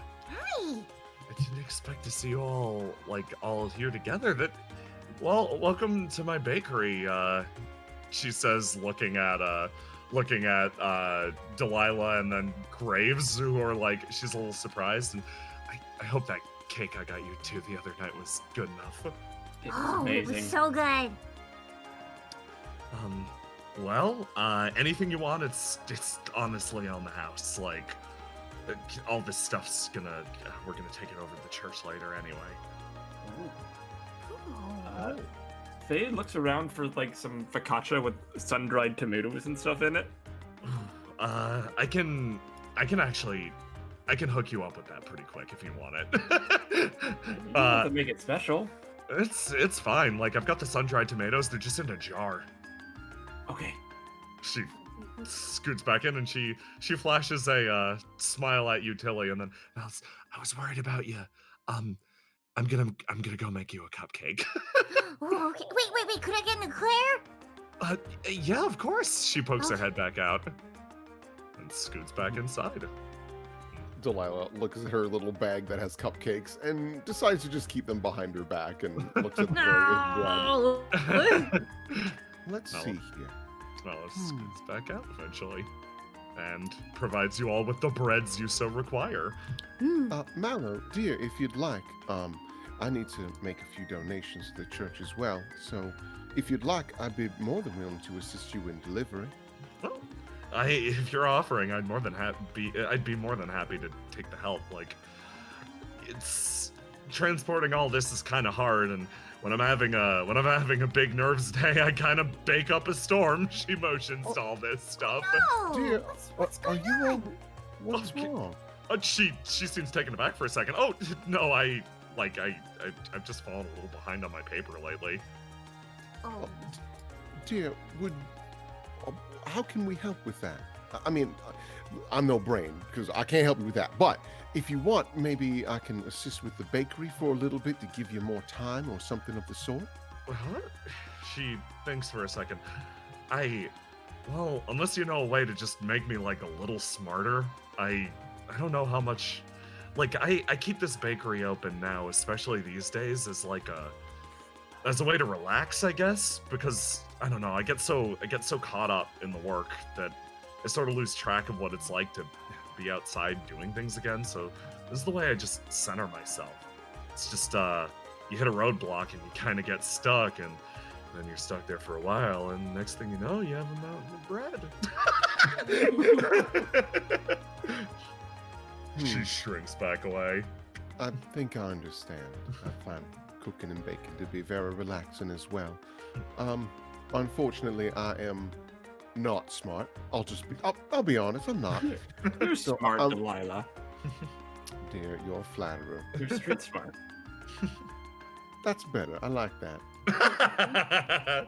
But all the same, if by chance this paper is overwhelming, I'd be more than willing to send a few boys over to watch over the shop for you if necessary, and things of the sort. Maybe I could figure out a tutor or something of the sort, though don't know if you really need that. She, Oh, you know what? huh? She looks over We to should Tilly. have taken you out the other day. Me and Prima went out and had a spa day, but I wouldn't mind having a second one for me and you, if you want. Oh, yeah.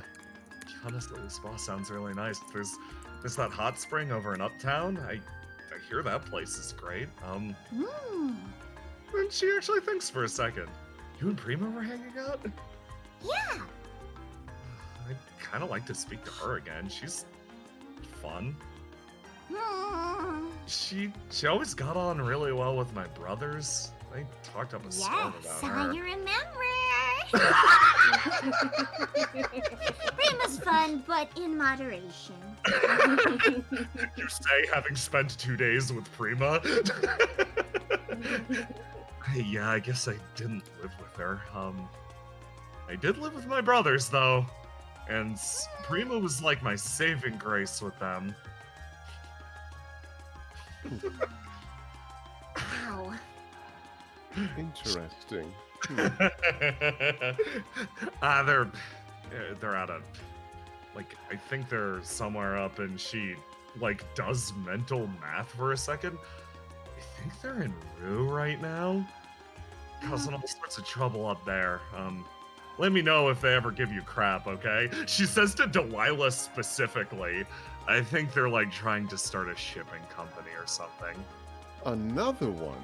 Yeah, they're trying to strike it big or whatever. Well, They just pick something modest.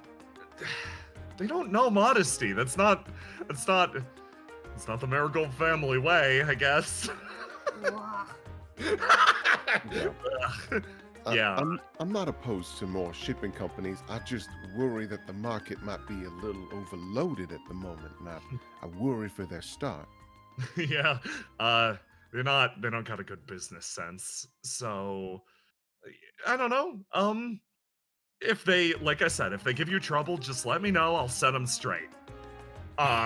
Mallow like rolls up her sleeves for a second, and you remember it. Tilly, back in the day, Mallow used to scream cry at her brothers until they stopped bothering you. Yes. It was a regular thing, and Mallow still has that energy of someone who is ready to not only tussle, but also cry at the drop of a hat. Yes. Well, I'm not too concerned, and I appreciate you stepping in if by chance those boys get rowdy. But besides, I've got Doris to back me up as well. Have you talked to her recently, just out of curiosity? Recently? Yeah, Doris drops by all the time. Really? And almost on cue. You hear a noise.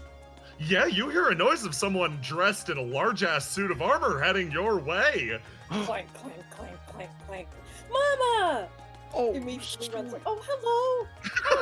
Oh, hello Fade, there. you are almost crushed between the hug.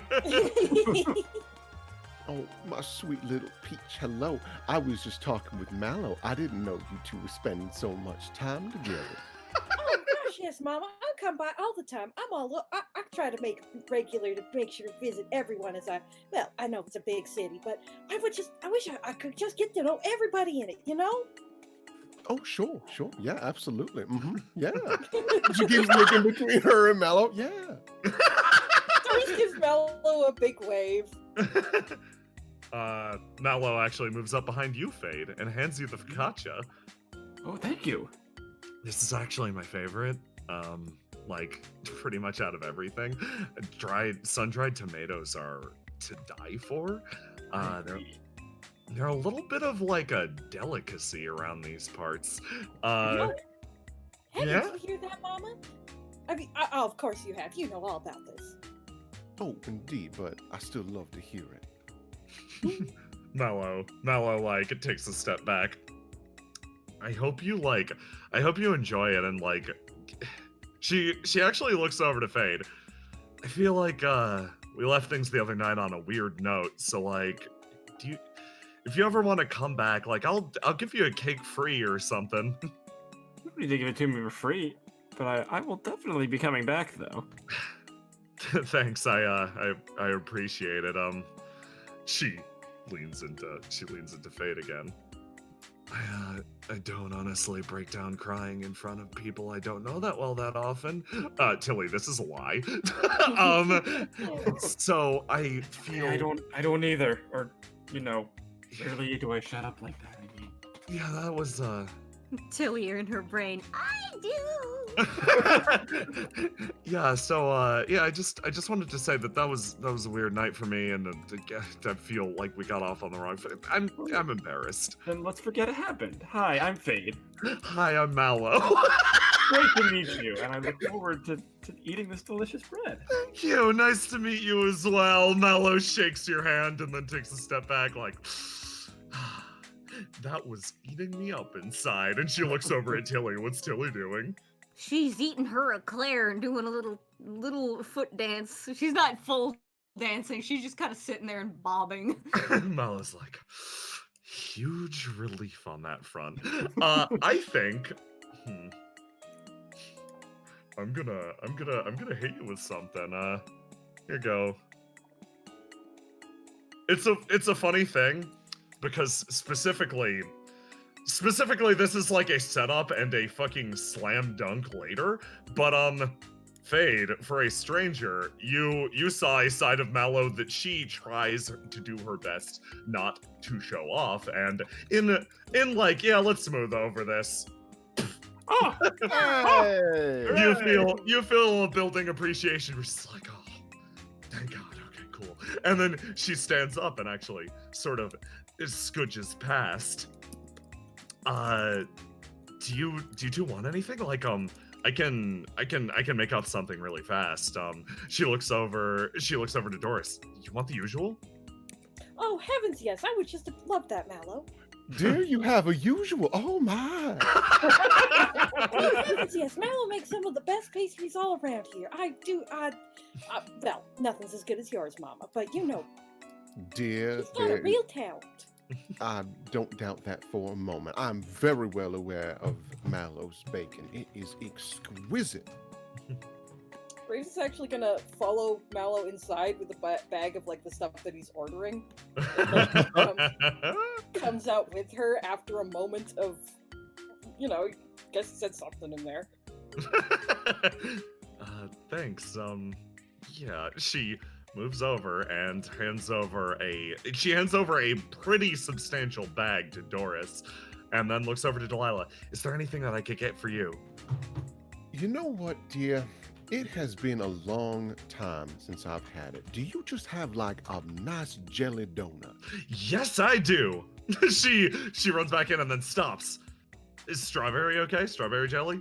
That sounds positively divine, dear. Excellent. She runs back You're inside. gonna love it. You're gonna love it, Mama. Oh my goodness! I got so excited. I didn't even realize. Hello there. Comes over and finally separates herself from her mother to come over and say hi. What Tilly? Is that? How long has it been? Oh, probably like 4 or 5 years. My goodness! You just look like the belle of the ball. Oh, thank you. You've grown so much, and I've grown none. You're much taller than I recall. Absolutely. No. And hello. I do apologize. My name is Doris. Extends a hand to Fade. Fade pretends to have his heart broken. Doris, I thought we were close. You've been to plenty of my shows. My goodness! She puts her hands up.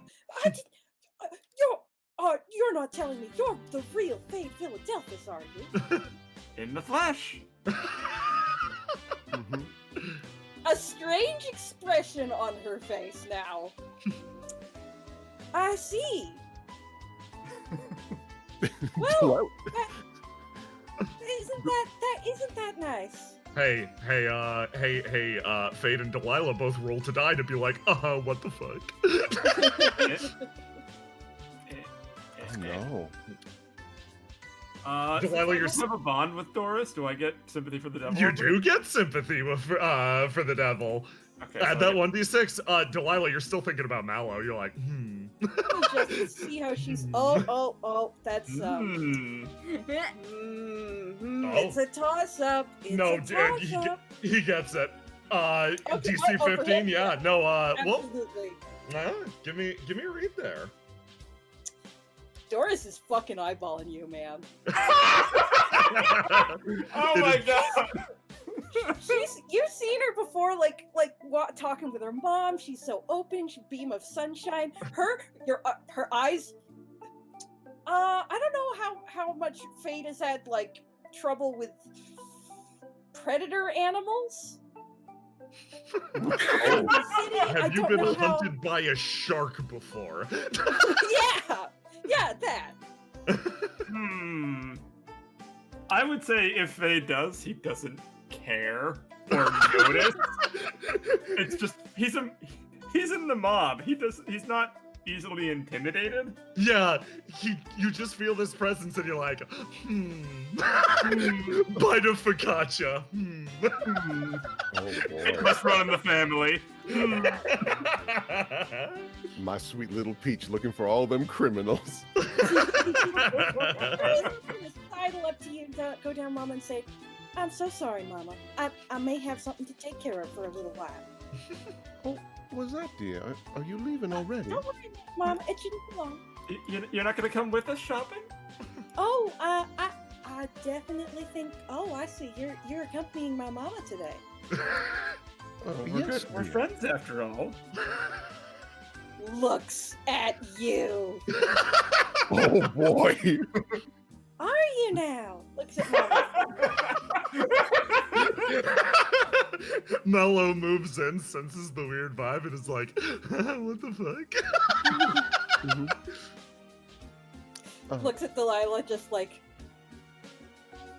Of course, Mom. I'm more than happy to come along with you. Fucking stare at Fade. Yes, dear. It's been so long since we did shopping together, and besides, I need to do a little investigating about you. And she does a little hip check to Doris, who does not react at all because it's facing a brick wall, and she's still staring daggers at me. Doesn't even fucking notice. But then she's like, oh gosh, Mama, you don't need to tease me like that. You'll find out. You'll find out. Oh, I already have one suspect. Thank you so much, Mallow. Yeah, your donut? Mello oblivious hands it over like, what is with this fear aura I sense? Oh, you're gonna love that, Mama. Why don't we just go on ahead now? Thank you so much, Mallow. Yeah, have a good day, everyone. You too. Talk to you again soon. And then It's just Mello. the fucking background, like, what the fuck? Mallow peeks her head around the corner and stares at Tilly and Fade in particular. The eyes crack open for a second. Hey, if you two ever want to catch up, please come by the bakery again, okay? And then spits back and... He's actually gonna take a minute while they're all doing this thing and just go make a quick. He's gonna go talk to Mallow and see if she needs any help with those deliveries to the church. Yeah, they have a discussion, and between Graves and Delilah's offered assistance, a conclusion is reached, and you guys will help out later, though. Cool. Yeah, comes back out, nods, Oh, you're such a gentleman, Graves. looks a little. He came out with sort of a more relaxed look on his face and kind of stiffens at that, but nods. Thank you. Thank you. Yeah, you notice that as Delilah walks and eats the donut, she goes for a little bite, but then a large chunk just disappears. Say the line, Will. Ow. Yeah! Unacceptable. As you walk, Delilah, Doris is fucking glued to your side. She has an arm around you. It's not unusual that she holds onto your arm when you're out, but this is and she still keeps staring at Face. Delilah rolled really bad, so I'm gonna say this is one of the few times she's not in tune with Doris's brain space, and she just wraps her arm around Doris's. Dear, just so you know, he's 35. Just so out of the ballpark. I'm just gonna put a caveat on that right now. Oh, Fade is so much You older than you. blankly- I don't think he's. I don't know, Mom. I've seen older. Well, right. You just eyeballing him a lot, and I just wanted to make sure you were aware there's like an 11-year gap there, Don't you and worry, Mama Mama. don't like that. Oh, Don't you worry, Mama. I got more than enough. I got more of enough experience to take care of him. Does Fade hear this going on? Oh yeah, Fade, you've got attuned senses, and you're like, what the fuck? Fade is not sure what's going on anymore either. He thought one thing, and he does not know. Where are you guys headed next? That is what T was going to ask! So you've got a few destinations. Which one do you want to do? I suppose we could do the clothes shopping first for Fade for his date, unless you Yeah, wanted let's that do to be a that. little Let's later go. on. Let's go date shopping. Let's go buy a date. Uh, Yeah, I feel like Delilah's bad role earlier. I think it makes sense that Red is the highest. She's so focused on Doris, but for the wrong reasons, that she's just kind of tuning out this murderous intent. She's out and about with her daughter. This is great. It's been so long. oh, Doris is super happy to be with you, by the way. Whenever. whenever the murderous intent dies down. Oh, okay. Fade, I'm sorry. I didn't know. I didn't know either. I got those nice tickets from you. We had a lovely time, and she's like, I'm in, spying on you the whole time. Oh my god. Okay, so you She was guys, paying a lot of attention to this thing. let me God. move this over here. I'm so proud of her. Sense crime. Let me move you over to. Oh, that's Haunted District 1. There's Haunted District 2. You Great. guys are gonna come over this way. That's more a colloquial name for this place. Yeah, you come back to the same tailor that you were at before. Hey, real quick. Yeah. What the fuck is this building? Oh, Oh. don't worry about that. Yeah. So I can explain if you want what this big old scary ass building is. I mean, It's you guys would know it. That's the Marigold family mansion. oh, It's in the middle of Old Town because of course it is. I It's these skulls. there's a skull. You're allowed to have a skull on the roof. That's the Marigold family mansion. It's right over there. Listen, before they moved out to Sapphire Hollow, the Marigold family had a lot of like wonderful set up buildings around this place. Rumors are it's haunted. That's why this place is called the Haunted District. You Fair. know how much Mallow loves skulls? Yeah, Listen. totally her motif. Listen, Mallow's family fortune is supposed to be buried somewhere in the city, and a lot of people think that it's theoretically in the Marigold family mansion, which is scary as shit. Tilly has like one hand up over the side of her left, like the left side of her face, like I'm not looking at it. Yeah, Tilly, you had playdates in that place. She used to get chased around by the twins in there. Oh, it was Oh. atrocious. Well, Fade, I know you got a big date coming up. Have you kind of considered what you're gonna do? Oh, does he now? Looks at the Doris, sweats a bit. Yes, just an innocent date, Doris. I see. Why don't you tell us all about it? Well, it hasn't happened yet. There's not much to tell. Eyes narrow. Well, no, where are you planning on going? Because that will determine what kind of outfit you're going to have, right? Something casual for a first date. Probably just for a walk around the seaside. Maybe over in the pier? Oh, that sounds nice. Okay, well, you'll want something that's not too heavy so you don't get too warm, because it's still summer, but you'll also want like a nice light jacket in case you get a little bit chilly if it's the evening and the breeze coming off the water. Oh. I think I have an idea, but I'll run it by you guys. Let's go in. See what they have. Of course. Martha and I went here to get some shoes. Seaside. Shoes. I see. I'm so proud of my fucking kid. Okay. Okay. Who would be in here at this point? You guys come inside the clothing store, and based on the proximity, yeah, there's a group of people here. This is hysterical with Doris in the picture. That's fine. That's a-okay. This is Fade, I'm sorry, my friend. I accept the challenge. my Oh, no. banana wine swilling friend. You come in, and the air around this place is actually pretty different. Oh boy, let's play this theme. Yeah, it's got to be the theme of these people, right? Proximity. It just makes sense. Where are you? Yeah. Y'all come in, and you see a line of people up front. So that's another order of hats for the Stampede Trading Company. Wonderful. Moves back over and hands over what appear to be like those same hat visors, whatever they are. They have to be custom made somewhere. Noctua looks down at them. Thank you very much. Yeehaw. Let's go.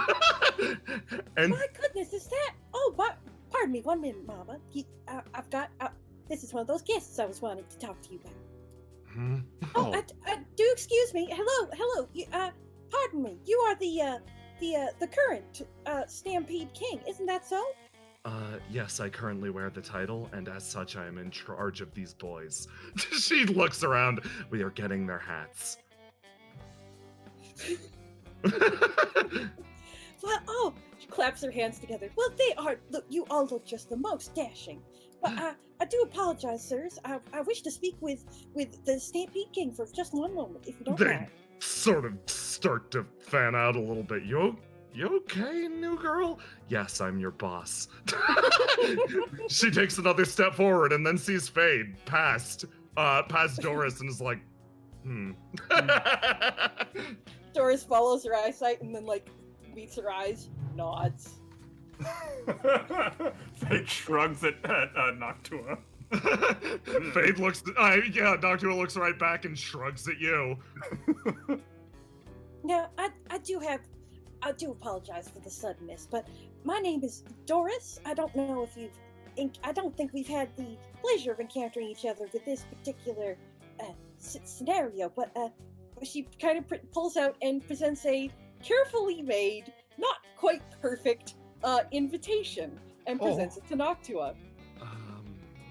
What is this for? I do apologize for this suddenness, but I'm trying to assemble. Well, it's kind of a party. I got a bit of a proposition for some like-minded folks such as yourself. I hope you come and hear me out.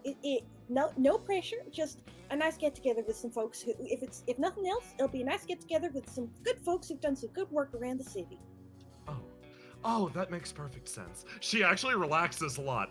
That is why you were traveling with her and him. Two of the most virtuous people in the entire city. Doris's expression halts. Turns to face. I do apologize, but are you referring to the gentleman behind us? Of course, yes. Giant grin, waves my fingers at Doris.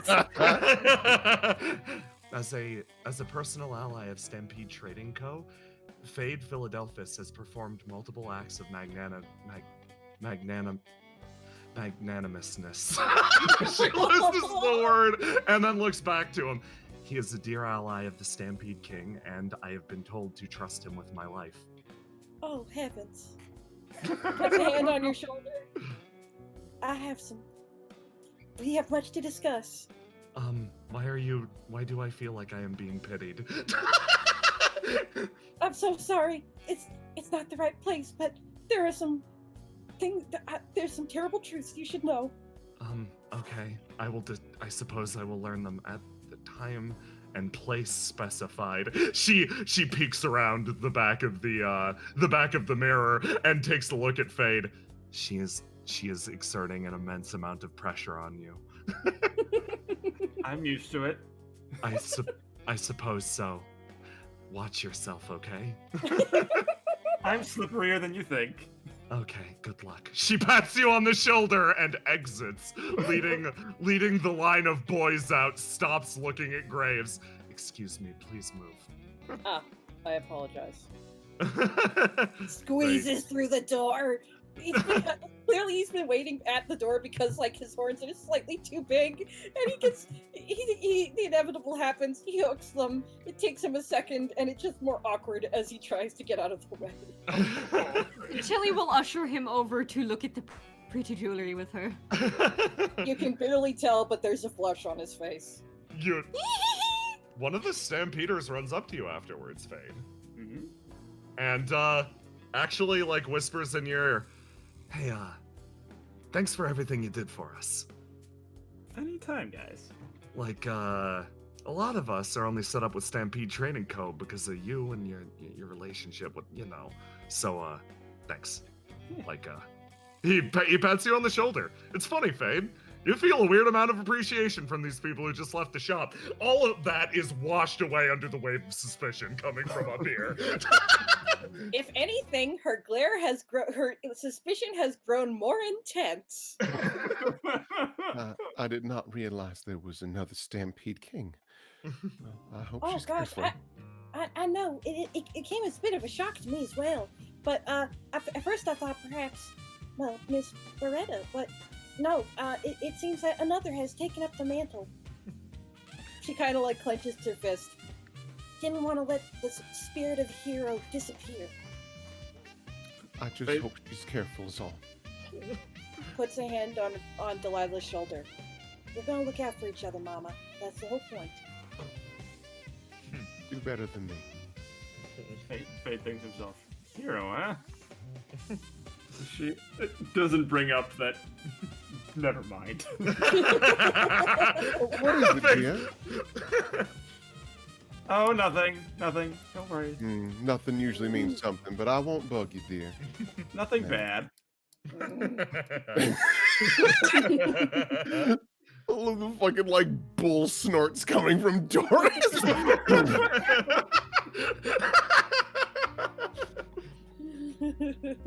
Mama, how well do you know that gentleman? Well, I must admit, I did not know him exceedingly well, except for about a month or so ago, when he gave us the tickets to go to that event the day before Vales.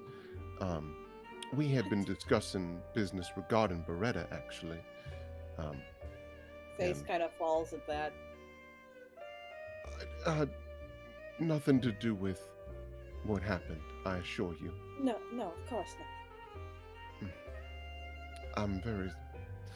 I don't mean to leave you in the dark about that side of my work. It's just... She shakes her head and puts her hands up. No, Mama, I told you, I'm not a part of that world, and I think we both know that that's how it needs to be. She kind of just... She kind of just, like, picks your hands up and holds them in one of your hands up and holds them in both of hers, and it's just...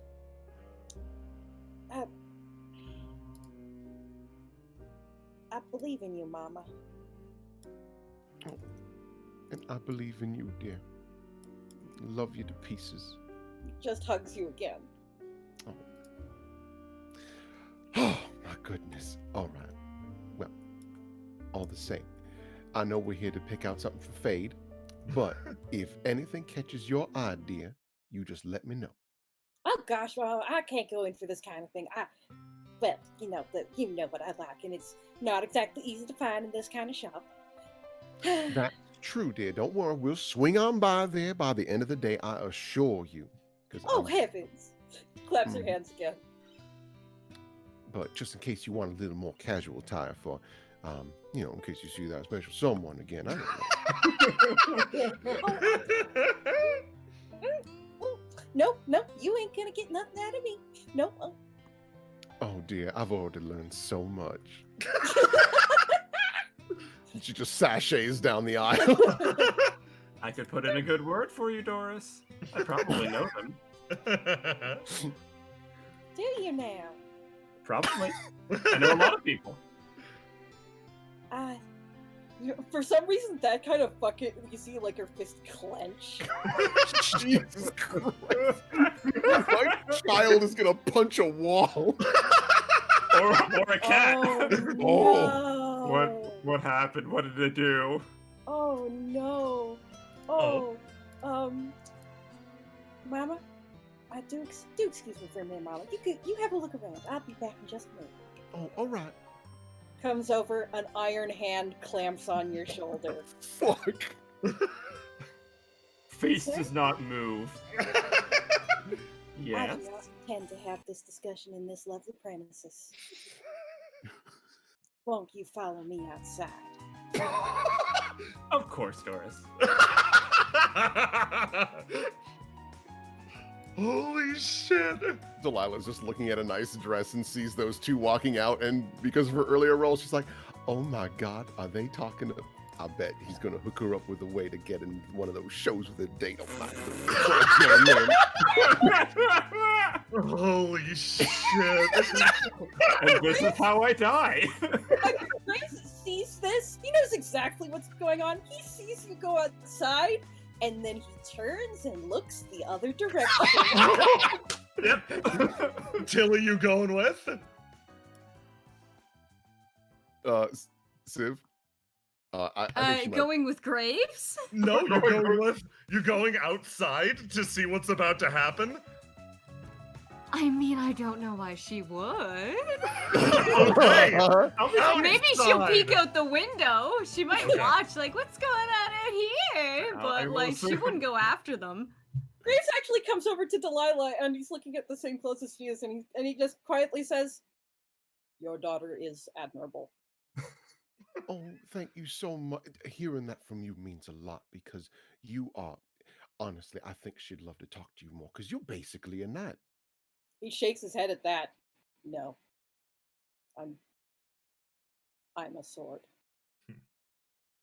You're Oh, more we'll than pick that, up dear. on. We should pick up on that note when we come back in, because that's sad. Outside. Hi, Faye.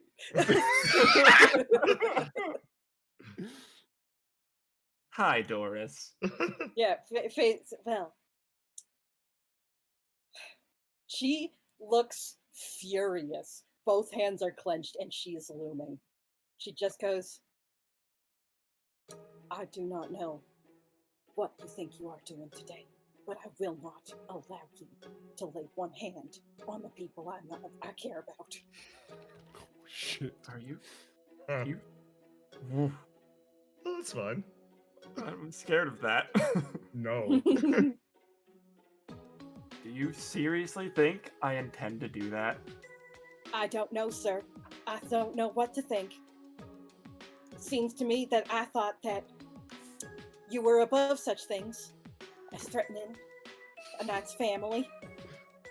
Even if everything else about you is... He's kind of just pacing back and forth. Everything else about you, I've had plenty of run-ins with your punks. Don't get me wrong, sir. I know exactly what kind of person I am dealing with. So do not do me the injustice of lying to my face. I haven't lied. I have no intention of threatening or harming your mother, nor have I ever held that intention. A very strange position, sir, considering our relationship. Our relationship?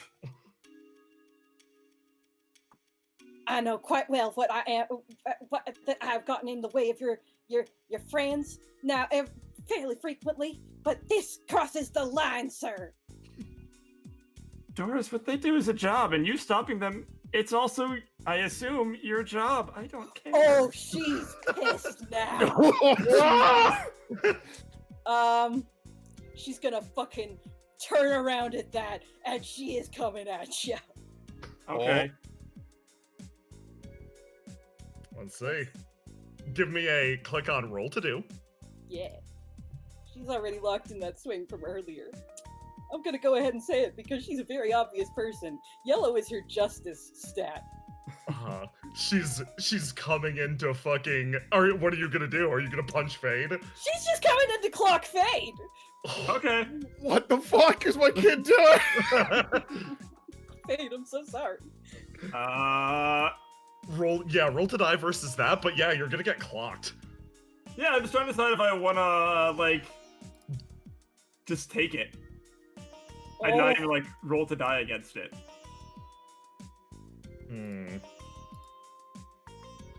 Oh boy. Yeah, I'm just gonna take it. I'll let her do it.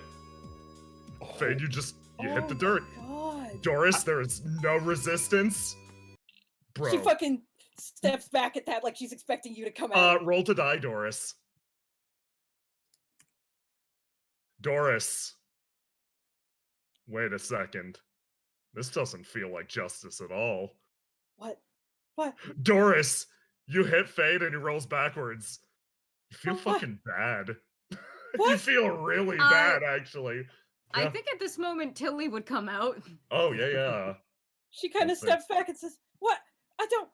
Looking around, what is your play? What are you playing at? I don't understand. Really. There is no game, Doris. I'm here to have an enjoyable day with my friends. Stop, what are you doing? Are you okay? I don't understand. Oh, this poor flat cat. Oh no! She gives him a hanky for his bloody nose. Doris is like one hand to her. She's just staring at her fist like, I don't understand. This. I know. I thought you are Fade Philadelphus, aren't you? I am? You're the same. You're the same one who sends those hooligans to Ref House and cause all sorts of havoc and harass all sorts of people. They do that on their own volition. I try and tie them down a little bit, honestly. Yes, he is Fade Philadelphus, and that's why. How dare you punch him? She steps back at that. She looks horrified. I don't. But you're their boss. You're the reason that they do all these things. They're always saying, fella. They throw your name around like they making me know I'm in trouble for messing with them. That's not the name of my family, even. It's just my last name. Blinks. I don't. Something is very wrong here. Goes walks over away. Oh my god. Well, this escalated. You said it was a job. You said that it was their jobs to do those terrible things. I said it was your job to try and stop them, I thought.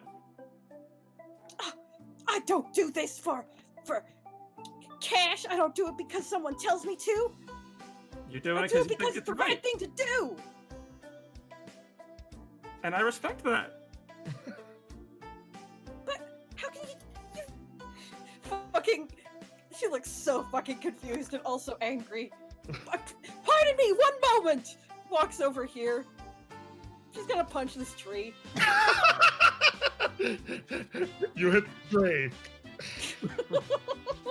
The tree, just the same as Fade, gives no resistance. Oh So no! It feels bad. That didn't feel any better at all! Sir, I don't know what is going on, but I would like you to explain it to me. What do you mean? What do you need me to explain? Yes, I am the head of the Warhol family. The Warhol family.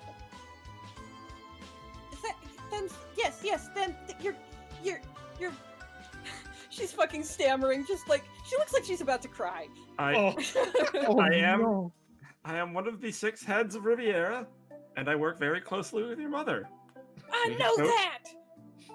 Then you should know that we are both trying to work towards the same thing and fix the city. Looks away, She's very conflicted. Let's see what she's feeling. Oh hell. Oh no, yeah, Why no. She doesn't punch him, but she still looks like she's going. But then how does that equate to you sending your ruffians to mess with normal people just trying to live their lives? You really expect me, one person, to be able to oversee every single hot-headed youth that comes my way? I thought that was your position. Yes. Looks a little uncertain. Doris, I do understand that your mother does not involve you in things. Involve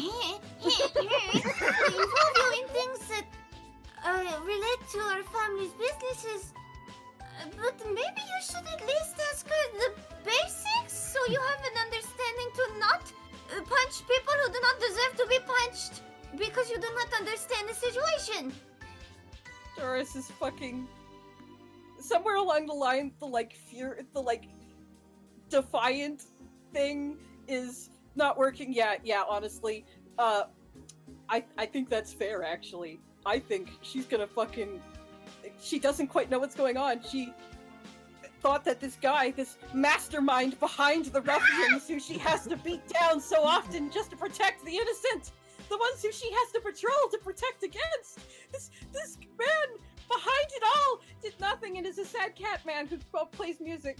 And now Tilly is defending him, and Noctua is like, he's a nice guy, and Doris is gonna wound Yellow. Yeah. Doris.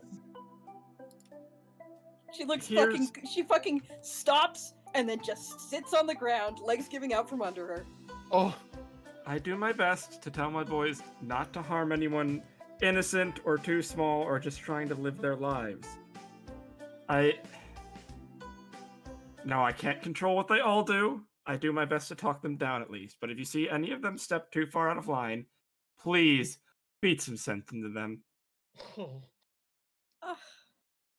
She looks up and she looks at her hand, which is unclenched, and it's just, oh heavens. I don't know what I've done. Hey, Fade. Yeah? How long have you been doing this? Because this is the first time in a long time that someone has gotten on your shit about, what you've been doing. How long has it been since you've been doing this? Because, man, it's a funny thing to say it out loud after a while. You're so used to the entertainment aspect of your job, you know? But, your thing. Let's see. He has been... He probably has been the official head of the Warhol family for, 2 years now? That sounds about right. A 2 to little longer. It's like... But it's he was a joint head, though, with his brother. So probably about 5 years, but he did more of the, I guess you could say, business side than the mob side before. Yeah. And it's only since his brother's death that he has started taking over more of the mob half, too. Yep. So, as you it's a funny thing to try to explain this to a person, and it starts to click with you. Yeah. That is the job of Fade Philadelphus. Ultimately, when there are those rowdy or rough people in the city that, can't quite find somewhere else, Fade tries to find a place for them. It's that simple. But, yeah, can't be everywhere. And no one's perfect. Yeah. You feel that, it's a weird, sobering feeling that runs through you, Fade. It's Fade, I want you to roll to die for me. Very quickly. Boop. Boop, boop, boop, boop. Damn! Okay! Holy. Hey, Fade. Yeah? Fade, this is weirdly affirming to you.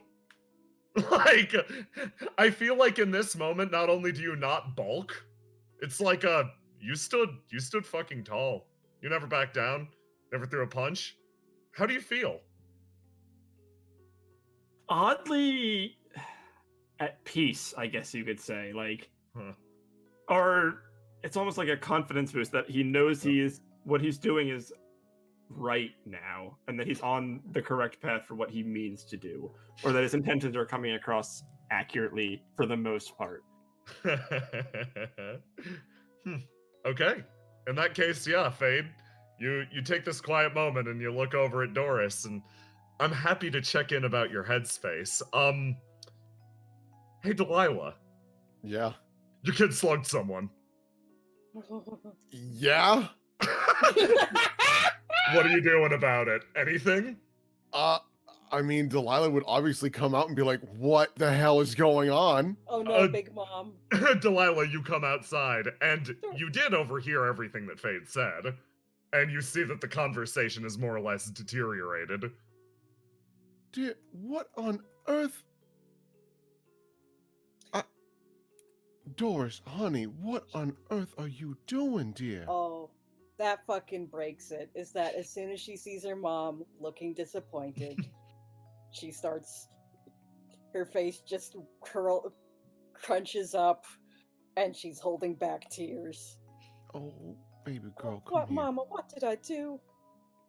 I think what it was, if I had to guess, and I've been there more than once, dear, you just didn't have enough facts, and you dove right on in. It kind of just.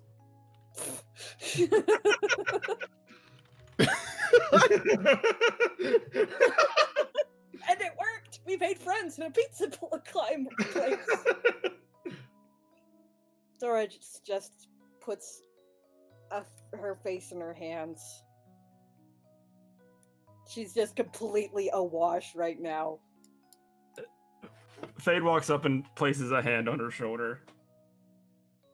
I don't know much, sir, but I don't think I deserve that right now.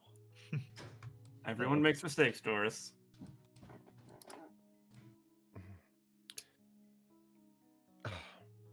Fade, are you all right, dear? My God, I'm amazed you're alive. Fade cracks a smile and chuckles. I'll be fine. I've taken worse. It's part of the business. Hey, Tilly. Yee. You look at Fade's face. It's like Prismane's nose. Oh no! That's the only thing that runs through your head quietly in the background, like. Yeah, like, I think people need to understand how strong Doris is, and she's also wearing metal gauntlets. This bitch can deadlift 400 pounds. It's really hurt, Fade. You got sent. Did she punch me in the face, or just like in the gut or something? Or I think she would have gone for the face after. Okay, Yeah, that's because fair. I gave Faye the handkerchief for his bloody Oh yeah, nose. that's right. It probably caught you in the cheek, probably along the cheekbone. Oh. Delilah puts her hands on her hips. Now, dear, I understand that you want to do the right thing. Believe me, I do too. And we make mistakes. But the right thing to do, the knightly thing to do, is to make it up to him. And Dora's don't just... fucking head hanging just nods. Mm-hmm. Now, Delilah, for once in her life, has to crouch to talk to her daughter. Her kid's just sitting on the street. Now, dear, the best thing that you can do is smile from this, all right? And learn from it. Because if you're just a sad sack all day, well, hell, that's just going to bum everyone else out. She's taken deep breaths. You know Doris. Doris has always been a very passionate person. Even as a little kid, that could be overwhelming. So this has been something that the two of you wrestled with when she was growing up.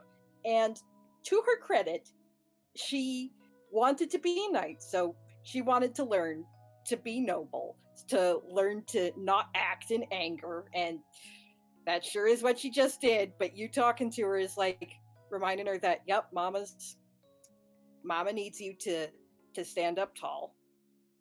Come on. So she gets to her feet, and she turns to Fade, and she takes a deep bow to him. I am so sorry, sir. Apology accepted. On one condition. Well, Of course. 2. 1, I do want you to help keep my boys in line. You can be an extra pair of eyes. And I trust your judgment. And 2, I need your help picking out an outfit. She fucking kneels. Like, literally kneels one knee, goes on one knee in front of you, puts her hand on her chest. I will do whatever it takes to make this right. Good. Very good. Gets to her feet, and she turns to Delilah, and you can tell she's working to put it there, but she's smiling. There's my sunshine. Now, go on, get on in there, figure out what looks good for the boy. Yes, ma'am. I'm gonna run to the restroom and patch up my nose real quick. I'm so sorry, sir. I have some first aid. If you would allow me to assist you, That I would be appreciated. I have some gauze here and some salve. It's just wonderful bruises. I am so sorry, sir. And you can tell, like, when Doris says she's sorry, it carries a lot behind it. Yeah. Hey, can I say what Graves is doing because I want this visual in my head? Please, yes. Graves has taken one of the wizard hats and put it on his head. As the door opens and the little bell tinkles, as he rips it off. He catches on a horn. He will have to buy that. All right. And as they walk in, Delilah just, as Fade walks away, illusion sound in his head. I'm very. Thank you for your patience and understanding, dear. Fade just kind of gives her a smile and winks and goes over to the, I guess this is fabric over here? Yeah. That's, you find the place that Teach got her current, no. Yeah, you find the place that Teach got her current outfit, actually. Oh. So I'm thinking a blazer. Are you sure you wouldn't prefer something more, have you ever tried a cape?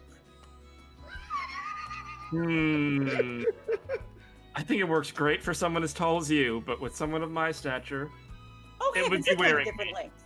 They come in different lengths. A short cape, you'd look practically princely. Maybe over one Yeah, shoulder? but he also has a tail, and the tail kind of serves the same sort of silhouette. Oh, well, they make short capes. They make them down to just about the waist. Just a little past where your shirt comes naturally. Looks at the crop top he's wearing. Meanwhile, Graves is fucking holding the hat, fucking red. Again, it's hard to tell, but it's fucking there. Doris says that. Delilah says that, and he's just like... You know what, Doris? I might need 2 outfits. You can help me with the formal wear. I would be honored, sir. She's kind of looked like she's been trying to figure out where exactly she still figures it seems like she's got a lot of rocks rolling around in her head, crashing into each other, trying to figure out where everything goes. Please, says, like, just Fade is fine. You don't need to call me sir. That would hardly be appropriate, but of course, Fade. I would appreciate if you would be so kind, a longer discussion, perhaps at some point, to perhaps help me understand just what exactly it is that y'all do. I would love to. Do you like tea at all? I find that absolutely delightful. Well, then pick your favorite tea shop and we'll have a nice little chat over tea one time. You're too kind, Fade. I'm just me. Again, she's working to keep the smile there, but she's keeping it. Fade finds like a kind of a pastel pink material and walks up to the lady behind the counter and says, "Can you make me a blazer out of this?" They look down. Yes, actually, that should be easy. I will have to measure you. Just come around. I'm thinking maybe a similar material, but yellow for the pants. Yellow for the pants. Oh, you will be a cornucopia of color. I love to make a statement. And that you will. They move around and like they're very happy. This like you've dropped by here before. This hummingbird person lives over in the 13th ward and absolutely delights in all of these wonderful land cotton styles. Like this is where you get a lot of your stuff, Fade, actually, because like, damn. You remember back in the day when Seaside was the crappier side of town, you'd come to you always dreamed of coming to Old Town, you know? Get one of those nice tailored suits or something like that. Now you're over in Old Town and Seaside's the nicer side of town and you're getting whatever the fuck you want. Times change, I guess. Bijou, what's going on? Bijou.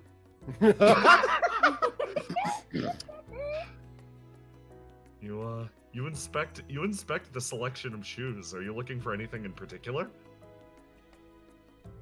You want them little ballerina shoes?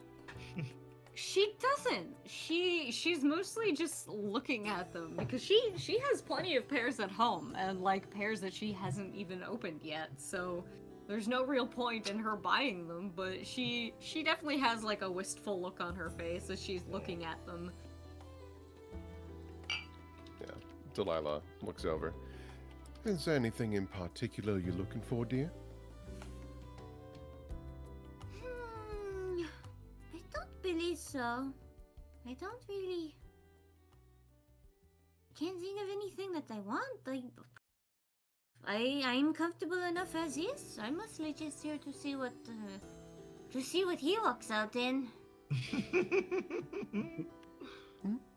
All right. Well, if there is anything that catches your eye today, just let me know, because, I mean, you took quite a tumble, and I want to try and make today nice for you. Thank you. Of course, dear. Nice. Given enough time, Fade is eventually dressed in his suit, and everything is like basically like your measurements are more or less given, and this person's going to have to take some time making it, obviously, because you handed over material. In this case, creating something from this will take a little bit of time, but your pink and yellow suit will be a reality, my friend. Oh my god. It is. Doris You thinks call it's it- awesome. You call it a suit, but it is literally just going to be a blazer and the yellow pants and then those white loafers. He's not going to wear a shirt under that blazer. I love you so much, Fade. All right, quick question for you, Fade. Buttoned or open? Buttoned. Oh, you're a gentleman. Christ. Buttoned to start off with. We'll see how the night goes. Oh. That is going to look just fantastic. I do wish they had taken some of my thoughts about the embroidery, but such is fashion in Indigo, isn't it? The hummingbird pokes their nose out through the door. You'll look really good in it. Please drop by later. As always, your business is most appreciated. Please keep demoing our fashions. People keep asking where to get exactly what you're wearing, and my answer is generally, I don't know. He makes it himself.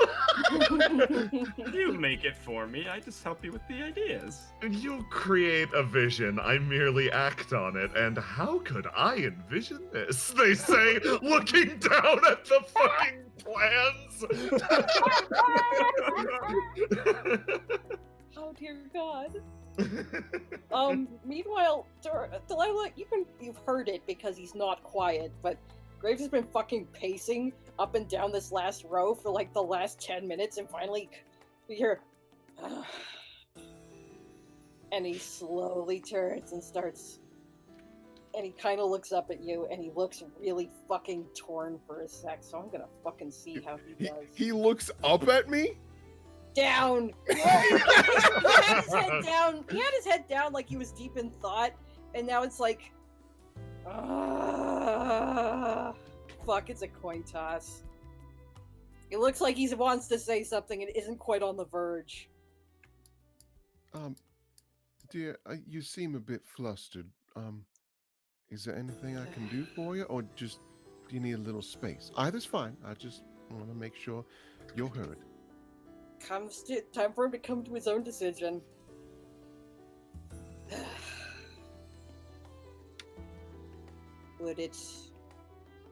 I would like to request your advice.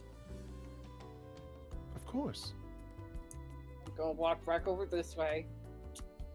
And there's like, along this shelf, one of them is just a rack of silk scarves, silk ties, colorful, like fucking neck cloths and stuff.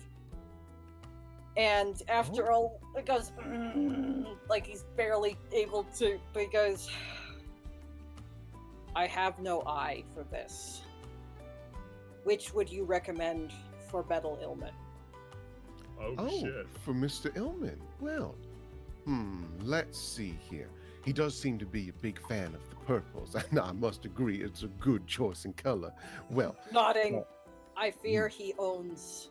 I fear should I bring something of that hue back, he would already possess it. well, then maybe it's time to surprise him. Find a different accent color. I mean, it could just be as simple as something as white.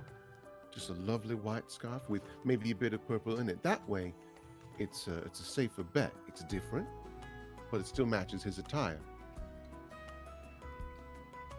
But I think gold would be a lovely accent as well. Actually, that might be your best bet.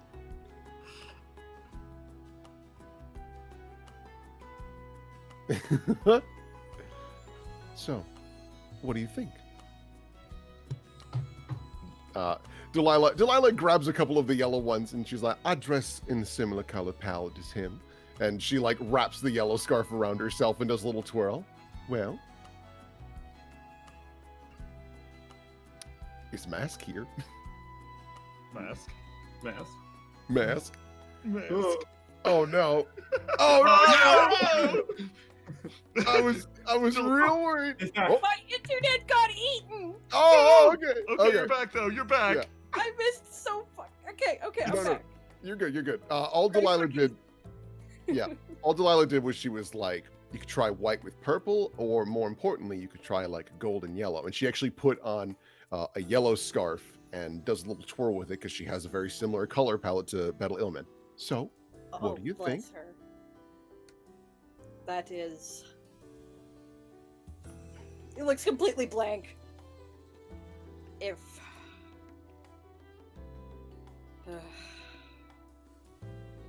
Yes, the.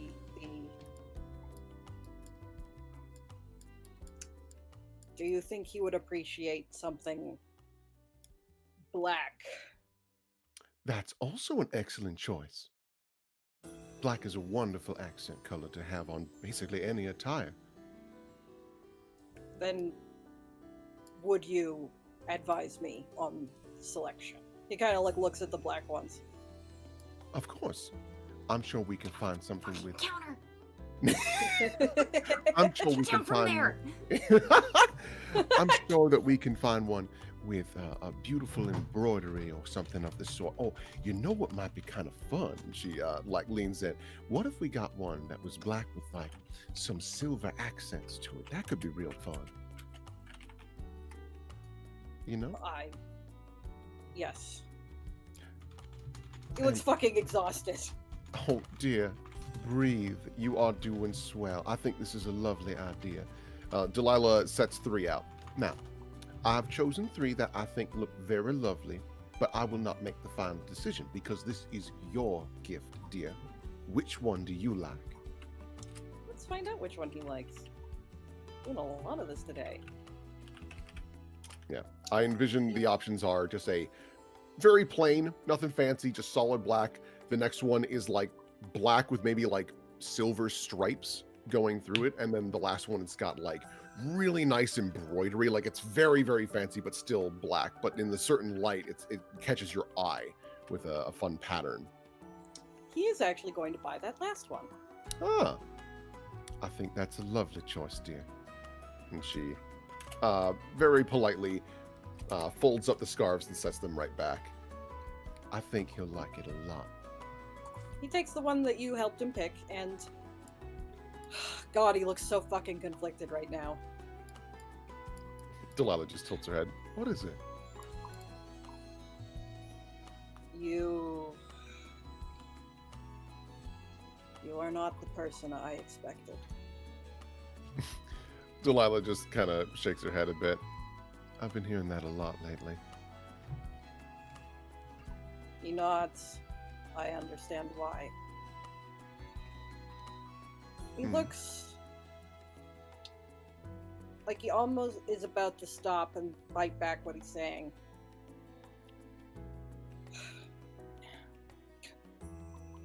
Shakes. Your daughter has a very strong sense of morality, it seems. That she does, and as proven today, maybe it needs a little bit more guidance, and I'm hoping to help her get there. I am starting to see where she may have obtained some of it. That means a lot to hear, dear. That means a lot. Aww.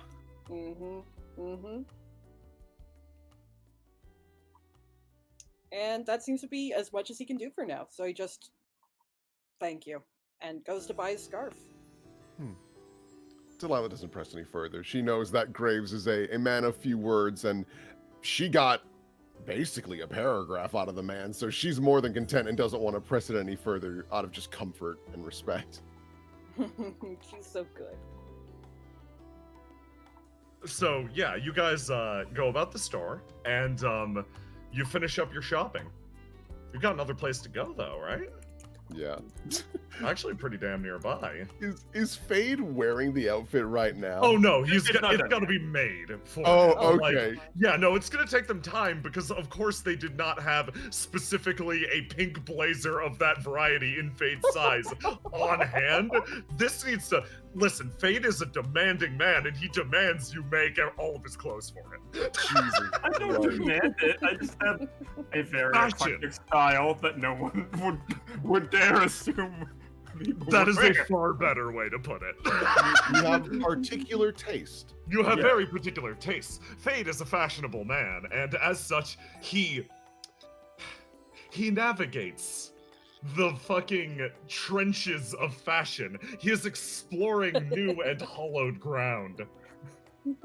So, you cut up through Antiquity Lane.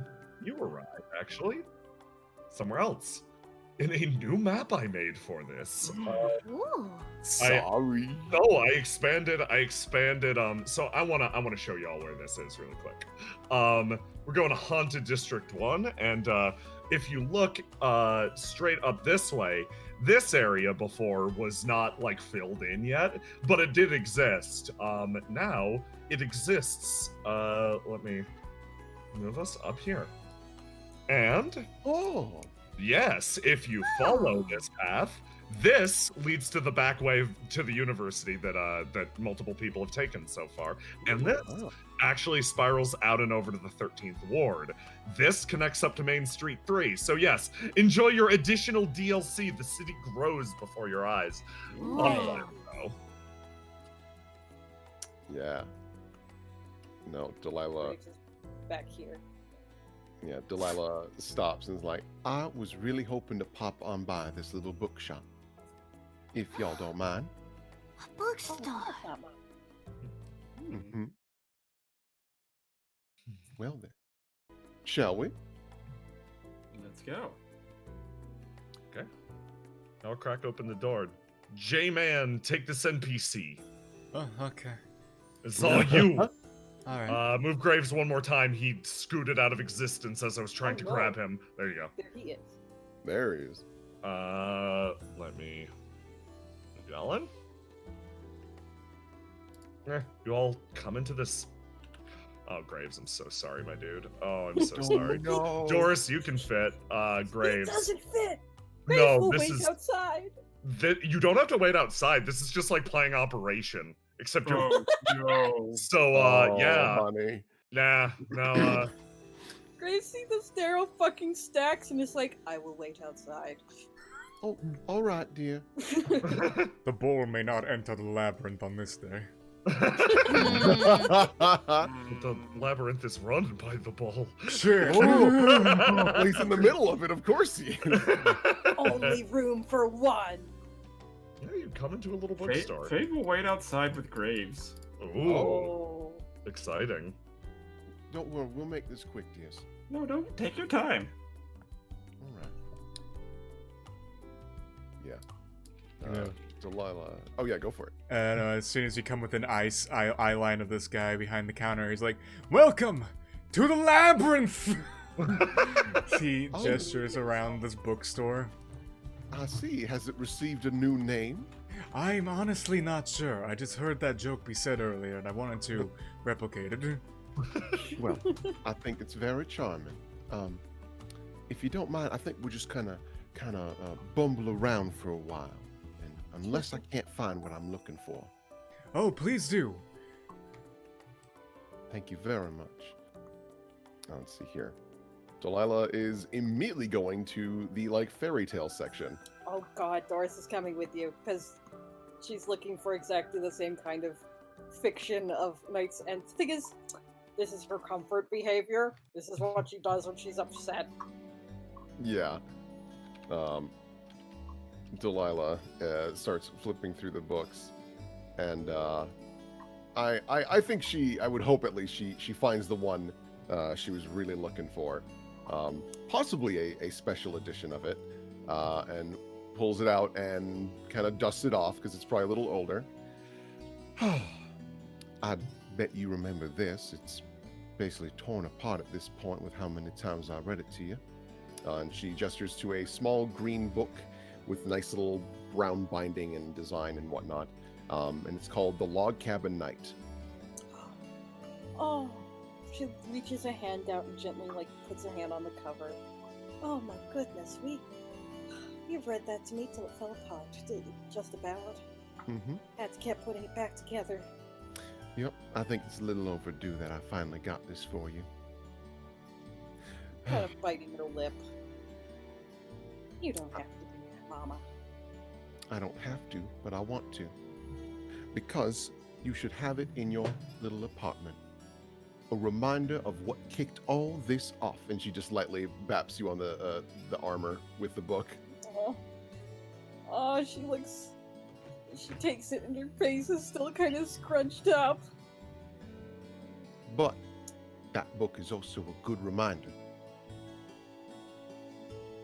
I'm sure you remember how the story goes. A sweet young thing wanting to be a princess the whole darn time. They realize, well, hell, they ain't got noble blood, so how the hell are they supposed to do that? So they keep on doing various tasks around the town to develop a nobility and such, garner attention, as well as being able to join a tournament where if they were to win, they'd get knighthood, which is easy in for nobility. But of course, princess also needs a castle of some sort. So she started working real hard out there, cutting down logs, and just because hell, she ain't gonna be able to afford stone and mortar and all that, so she built herself a nice big log cabin castle. But by the time she had acquired everything she loved, or what she thought she loved, she realized being a princess is boring as hell. Didn't like it at all. So instead, she kept the title of being a knight and gave the castle to the people, because that's what she liked more. So, Doing what's right. People are more important. doing what's right and learning from people around her. I feel like such a child. Sometimes you are. Not about the book. I just mean, I want to. Here I am trying to make nights mean something around here. Because they're important. But I went and did a terrible job of it today. And nights aren't supposed to get personally riled up and act out of anger. And I did exactly that. I let myself be all clouded and punch a perfectly nice man. I still don't quite understand it, but she looks to her mother. I know that if you say he's a good man, then of course you're right, and that should be enough. I think you just need to give the man a chance. Talk to him a bit more. I think you'll learn something from him. And dear, I would not beat yourself up about it so much. I understand precisely where you were coming from. And again, I think it's so silly. She blushes, and it's like, I was so angry at him because of something that, because of some dang hoodlums, and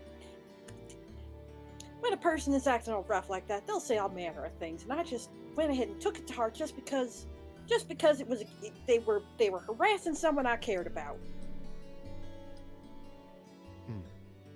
No, I understand that entirely, dear, and I appreciate what you do. This is just a little bump in the road. All right? I mean, listen, your heart's in the right place. This reminds me of the time, Tilly, maybe this would be a little bit of a punishment for you. Oh no, Delilah Mama. walks around the corner. So, Tilly. Mama? Long time ago, when Doris was, oh my gosh, she must have been only like 5 years old or something of the sort, maybe even 4. And I wake up to the sound of splat, splat. Oh no, crack. Mama! And I come out into the kitchen, and there she is throwing egg after egg on the floor. And I go, baby girl, what on earth are you doing? And she looks at me, tears streaming down her face. Mama, where are the dragons? I can't find them. Oh, Doris has her head in her face buried in her hands. She has bright red going all the way up her little fronds and coral cheeks. Mm-hmm. Little rascal made quite the mess. I cannot laugh. I did similar things when I was a child. Oh? I thought that if you put a gemstone like a diamond in the fire pit, it would hatch into a dragon. But Oh, and that was Mother's jewelry. So Doris. Doris actually laughs at that. Well, thank goodness you only stuck with the eggs. At least I wasn't the only one. Gosh. I don't think the timeline is correct, but imagining they had to get Dario to reach in to get it. Oh my god! And he's fire resistant enough to be like, okay, this still hurts. It's just I'm not dying from this. Just like, oh shit! Your Your mom's mother. gonna be home. It's so rare that you got the full Chantilly iris from your mom, but that happened once or twice, and it's like, yeah, the memory, the edges of it are frayed because it is just that moment of dread. Mm-hmm. Did you find what you're looking for, dear? oh yes, I got the woo. Loud sounds in my apartment. Ooh, ghosts. Oh, That damn ghost in my house again. don't Shut worry, up, those baby. are merely the winds that exist between the shelves. That is scary. You guys need to get this place properly ventilated. Yeah, If you need any help- she managed to find the 2 books she was looking for. Hey, Oh. he said What it did you was. Yeah. Oh, yeah, J-Man? flower language and how to care for plants. Oh, are you starting up gardening? No, I already know how to garden. Oh, Yes, a shockingly popular pair of books nowadays, given that apparently everybody needs a hobby. Holy shit! you all right, buddy? Everything good at home? This guy's got a story. This is a PC of a different game. He's laying low. He did something. There was only at least 9 murders. They haven't caught me yet. Doris tackles him over the counter. And you too! Yeah, and Delilah will set her little fairy tale book down. Doris is walking with her arm in yours. It's less protective paranoia this time. Yeah. Yeah. Just Delilah pays for the book and then immediately hands it over to Doris with a big smile. Doris is actually going to look at it, Joyce, and then, you know what? She'll hand it back to Delilah. Why don't you hold on to that, and then maybe sometime I can come by and read it. I would love that very much, dear. That sounds... Excuse me, that sounds really nice. Hugs arm, and just like, thank you for believing in me, Mama. Oh dear, that is not going to change. Don't you worry. I mean, you believe in me after all, so. Oh, Then I think we're gonna be all right. oh, we are going to be more than all right, dear. Now, It's a little sudden, but does that feel like an okay time to unwound Yellow? You know what? I think Yes. All right, Maybe you're I think we feeling a give it little better. You got Just the a little apology from Fade. You're feeling a little better about stuff. Yeah, I think it's Delilah. still wounded, but it can recover now. No. Delilah comes back down the fairy tale aisle. Are you a fan of these as well? So much so, in fact, I should not have come down here. Why not? I will be here all day if you do not take me away right now. Oh, I am I- exactly the same way. Mama sometimes had to drag me out of the library, I swear. Well, I mean, I can't carry both y'all, but the hell, I can't even carry one y'all. I feel like you could carry me if you really tried. You are optimistic, dear. I appreciate it. I imagine I could carry at least one of you if anybody would like a ride. I'll keep that in mind depending on how hot the day gets. But she looks down at Tilly. Is there a book in particular that stands out to you? Well, no, they have pretty much everything I have, and I love them all. I did see the one that you put on the counter. That one is really nice. I like that one a lot. Oh, it's one of my favorites. I think it's safe to say it's my favorite, actually. What about you, Tilly? Do you have a favorite? I like Water Walker and the Wave Knight. Really? Mm-hmm. It's been a long time since I read that one, but if I'm not mistaken, it's a little sad, right? Oh yes, no, it is quite sad actually. Depending on the different endings and the different person telling the story, they change it all the time. Sometimes it ends bittersweet, sometimes everybody dies, but I like how the whole thing is a romance in the end, and I like it. I must admit, I feel a bit... Oh, go for it. Dora's just like, wait, it has an unhappy ending? Oh yes. Because I have to imagine that growing up, Delilah found the one version with the Disney ending. Here's the interesting response that I was going to have. I was not aware there were multiple endings. I know that the one I read you, Doris, was definitely more on the positive side. There was some modifications on the fly, as I read, but... Mama!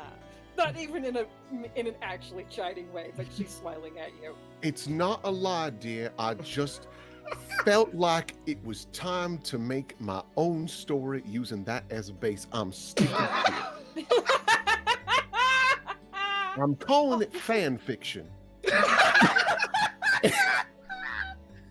Holy shit. But is there a version of it that sticks out to you the most? Well, I believe the one that you're speaking of is probably the one that was made for children, which is, even if you had to omit certain parts, it is definitely more lighthearted. But the version I like, I think I actually read it properly when I was still a teenager. It's did the version you read explain the witch who cast the curse on the main character, or? No, well, like I said, it's been a while. I don't think it did. Okay. So in this one, it is that there's a main character. They are a beautiful stranger in town. People don't seem to like them very much, and they have been cursed so that they cannot reach the surface of water. So one day when they are walking across a lake, people see them and they accuse them of being a witch, but instead of having them killed, like they are wont to do in Falcata, they banish them from the town to live at the lighthouse on the cape. And they live there and they're very lonely, but they can at least run about in the bay on the underwater by themselves and not be, not have like stones thrown at them and stuff. But there's also, the water is unsafe because there is the kingdom of the sea underneath, and the people in the land are at war with them, and there's an entire princess character who lives in the city along the coastline, and she is quite evil, and she wants to wage war with them, and the king who lives in the sea kingdom, Hadal, he's an even worse person. He is ruthless and is always sinking ships. And his best knight, Bentos, has drowned like hundreds and hundreds of different soldiers from the land. And Bentos ends up falling in love with the cursed person who cannot go underwater. So it's very sad. Because also probably not in the version you read is that the cursed person, who, by the way, their name changes with every version of the story, so it's kind of like you can put whatever name you want there. In the true version, the oldest written version, they are actually a reincarnation of Hadal's wife, who was the queen of the sea. It's all very sad. Huh. Doris has been fucking wrapped this entire time. Oh, that's so sad. It is, well, originally it was made as a ballet. And, of course, I have been in that ballet, but I have not been any important characters. No, I had to be, I was one of the, I don't even remember the name of the role. One of the handmaidens for Hadal. And, funny thing about Hadal is that the character was actually supposed to be based after the Queen of Angel's Trumpet, the Queen of Erusia, but it became banned in Euros because, according to her, it was slander. So I didn't get to read it till I was much older. I don't know. I just really like it. Oh, that's more than reasonable. It kind of surprises me at all. And I'm not judging. It's just, it is a sadder story, and I don't know. I just wouldn't have picked that for you. I don't mean anything by this, but I do think I prefer Mama's version. Oh, absolutely. I think they're all beautiful in their own way. Out of curiosity, would Delilah have ever seen Tilly perform?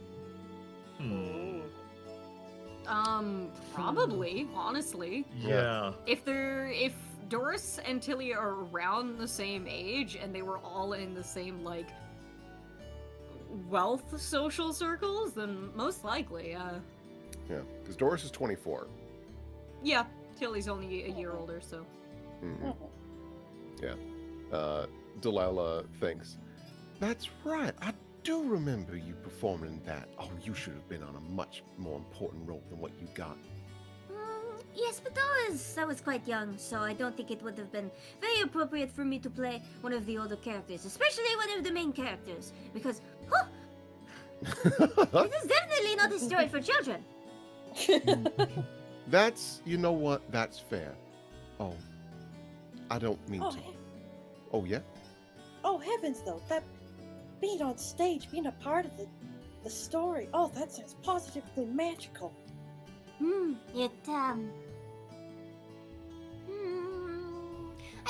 I don't think that being in that performance was my favorite performance I've done, but I think it because it's my favorite story. It's got a very important part in place in my heart. I understand completely. Well, I really hope that they... Oh, go for it. Oh, sorry. I would love to see you. I would love to see you perform on stage one day. That sounds absolutely enchanting. Honestly, So would I. I don't know when or if it'll happen, but I would love to see you be a part of that play again. In a role that's a question I'd love to know. If you got to perform in that, what role would you want? Any one of them. Oh, maybe I would be that evil princess because she has some very interesting dance moves because she's such an emotive character. But my favorite character is actually I never remember the name because the name of this character also changes too with the main character, but it is an old grandmother hermit who lives in the lighthouse with them, and in some versions that's actually the same witch who cursed them. So it's all over the place. But they have a really good line that I like a lot. It's it's something like, how am I forgetting it at this moment? I'm sure I could find it on the shelf here. If you're not willing to love something from afar, then you don't deserve to love it in the first place. It's something along the lines of that. It's got different translations too from Eurusian and all that, but... Yeah. Doris absolutely fucking invested. If you can't love it from afar, you shouldn't be able to hold it. Something like that. Yeah. I don't remember precisely, but I remember that one. Well, I really hope we can see you on stage again sometime soon, dear. That will be the plan, someday. Someday, let's make it soon day. That's bad, but soon. Doris giggles. You tried. It was a very good attempt, Mama. Well, I would love to hear more, because Tilly, I did not realize how well versed in fairy tales you were. Actually, did you want me to get you a copy? Well, no, I have multiple copies of everything. I don't. It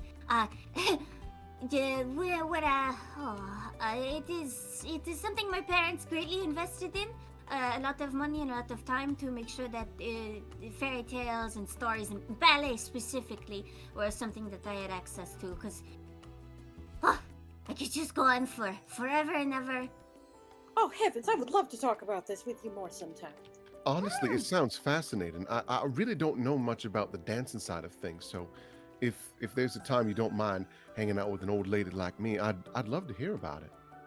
Of course. I could also possibly explain the whole thing with the masks to you, because when they started introducing the masks to the ballet, I would love to hear that. We should all have cake sometime. I like Thinks that. about the eclair she had earlier. Delilah comes back out. Hello, boys. What you been doing out here? You come outside, and to cut a little bit earlier, Fade, what have you been up to?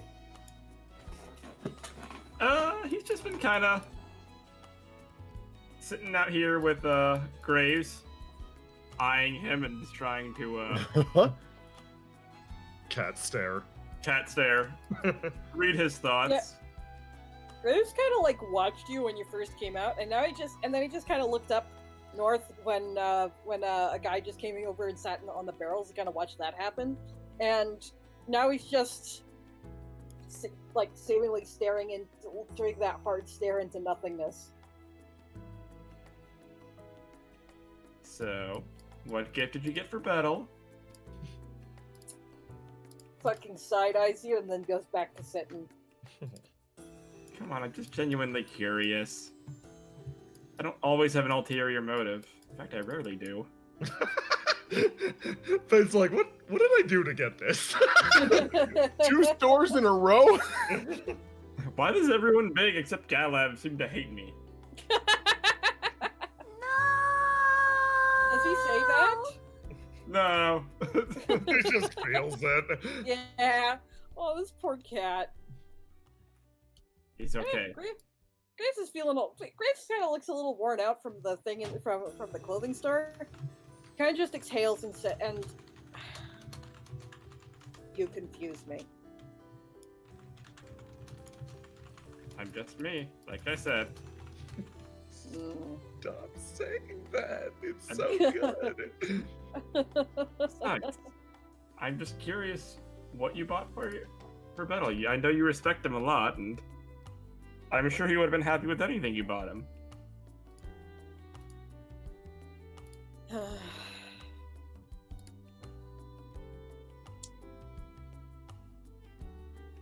What is your aim here? To get to know more about you.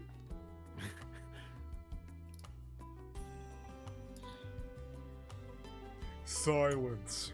Hey, Graves. Sorry, Yeah. hey, Fade. Yeah? Sympathy for the devil. Oh yeah. Boop. Meh. Oh, no, this would be, lock something in, roll to do. Oh. I feel so bad for this cat. It keeps getting bullied. No. Bad. And then roll to do, and then I get my 1d6 on here as well. You get your 1d6 on this. Okay, nothing. Okay. Ooh. Middling! So, with the 10. In this case, 10 is still double digits with that sympathy for the devil. I think over the course of the day's events, Graves in particular, yeah, open up a bit. Yeah. Graves is tired, he seems confused, and he seems kind of pissed at you, but that's not new. You're just starting to realize that he's kind of pissed at whenever he looks at you. That stoic look, something in his jaw hardens, and you're just realizing that that's how he's always been seen every time he looks over at you. Now it's more like frustration is affecting him more, like he's tired, but and some of the animosity is kind of being, there's confusion in there too. Mm-hmm. All right. I'll stop prying.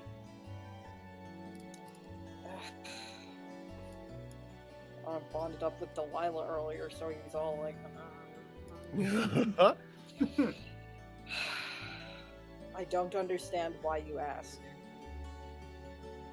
You Why? say you wish to get to know me better. Why? Well, A, we're part of a team now. And B, I like getting to know people. I like making friends. He kind of like raises an eyebrow, like, really? Yes? Question mark? Yeah, Graves, that's not incongruous with everything that Fade's done up to this point. Uh-huh. It's, yeah, no, you've been watching, like, I gotta say, you've been watching this dude pretty closely for, like, the past few days. Mm-hmm. Shit matches. Sighs. I got a small gift.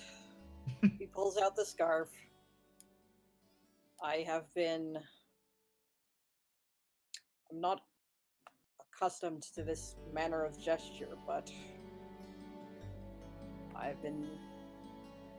Things have been. I am trying to see things. I'm seeing things I didn't expect. Fade looks at the scarf and where Graves would expect him to give like a teasing, joking smile, he actually just gives him like a really genuine, warm smile. Says, "Oh, that's really sweet of you, actually. I'm sure he'll love it, and I mean it." You confuse me very badly.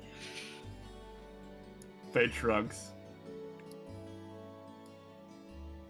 How are you? Yeah, it's a big day for Graves. Graves' big try. Mm-hmm. How... It literally wants to say, how are you like this? But, You can say that if you want. yeah, he kind of just says, how are you like this? You mean chatting with people or open, I guess? How are you like this with the work that you do?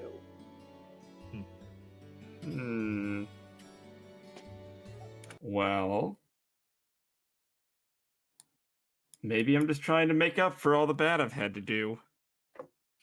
We both know that this is not the best line of work or the most glamorous or, well, frankly, the most positive, but I don't know. If I can make people happy without having to extort anyone or use money or violence to...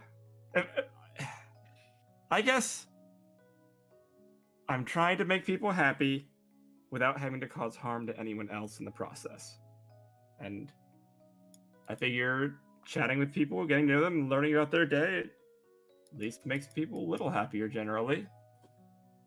He's looking at you. He's not angry, but he's looking at you intense. Do you think that makes up for it? I don't know if anything can really make up for it. But, doesn't mean it's not worth trying. Hey, Fade. I mean, not Fade. Hey, hey, Graves. God, I'm still doing it. Graves, roll the die. Yeah, here we fucking go. Oh my god. What does that mean for your character? You tell me. Fade. Oh. Graves puts a hand to his brow. There are you and Miss Deltano. You don't behave. You behave as though you don't seem equipped for the work that you do.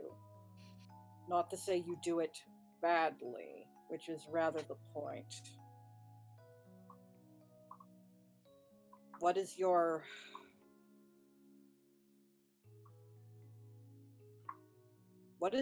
reasoning? How do you stand where you stand? I don't really have much of a choice. I was born with nothing. Kind of came from close to nothing. Not smart. Couldn't make it into university. I mean, I guess I'm a pretty talented musician, but even then, you kind of need influence and to know people to get to any point. I didn't really start getting big until I, made a name for myself in Riviera. Then you know what it is like. Of course I do. He's kind of sitting with his hands and is partially intertwined. You know what it is to have nothing. You know what it is to be below those to be without when others have. Mm-hmm. Do you truly feel you have no choice but to be where you are now? Now, I can at least say I think where I'm at now, it's the best way I can do to help other people who think they have nothing. Show them what they do have and show them what they can have. And I don't just mean wealth, power, etc., etc. This is the best place for me right now to help the people who feel like they have nowhere else to go. You must realize you stand where you are on others' shoulders. Yeah, and I do my best to at least help ease that burden as much as I can. I know what we're not good people in most people's eyes, Graves. What we're doing is exploitative, bad, and generally unhealthy, but I think for the most part, people like Delilah and myself, and hopefully Bettel, I can't say I know him as well as you do, but you, I know, we're trying to do this for the right reasons, and step on as few people along the way as we can.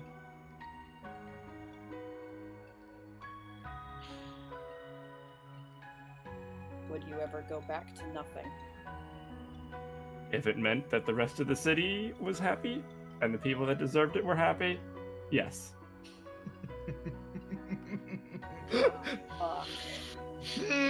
Fade!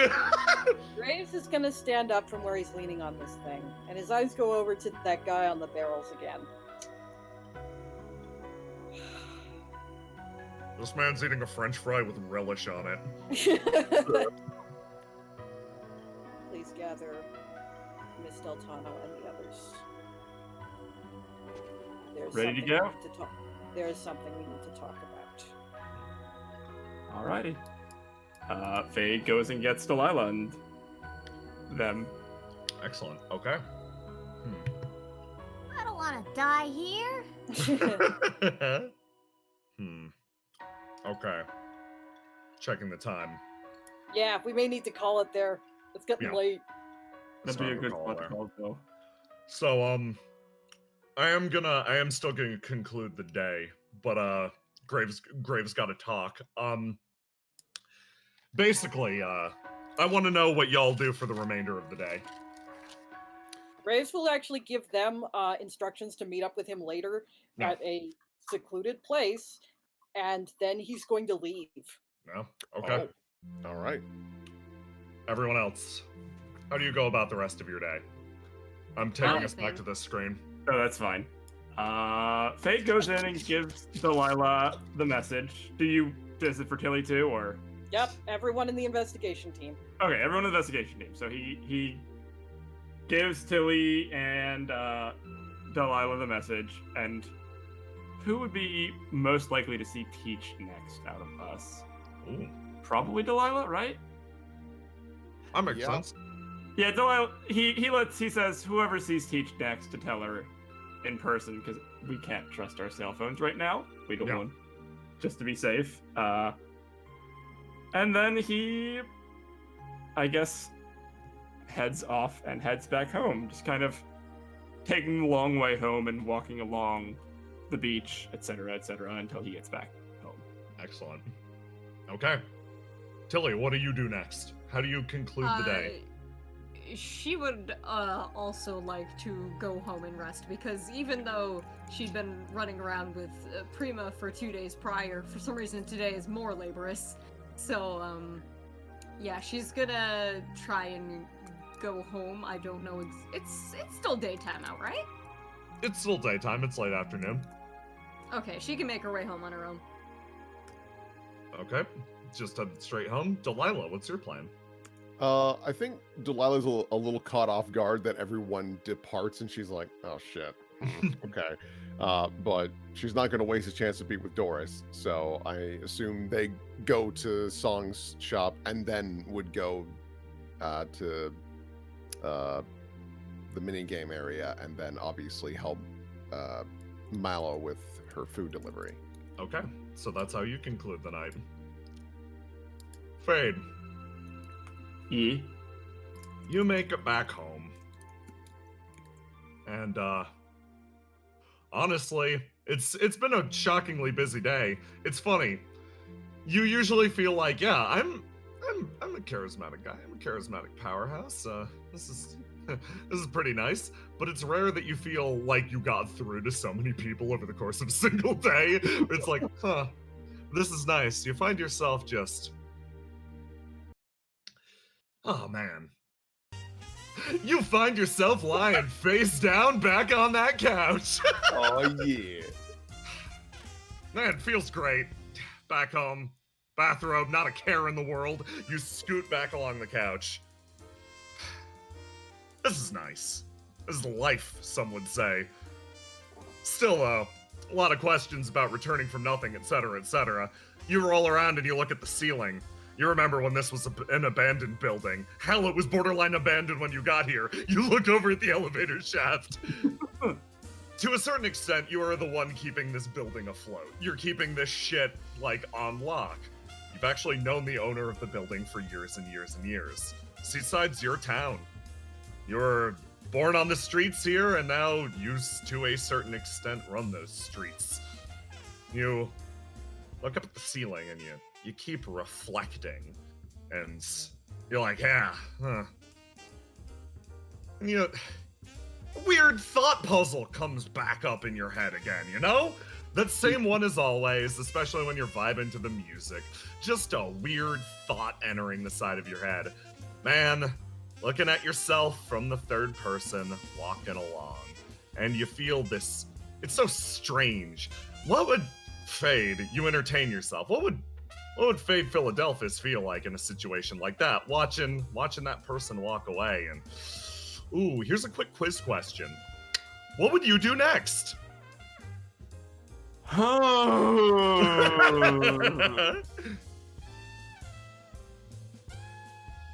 In this scenario, oh, this is a spicy choice. Yeah.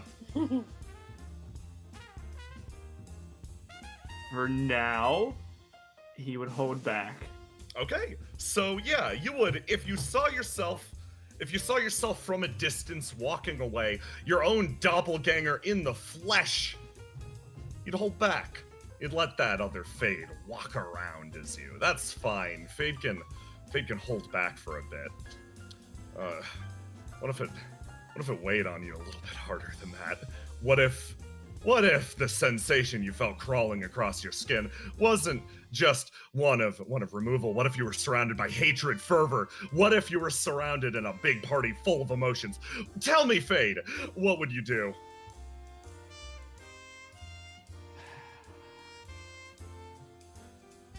In that situation, he would kill Fade, but not for the reason you think. Oh, why is that? Could you enlighten me for a moment? Just give me a vague emotional sense. Why in this moment where Fade was surrounded on all sides by so much hatred, and he was this lone bastion arguing for a person who honestly deserved a second chance, why in that moment is Fade the one who deserves to be punished? It would be out of mercy. It's a mercy killing. Fade, you turn that idea over and over and over in your head, and you're like, yeah, in that moment, that's the only choice you'd take. Fade couldn't exist in a moment like that. That's right. Fade is an important thing for this city. Fade is the thin line that stands between people and those rough streets you grew up on.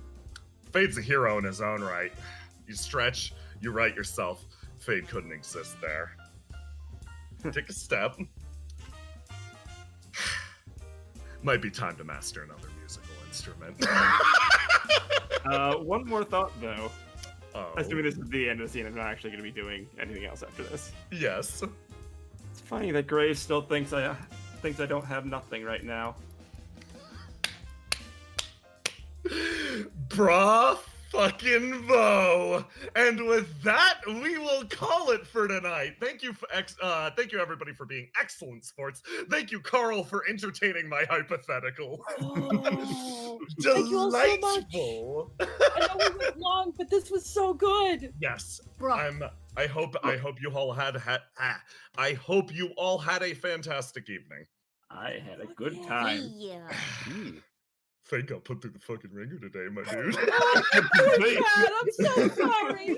I pat the cat. I got to lounge in my conversation pit in my bathrobe. I am happy. I'm so sorry. I hit a point where I like fucked myself up with the bijou and tears stuff, and after that point I'm like, hey, yeah, for the remainder of the episode. I'm out of it. Yeah, I'm just like I'm good. You guys do you. Oh my god. Jesus. So those little bits, especially where I'm prodding Fade, I like to give credit where credit is due. I am flat out just channeling Christian and his own gleeful energy causing hell. I can feel the Christian energy in that. Christian, this one's for you, bud. Oh, legendary. Okay, let's take a look at fan art though. I am not sipping egg. It's not egg tea. I sipped egg.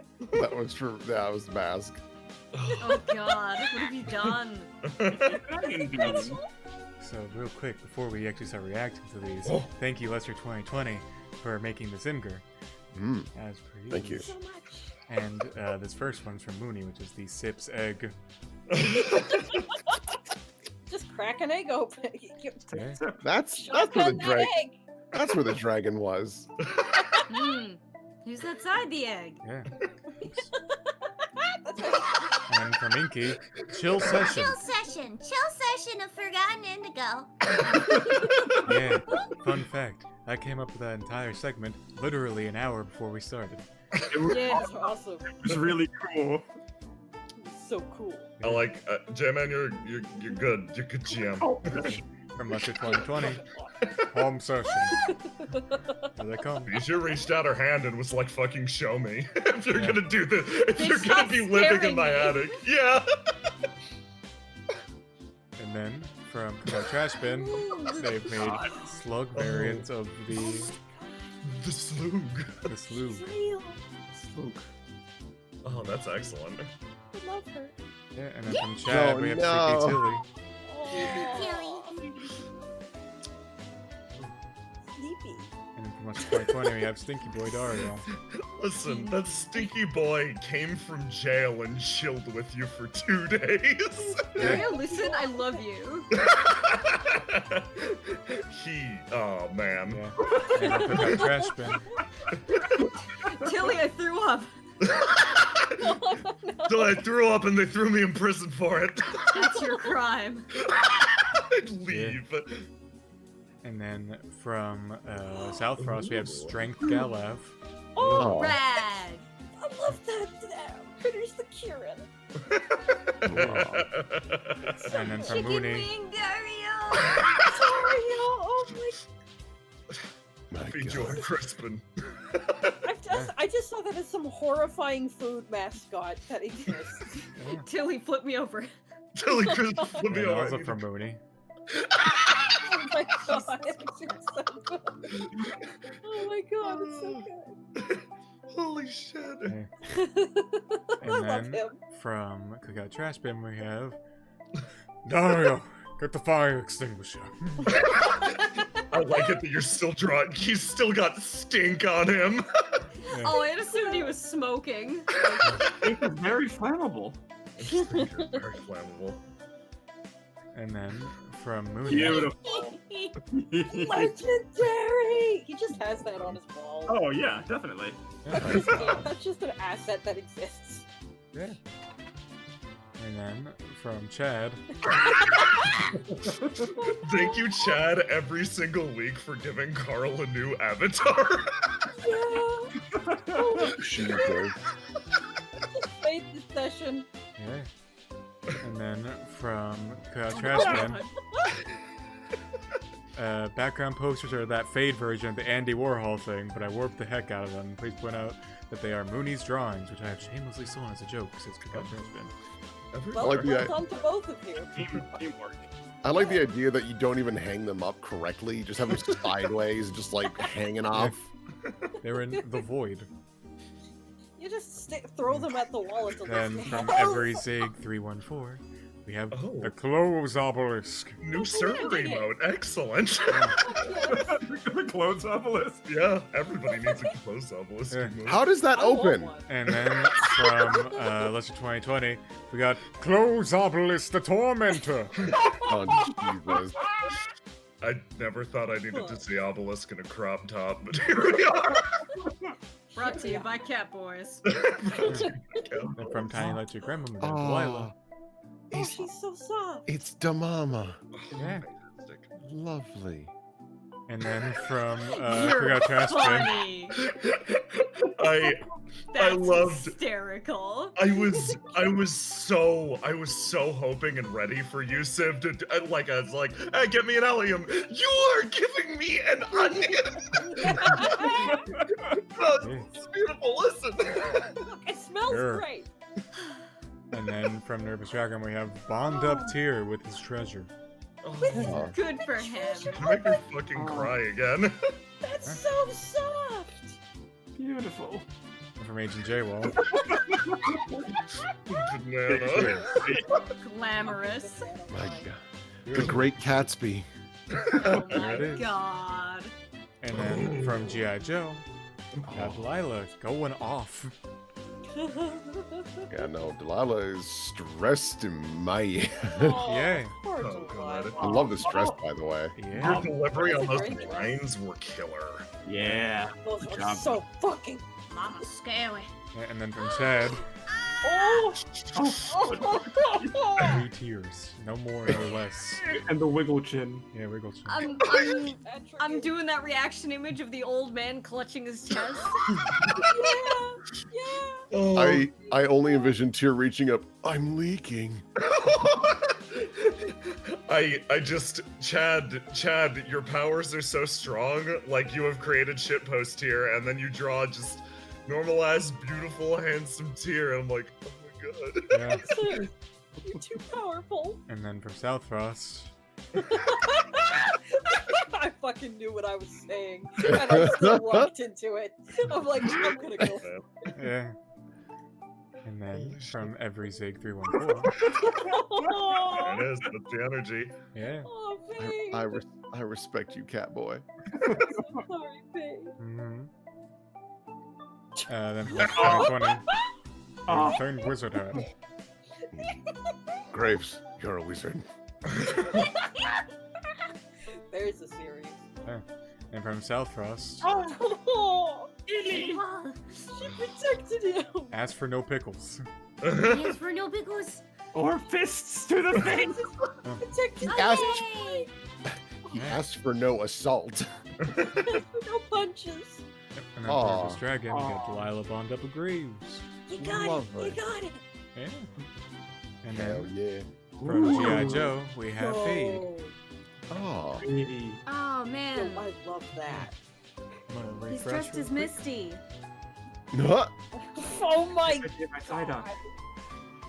Scroll. He prefers his colors to become a Misty cosplayer. Oh, we got one more. Children. That's a 2020. Some minor changes soon later. What do you do Never next? Kill Genjiro. Kill Genjiro. Hold back. Soon, maybe. I would Look, never guys- kill Genjiro. You should. Probably deserves them.